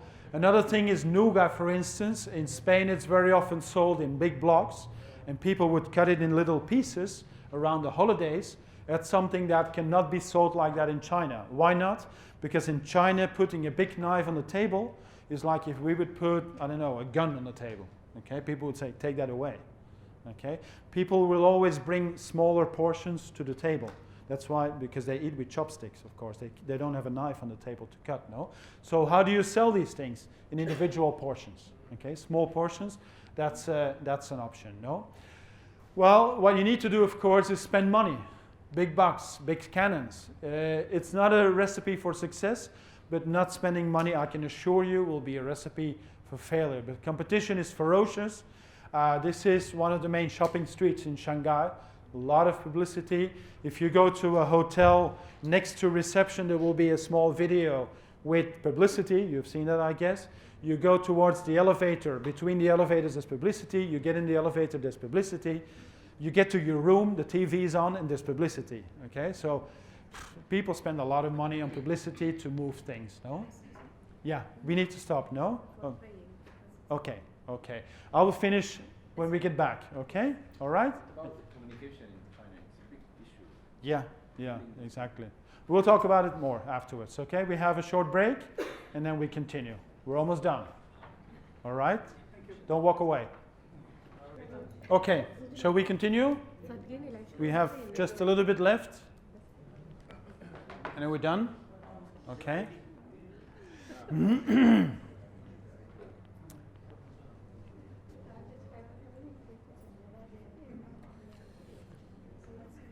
Okay, so another thing to take into account are a number of legal and financial considerations, which are all necessary to be taken into account, but they're not easy, but they can sort of be managed. For instance, product labeling and certificates. Of course, whatever you sell there needs to be correctly labeled, because people otherwise don't know what they buy. Okay, the same thing if we would buy stuff in the supermarket that is in Chinese, we wouldn't buy. That's why there are also laws in every country of the world to make sure that this is correctly taken care of. No? Import duties, we talked about at the very beginning, yesterday morning. They're still high in China on a number of products. So that is not always a good thing. No? some information. I couldn't immediately find information regarding Bahrain, but Saudi Arabia has a website that gives information for exports, and another interesting website is one from the European Union, where you can find a lot of stuff about how to sell into China, what to do, what are the laws, what sort of procedures you have to follow in all this. And again, about the further considerations, we talked about anti-corruption contracts. Again, as I mentioned before, some people tend to give exclusivity. Usually agents and distributors will ask for exclusivity, but it's not always the best thing to do. The intellectual property rights, we talked about that yesterday quite in detail. And then there's the question, if eventually we end up in court in China, that's probably not a good place to be. Okay, something has gone really bad. Remarkably, actually, in China, it's fairly fast. It's not a bad system. It's quite a lot focused on documents, not so much on testimonials, okay, of people standing in court and doing a declaration. There are some regional differences depending on where the court case is. But particularly the problem is with China that once if you win a court case, it's not always easy to execute it. Okay? So if the other party loses and you should get a compensation, that might be a problem. Okay? It's very hard to get that implemented. No? In terms of distribution and logistics, there's a lot of connections, of course, a lot of seaports. These are just the main ones. And there's further expansion with the OBOR, which is the One Belt, One Road initiative, whereby China is trying to build up again sort of the Silk Road initiatives with investing in a lot of countries down the road, building ports, building terminals, building connections and all this, right? Internally, logistics are basically based on first level infrastructures. This is Beijing, this is Shanghai, but it's hard, of course, to manage from overseas, no? In terms of distribution channels, most products would like to end up in retail, in supermarkets. There's more than 600 chains in China. The big international ones are all over the place, but the most important ones are actually local companies. No, it's quite difficult to get into retail, of course. Has a strong presence in China? Yes, Carrefour as well, yes. It's complicated, but it's not impossible, of course. We mentioned already before what's interesting, like milk powder or snacks. What is not interesting, things that don't rotate quickly, but it's the same all over the place. Supermarkets want to have quick rotation, of course. And a lot of imported goods have a special section for imported stuff, no? What you need to do, of course, is spend a lot of money on promotions. This is one thing that we organized one day, which is a Spanish festival, with all the topics, all the typical things, okay, with the dancing or whatever, people tasting stuff and all this. This is, again, you see the imported food section. People can try out stuff. All this stuff is very popular, but it implies spending a lot of money, and eventually you may end up in the shelves, right? Let's give you more pictures. Another channel would be hotels, restaurants, and sort of stuff. This is interesting, but volumes are much smaller, much more modest compared to retail, of course. And there's a whole network of distributors all over the place. And then very often people try to sell in gourmet stores, okay, which is interesting for small and medium-sized companies because Chinese people are very eager to try and test new things from abroad. But the problem is that rotation is very weak in gourmet stores, no? Very often your stuff gets stuck, no? Gifts is a very important channel, but nowadays it's a little bit hurt because of the anti-corruption campaign. And finally, I cannot avoid to talk about e-commerce. E-commerce in China is massive, no, bigger than massive. Yeah. It's even much bigger than the United States. Chinese get crazy about buying online, and a lot of it actually is with the phone. So they can buy a lot of stuff. Also, this is again, this is the wall of WeChat. Okay, remember that I mentioned that WeChat also has like a wall like Facebook. So people use that as well to promote products, in this case, olive oil, no? How complex is e-commerce in China? Well, to give you an idea, I would imagine that most of these names actually are not familiar to us. Okay, WeChat, we mentioned about it before, but there's a lot more. Since YouTube is not available, they have Miaopao, where people launch videos. Uber actually had to leave China because Didi actually was stronger than them. Taobao is a platform as well for e-commerce. Weibo is like Twitter, because Twitter is blocked in China. Baidu is the Google, as we mentioned before. And all these sort of things. And Alipay, of course, is from the same group as Alibaba, which you're also familiar with.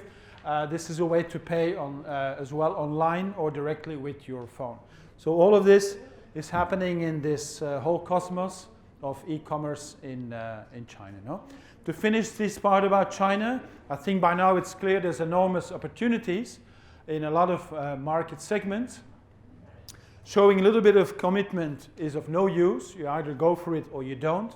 And then if you don't, you better stay at home. And the current situation is sort of changing a little bit. It's a bit weakening maybe.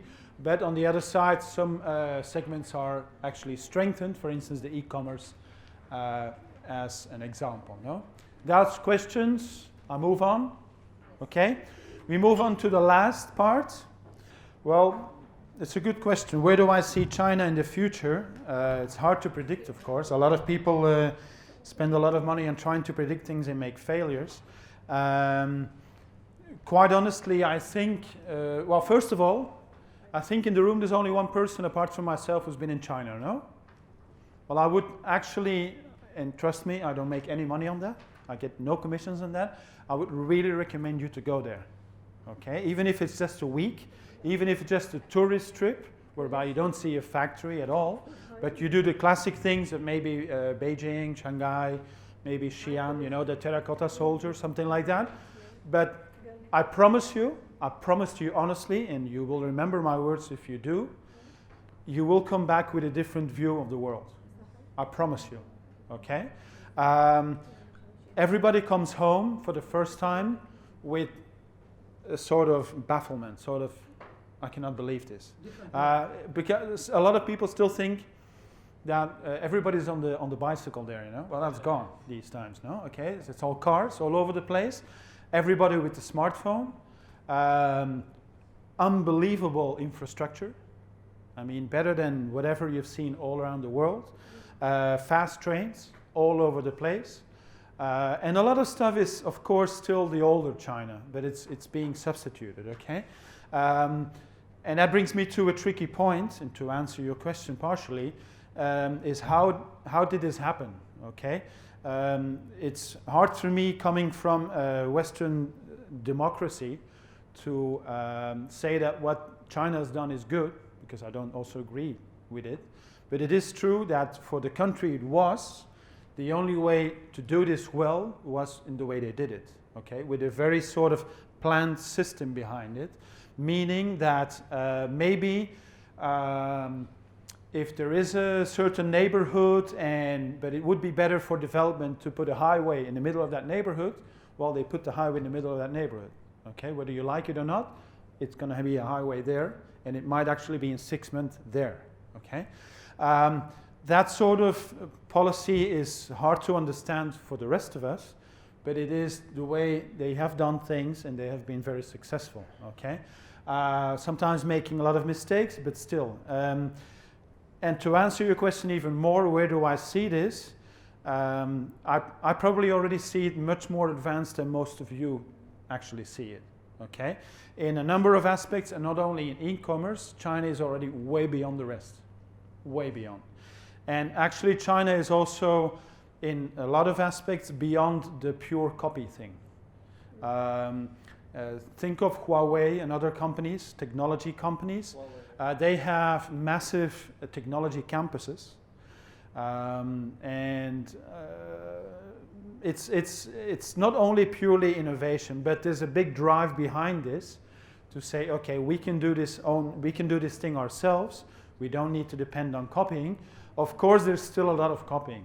Trust me. I mean, officially there's none, but you go to any big city in China, and there's always going to be a few places which look like a department store, but they're copy markets. Okay, and you go there, and you can get anything you want. Okay, I stopped bringing Louis Vuitton bags. I got sick and tired of that. Also because if you catch me in the airport in Europe, I lose them all and I get fined. Okay, but you can get anything, whatever you want. No, as they say in Shanghai, we can copy everything except your mother. Okay, we can copy anything else, no problem. No, so except your mother. Okay, anything else we can copy for you. No, and that's true. No. I think the big question is whether they're going to crash or not. I don't think so.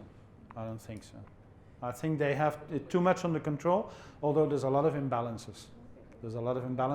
And I think China is going to be more assertive in the future. Absolutely. So we better deal with it. We better get used to them. Absolutely. Okay, we finish with a short section, 18 slides. Amazing, no? I'm able to do an 18-slide module, okay? The last one about organization and leadership, okay? The objectives here are trying to understand a little bit how the organization is important if you want to expand. What is the role of leadership as an essential means to success? And we'll talk about a couple of trends, right? So, of course, the goal of any sort of organization in global marketing is to have a structure that enables us to respond to trends, movements in the market, differences that are happening, and that is the most relevant thing, no? Very often if we move abroad and remember the entry modes that we saw before, and things about global coordination and all that I mentioned, very often, and I'm sure that in a lot of your companies where you work, you encounter these things, is that on the one hand you have headquarters who want to do one thing, and on the other side you have local companies, okay, who want to do maybe something else. No, there's a lot of tension always between these two extremes. No? It's not always easy to do these things right. That's why there's also no single perfect organizational structure. Leading edge companies, and I just as an example I mentioned here Facebook, they tend to have a sort of simple and flat structure, but of course that's unfair to use those as an example because they don't have a factory, they don't have a supply chain, they don't have a lot of sites, they can coordinate a lot of stuff from the central offices. So you compare those to General Electric and it's another story. Okay, so you can't simply say, well, I think General Electric should have a flat organization structure. Well, it won't work. Okay, so there's no single right sort of structure in that respect. No. In any case, simple structures increase the speed and clarity of communication, and they allow actually to spend resources more on learning than actually instead of controlling and monitoring. No. Now, there should actually be 4 competences always available: is geographic knowledge. Why are we here? How do we do this? Why we want to go to another place? Product knowledge is obvious as well. What do we have? A number of functional competences as well should be there in the organization. And again, always and always and always, the customer. Okay, the customer, we need to understand what they need, what are their specific requirements. No? The myth of the ideal organizational structure, in any case, bear in mind that successful companies go through 3 stages. No? They recognize the diversity that is around in the world and the different markets, try to build efficient and good communication channels, and have a number of norms and values and stick to those. Okay. Another thing that is interesting to bear in mind is a global marketing audit. Okay, it's an examination of a number of things that we have to do periodically, like every year, for instance, which has the objective of identifying problems, opportunities, and recommending, of course, an accordingly plan, an action plan, to try to improve on a number of things that we found and that we don't like. No? In terms of leadership, the key, of course, is in leadership to be able to influence a group of individuals in trying to achieve goals. No? So not all leaders are good managers, and not all managers are good leaders. But a good leader, in any case, should be able to sort of display confidence, get cooperation of the rest of the team, and build employee morale and motivation, right? Basically, ordinary people doing extraordinary things. No? I'm not sure if you're familiar with this.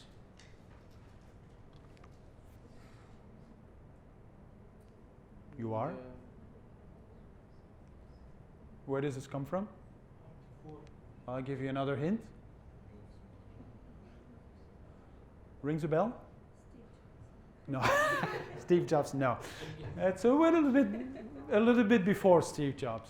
No? No. No. No. Nobody knows this?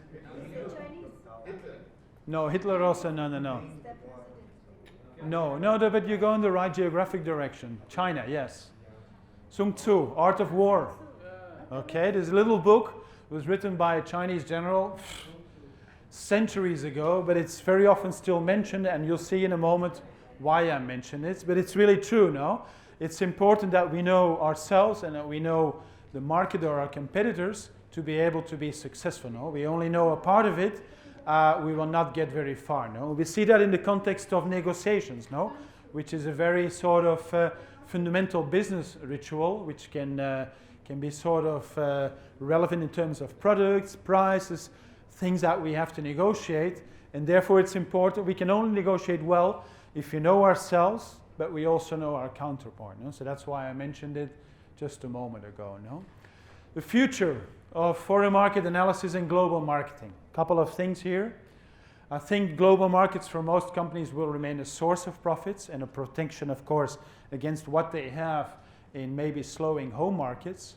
Common sense will be marked by competition, what's happening with the competition, whether we are transparent as a company or no, and technology. Technology is going to dominate us, whether we like it or not. Okay? So we better get used to the idea, no? The future is more about customer engagement, meaning to be relevant in the marketplace and to offer a value exchange based on a competitive advantage. To finalize this part, as I just mentioned, the organization will continue to be the key element in developing new foreign markets. Leadership, of course, is critical in order to motivate the organization. And the future is about customer engagement and value exchange. And I already want to thank you for your attention, because this is my official last slide. But there's a bit more, okay? Right. Thank you.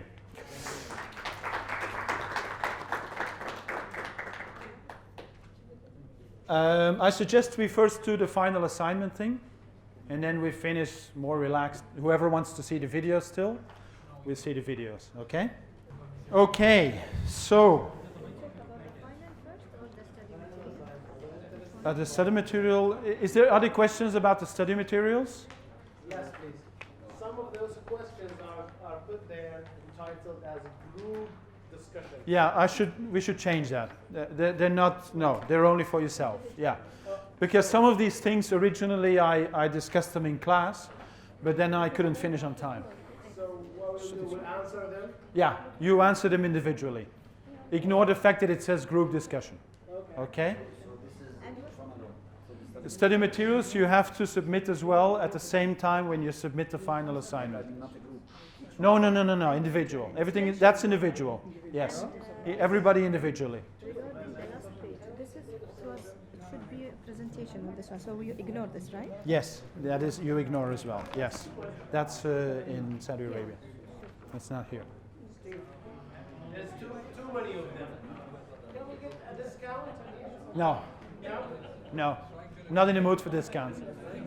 Would you accept a Chinese gift? No. Please accept this. I don't use watches. If that is what you want to do, no. Okay, let's finish with this about the final assignment. You can do this on your own, or you can do this in groups of maximum 2 people. 3 is more than maximum 2, okay? 3 doesn't work, okay? 1, 2, okay? That's all. There's no other alternative. Right, you submit a soft copy only at this email. No hard copies. Make sure to include a title page, of course. Excuse me, can you go back? Is it at Geneva Business School or Gmail? This one. We have a GPS. It says on Gmail here. No, I think, oh no, hang on, ho. The document you have there in paper has been substituted by one you got by email. Well, let me have a look, because I noticed that yesterday that was wrong. Let me see what I sent last time. One moment. I'm trying to read this without glasses, which is a fairly silly exercise.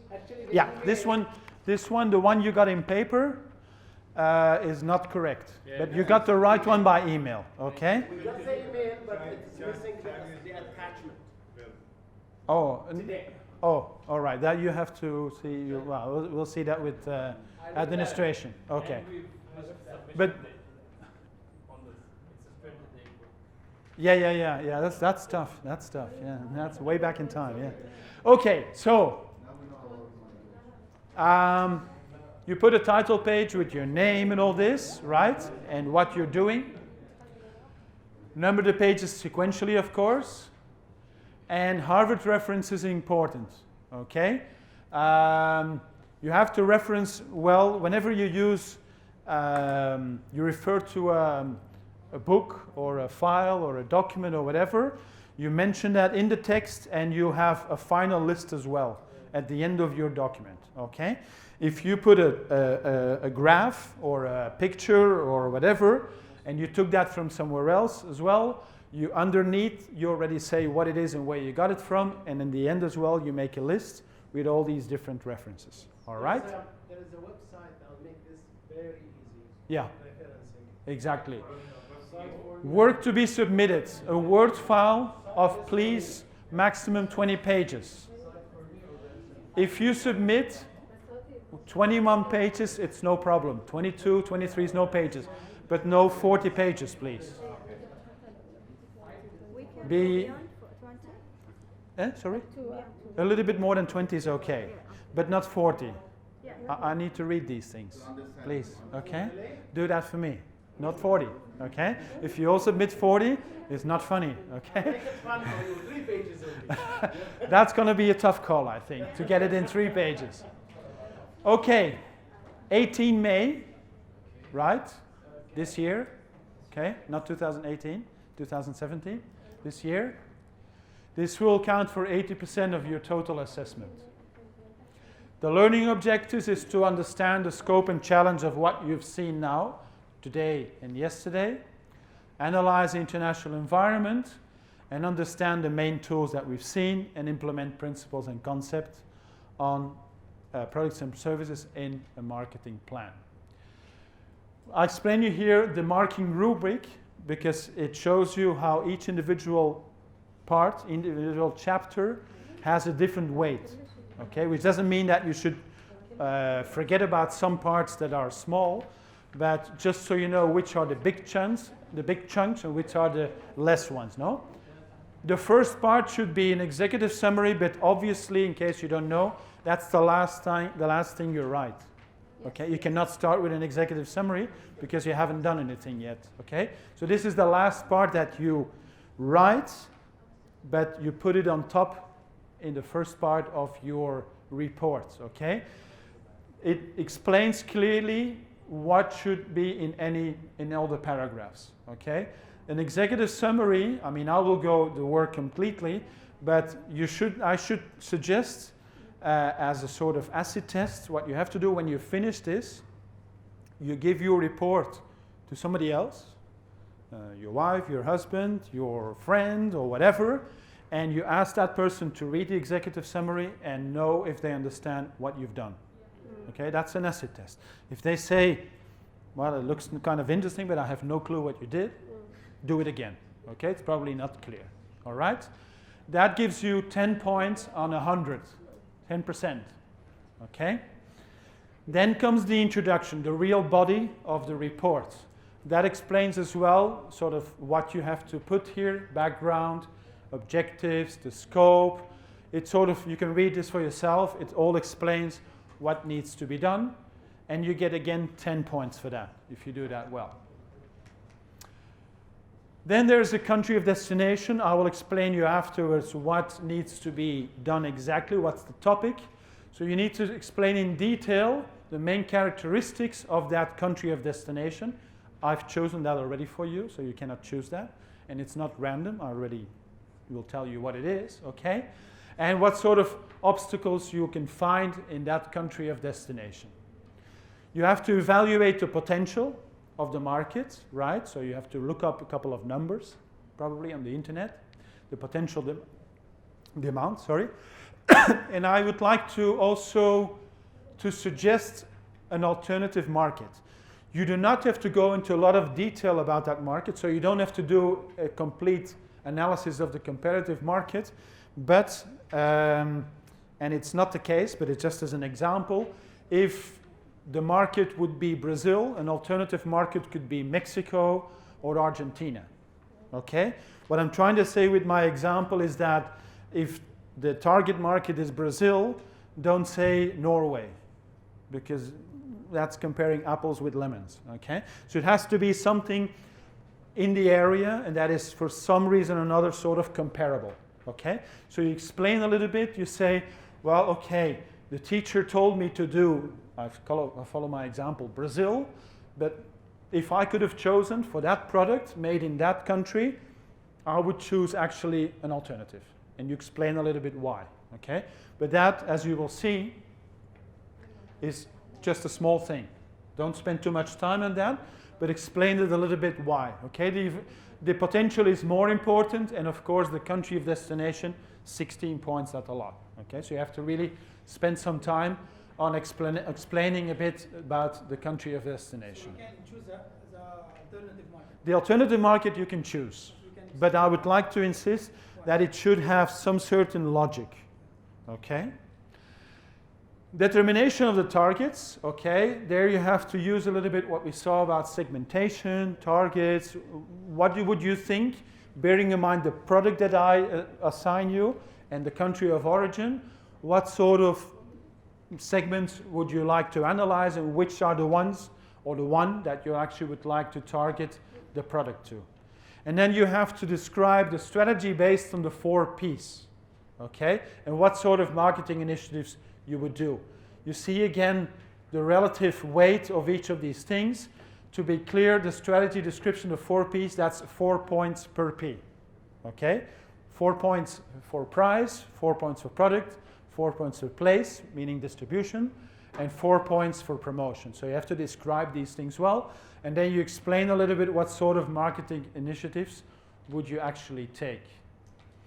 And then you have a conclusion. You have points as well for the correct application of the Harvard referencing style. There's also some points for just proper formatting. This may look obvious for the most of you, but I've seen works that were probably well done in terms of content, but very purely executed, okay? Try to imagine a little bit that you do this for your boss or for a colleague, and that you'd like to give a good impression, okay? So these are giveaway points if you make a little effort, no? Then there's the issue of late penalty and the final total. So you see conclusion is very small. However, the restaurants, we give this a lot of importance. That's why 10 points, but these are actually also giveaways if you do this well. Formatting only 5. Late penalty, there's no deduction. I think there's a fee. Yeah, there's a fee for that, okay? So, but anyway, and the final total is 100, okay? This is the same thing, but this is the thing I use, okay, for my grading. So you know what I do. This is the same thing as I've shown before. So basically what I do is I mark whether excellent, good, or average, and then I mark here the received points. But this is exactly the same thing that we saw before. You see also the divisions and all this.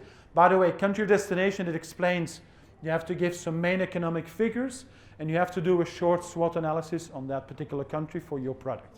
Okay, what you would find there. But it basically gives the same information that I said before. You see as well the 4 points per P. Okay?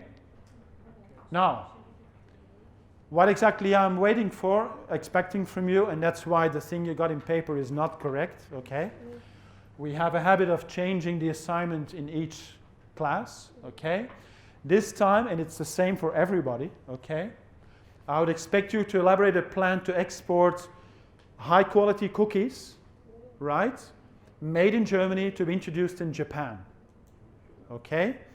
I would totally suggest you not to use an existing brand, okay? Why not? Because if you use your own brand, it gives you much more liberty, much more freedom, okay? If you have to use a specific German existing brand, you will be sort of linked to that, Okay, and it's not going to be as good. And actually might be difficult to find all the information you need. I give you the liberty to invent your own brand, but be reasonable. Okay, I mean, don't make it too fancy, too creative. So this is the thing. Any questions? Any doubts? No. So far, that's it only? That's it. Okay, so high-end cookies, high-quality cookies made in Germany to introduced in Japan. All right? So, now it's showtime. I have received videos from group 1, 2, 4, 6, 7, 8, 9, and 10. So the other 2 are still negotiating with Hollywood, I understand. But that's okay. Although it's a lot of videos anyway, so, but we'll see. Mexico is full of opportunities. Do you know that to open a new business in Mexico, it only takes 6 days with 6 procedures? Mexico is a gateway to the most important market in the world, being part of NAFTA that worth $20 trillion. Mexico network of free trade agreements give a preferential access for 45 countries. Mexico has a strategic geographical location with a direct access to Europe, Asia, Africa, Latin America, and North America. It has a strong internal infrastructure with 52 international road access points, 85 airports, and 27,000 kilometers of railroads, and 76 seaports. Mexico has a domestic market of more than 120 million people. It also has an important pool of young and highly skilled human capital. Average age in Mexico is 27 years old. According to the Global Benchmark Report in 2014, Mexico occupied the first place in terms of productivity. They are working hours better than countries like Korea and United States. So what to invest in Mexico? Mexico is one of the most emerging countries open to foreign direct investment. Mexico has a variety of industries like car industry, food, electronics, and medical instruments. Let's talk about exporting vegetables. Mexico is the leading exporter of vegetables in America and the 4th biggest in the world. Mexico was top producer and exporter of avocado and fresh tomatoes. It's also the 2nd biggest exporter of melon, watermelon, and papaya in the world. Mexico is ranked as a top 5 exporter of other vegetables such as cucumber, lime, lemon, onion, strawberries, celery, eggplant, raspberry, chili peppers, and broccoli. So the government, to encourage people to invest in Mexico, gives some incentives such as companies located in Mexico paying local or state income taxes on corporate earnings. Taxpayers engage exclusively in agriculture, livestock, fishing, and timber-based economic activities are provided special tax exemption based on the number of shareholders that make up the firm corporate structure. Streamlined security for supply chains, including shipment security, reduced number of inspections, access to exclusive fast lanes at the border, reduced shipment times. Preferential support from the Foreign Trade Bank for loan guarantees, export policy program, development assistance, and financial assistance for direct export. All of these are solid justification to start thinking of investing in Mexico. Thank you. Well done. Well done. Good. Okay. We go for Italy.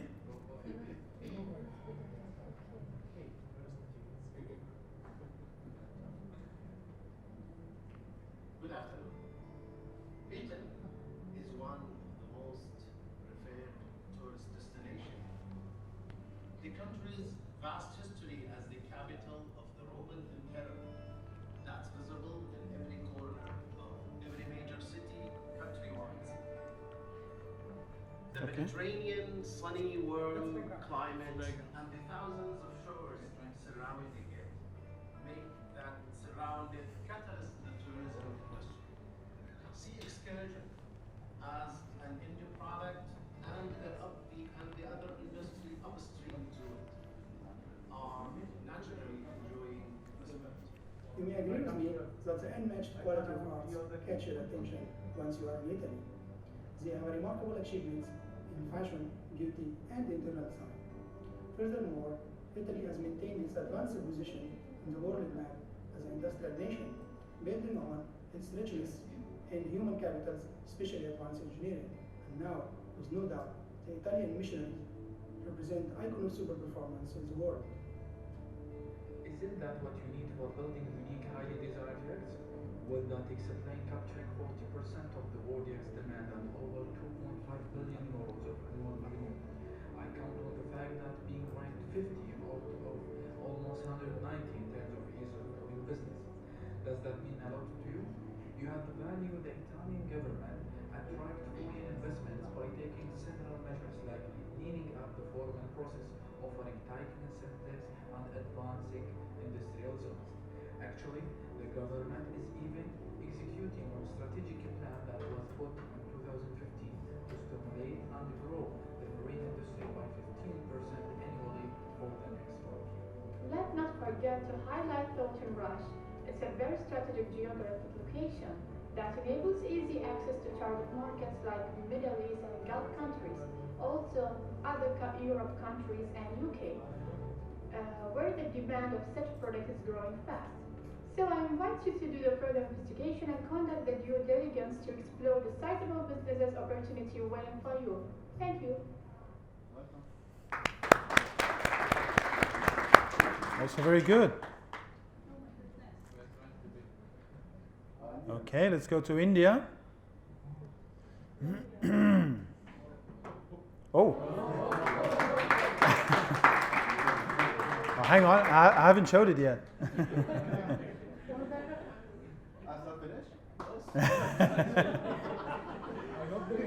They already have a contract. Namaste. My name is Noor. And I am Christine. And today we would like to share with you our beautiful country, India. India is a diversified land of mystical dreams. It is a nature with the most vivid and richest heritage and history. India is known for many things, like having their popular sport cricket, exporting rich spices to use in herbal medicines, for production of intricate and exquisite jewelries, for the fine Bollywood films, and of course, India is the home of one of the 7 wonders of the world, the Taj Mahal. But what we do not realize is that there is a growing industry in India. Information technology in India is an industry consisting of 2 major components, IT services and the business processing outsourcing, also known as a BPO. The sector has increased its contribution to India's GDP from 1.2% in 1998, growing by over 30%, which contributes a total of $147 billion US dollars. Today, Bangalore is known as the Silicon Valley of India, and it contributes 38% of the Indian IT exports. India's second and third largest software companies are headquartered in Bangalore, like Microsoft and Google. These companies can definitely improve, build new businesses, and access other markets. Yeah, and India is now the world's favorite market for BPO companies. The BPO boom in India is credited to cheap labor costs and India's huge talent pool of skilled English-speaking professionals. The high quality and steady growth of its BPO industry makes India the world's favorite destination for BPO services. So why not visit and invest in India? And where else is it better to grow your opportunities in business? So come and explore this beautiful country, India. From Malenge.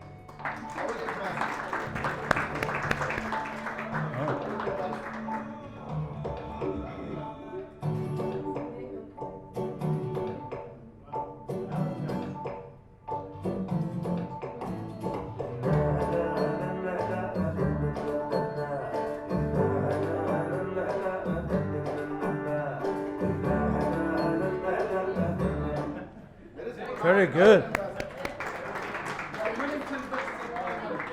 Very good. Okay, so now we go to Norway.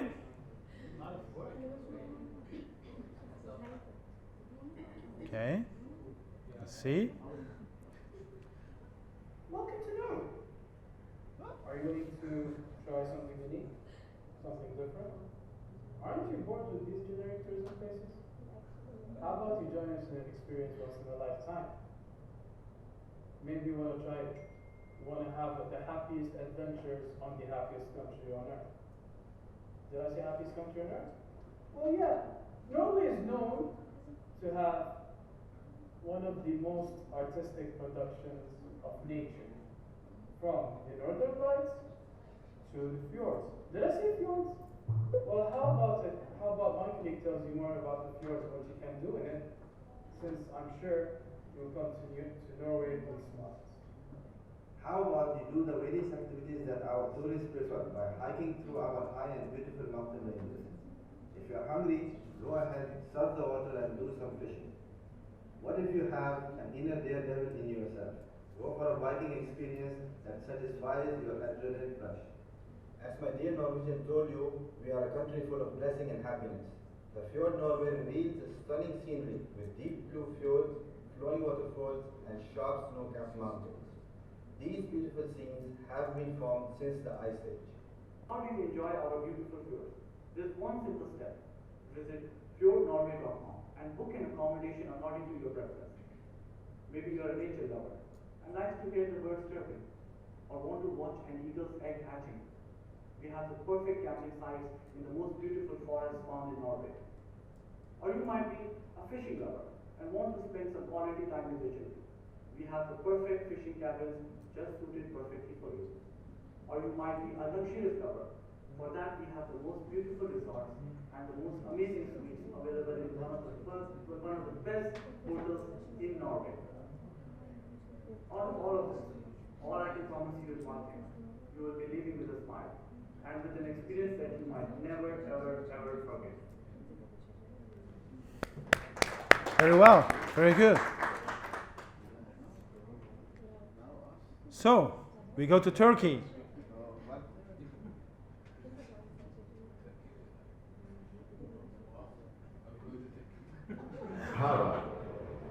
Hello. حياكم الله. Today we're going to introduce our country, Turkey. Turkey is one of the oldest countries in the region. It was ruled by Ottoman Empire. Our population is 79 million. The currency is lira Turkish, and for every 1 lira it's 0.27 US dollar. Turkey is 783 square kilometers. It is a very unique place in that it is the only country in the world that is situated on 2 continents. Due to our location, it's very unique because it's between 2 continents, Europe and Asia. From that, we have a very rich history and historical places, such as Blue Mosque and Hagia Sophia and Topkapi. Recently, Turkey has become a major medical tourist due to the advanced and high tech in the medical services. Our mouth-watering cuisine is shawarma, kebab, and Turkish delight, yummy. It's very delicious. We are famous for our high quality goods, especially our leather products, which are known all over the world. Our luxurious silks, we have branded clothes and unique souvenirs, which will make Turkey a shopper's paradise. The Grand Bazaar will actually make anyone want to shop. Due to all what we have listed before, this ended in having Turkey 35 million visitors per year. As well, we are ranked as the 6th most visited country in the world. I hope we have given some insights on Turkey and hope that you will become part of our unique experience. تشكر أدرام. Thank you very much for your valuable time. نشكركم على وقتكم وإن شاء الله يكون البرزنتيشن ثمين بالنسبة لكم. Good. Okay, we go to South Africa.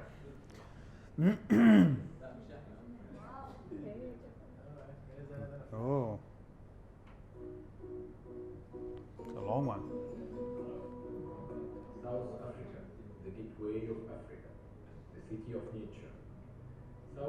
Africa is one of the most beautiful countries in the world. It has the largest and the most powerful economy of the continent.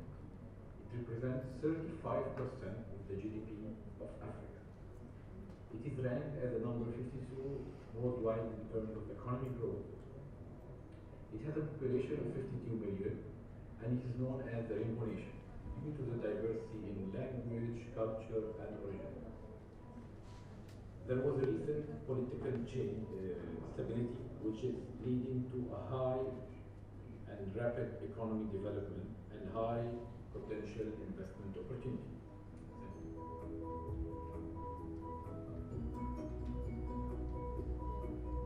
South Africa is one of the most sophisticated, diverse, and promising emerging markets globally, strategically located at the tip of African continent, and this is viewed as a key investment location for both market opportunities that lie between its borders and as a gateway to the rest of the continent. For market about 1 billion people, and also it ranked as the fourth most attractive investment destination in Africa in 2016, and this is because it ranked and scored very well in the growth factor GDP and the ease of doing business and the significant population, of course. Also, it has the most modern and extensive infrastructure in Africa.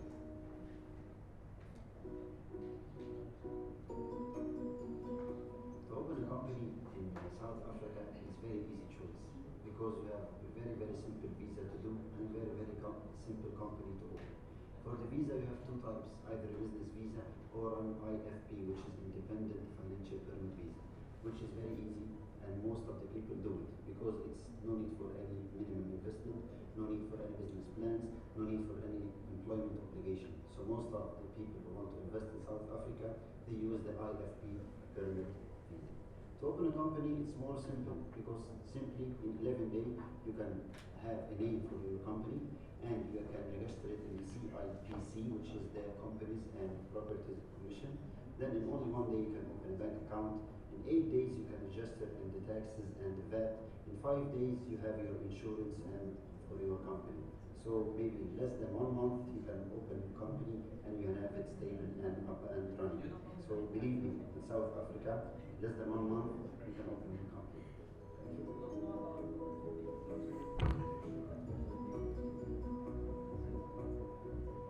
Welcome to South Africa. You can invest for many business chances, mining for gold, and for agriculture, as South Africa has a diversity in many plants. Tourism, you can arrange safari and a wide range of animals.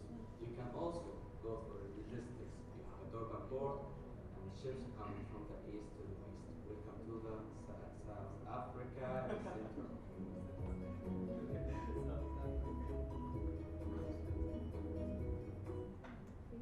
Good.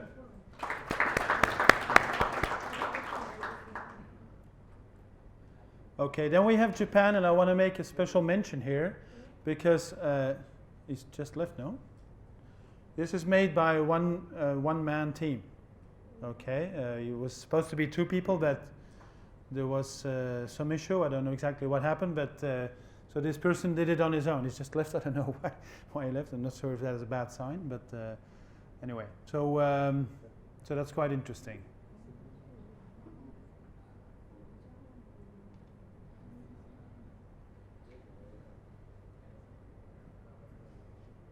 It's costly.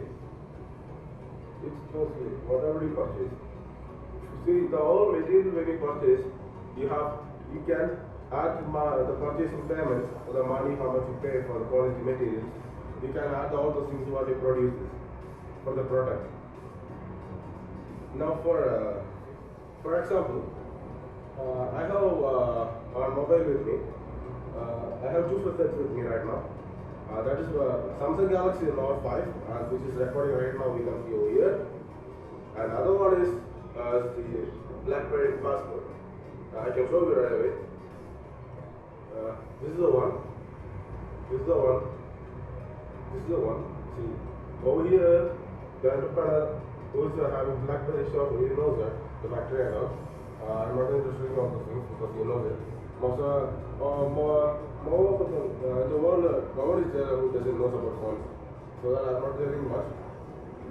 So this BlackBerry is BlackBerry passport, not us. And if an entrepreneur is starting a BlackBerry shop, if you have to purchase the screen over here, the keypad, and the steel finishing down over here, and the buttons over here, and of course the lenses, the sensors, and the charging ports, speakers, mics, and of course the body, and the camera, the logo, and this is made of rubber, and whatever material you use, you have to use this. And the logo, see over here, the logo you see, and so logo is I think so it's steel. I doesn't know which color it is. I feel like steel, and the backside of the thing looks like rubber, and this one looks like fiber. This is the only one which is removable over here, and the flash lights, whatever you wish to. You have to make this. If you want to start a shop, you have to invest first. For that investment, when you start business, you can start earning too. If it's profitable, you can continue it. If it is not profitable, it's better you cut it down. Because it's useless. You keep on it.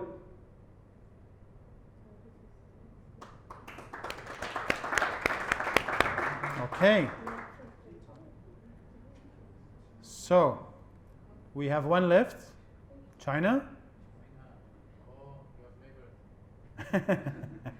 I heard that. Good evening, everybody. I am Jia, the marketing manager at Xinguang Company, specializing in environment protection technology. Good evening. My name is Outcome. I am the research and development manager at Xinguang Company. Our country, China, is a beautiful place that has stunning natures and beautiful views that needs to be protected from pollution. China is the second largest economy in the world. It is also the biggest carbon emitter. During the last 15 years, China started to focus its attention on environment protection from pollution. The biggest step it has taken towards this direction was to declare a war against pollution, as they have declared a war against poverty in the past. To achieve this strategic objective, China has started to issue laws and regulations and started to set limits and standards for pollution. For those companies who are achieving those, who are complying with these laws and regulations, they are giving tax breaks and financial assistance. And for those who are taking a step further and reducing the pollution below the standards, they are giving more incentives, more awards, and more benefits. As mentioned by my colleague, and to support the government vision to reduce the pollution rate, our company invented new technologies to help the manufacturing companies to reduce the carbon emissions. Our new technology will support the manufacturers and the other companies to comply with the new China laws and regulations. This will ultimately secure our environment, save our environment from pollution, and it will help keeping healthier life for our people. It will also encourage tourism to our beautiful country. Our project is cost-effective and has high chance to succeed, and will help you as an investor to increase your profit margin. And we will be glad to invite you to visit our company to provide you with more details about the new technology. Thank you very much.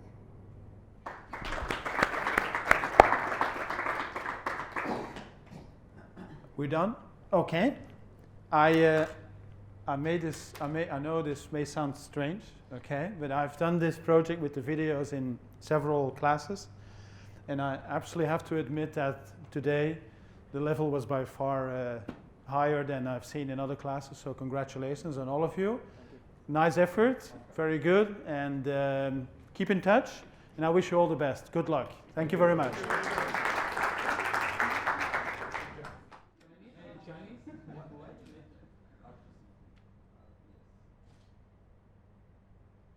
Start your success story today.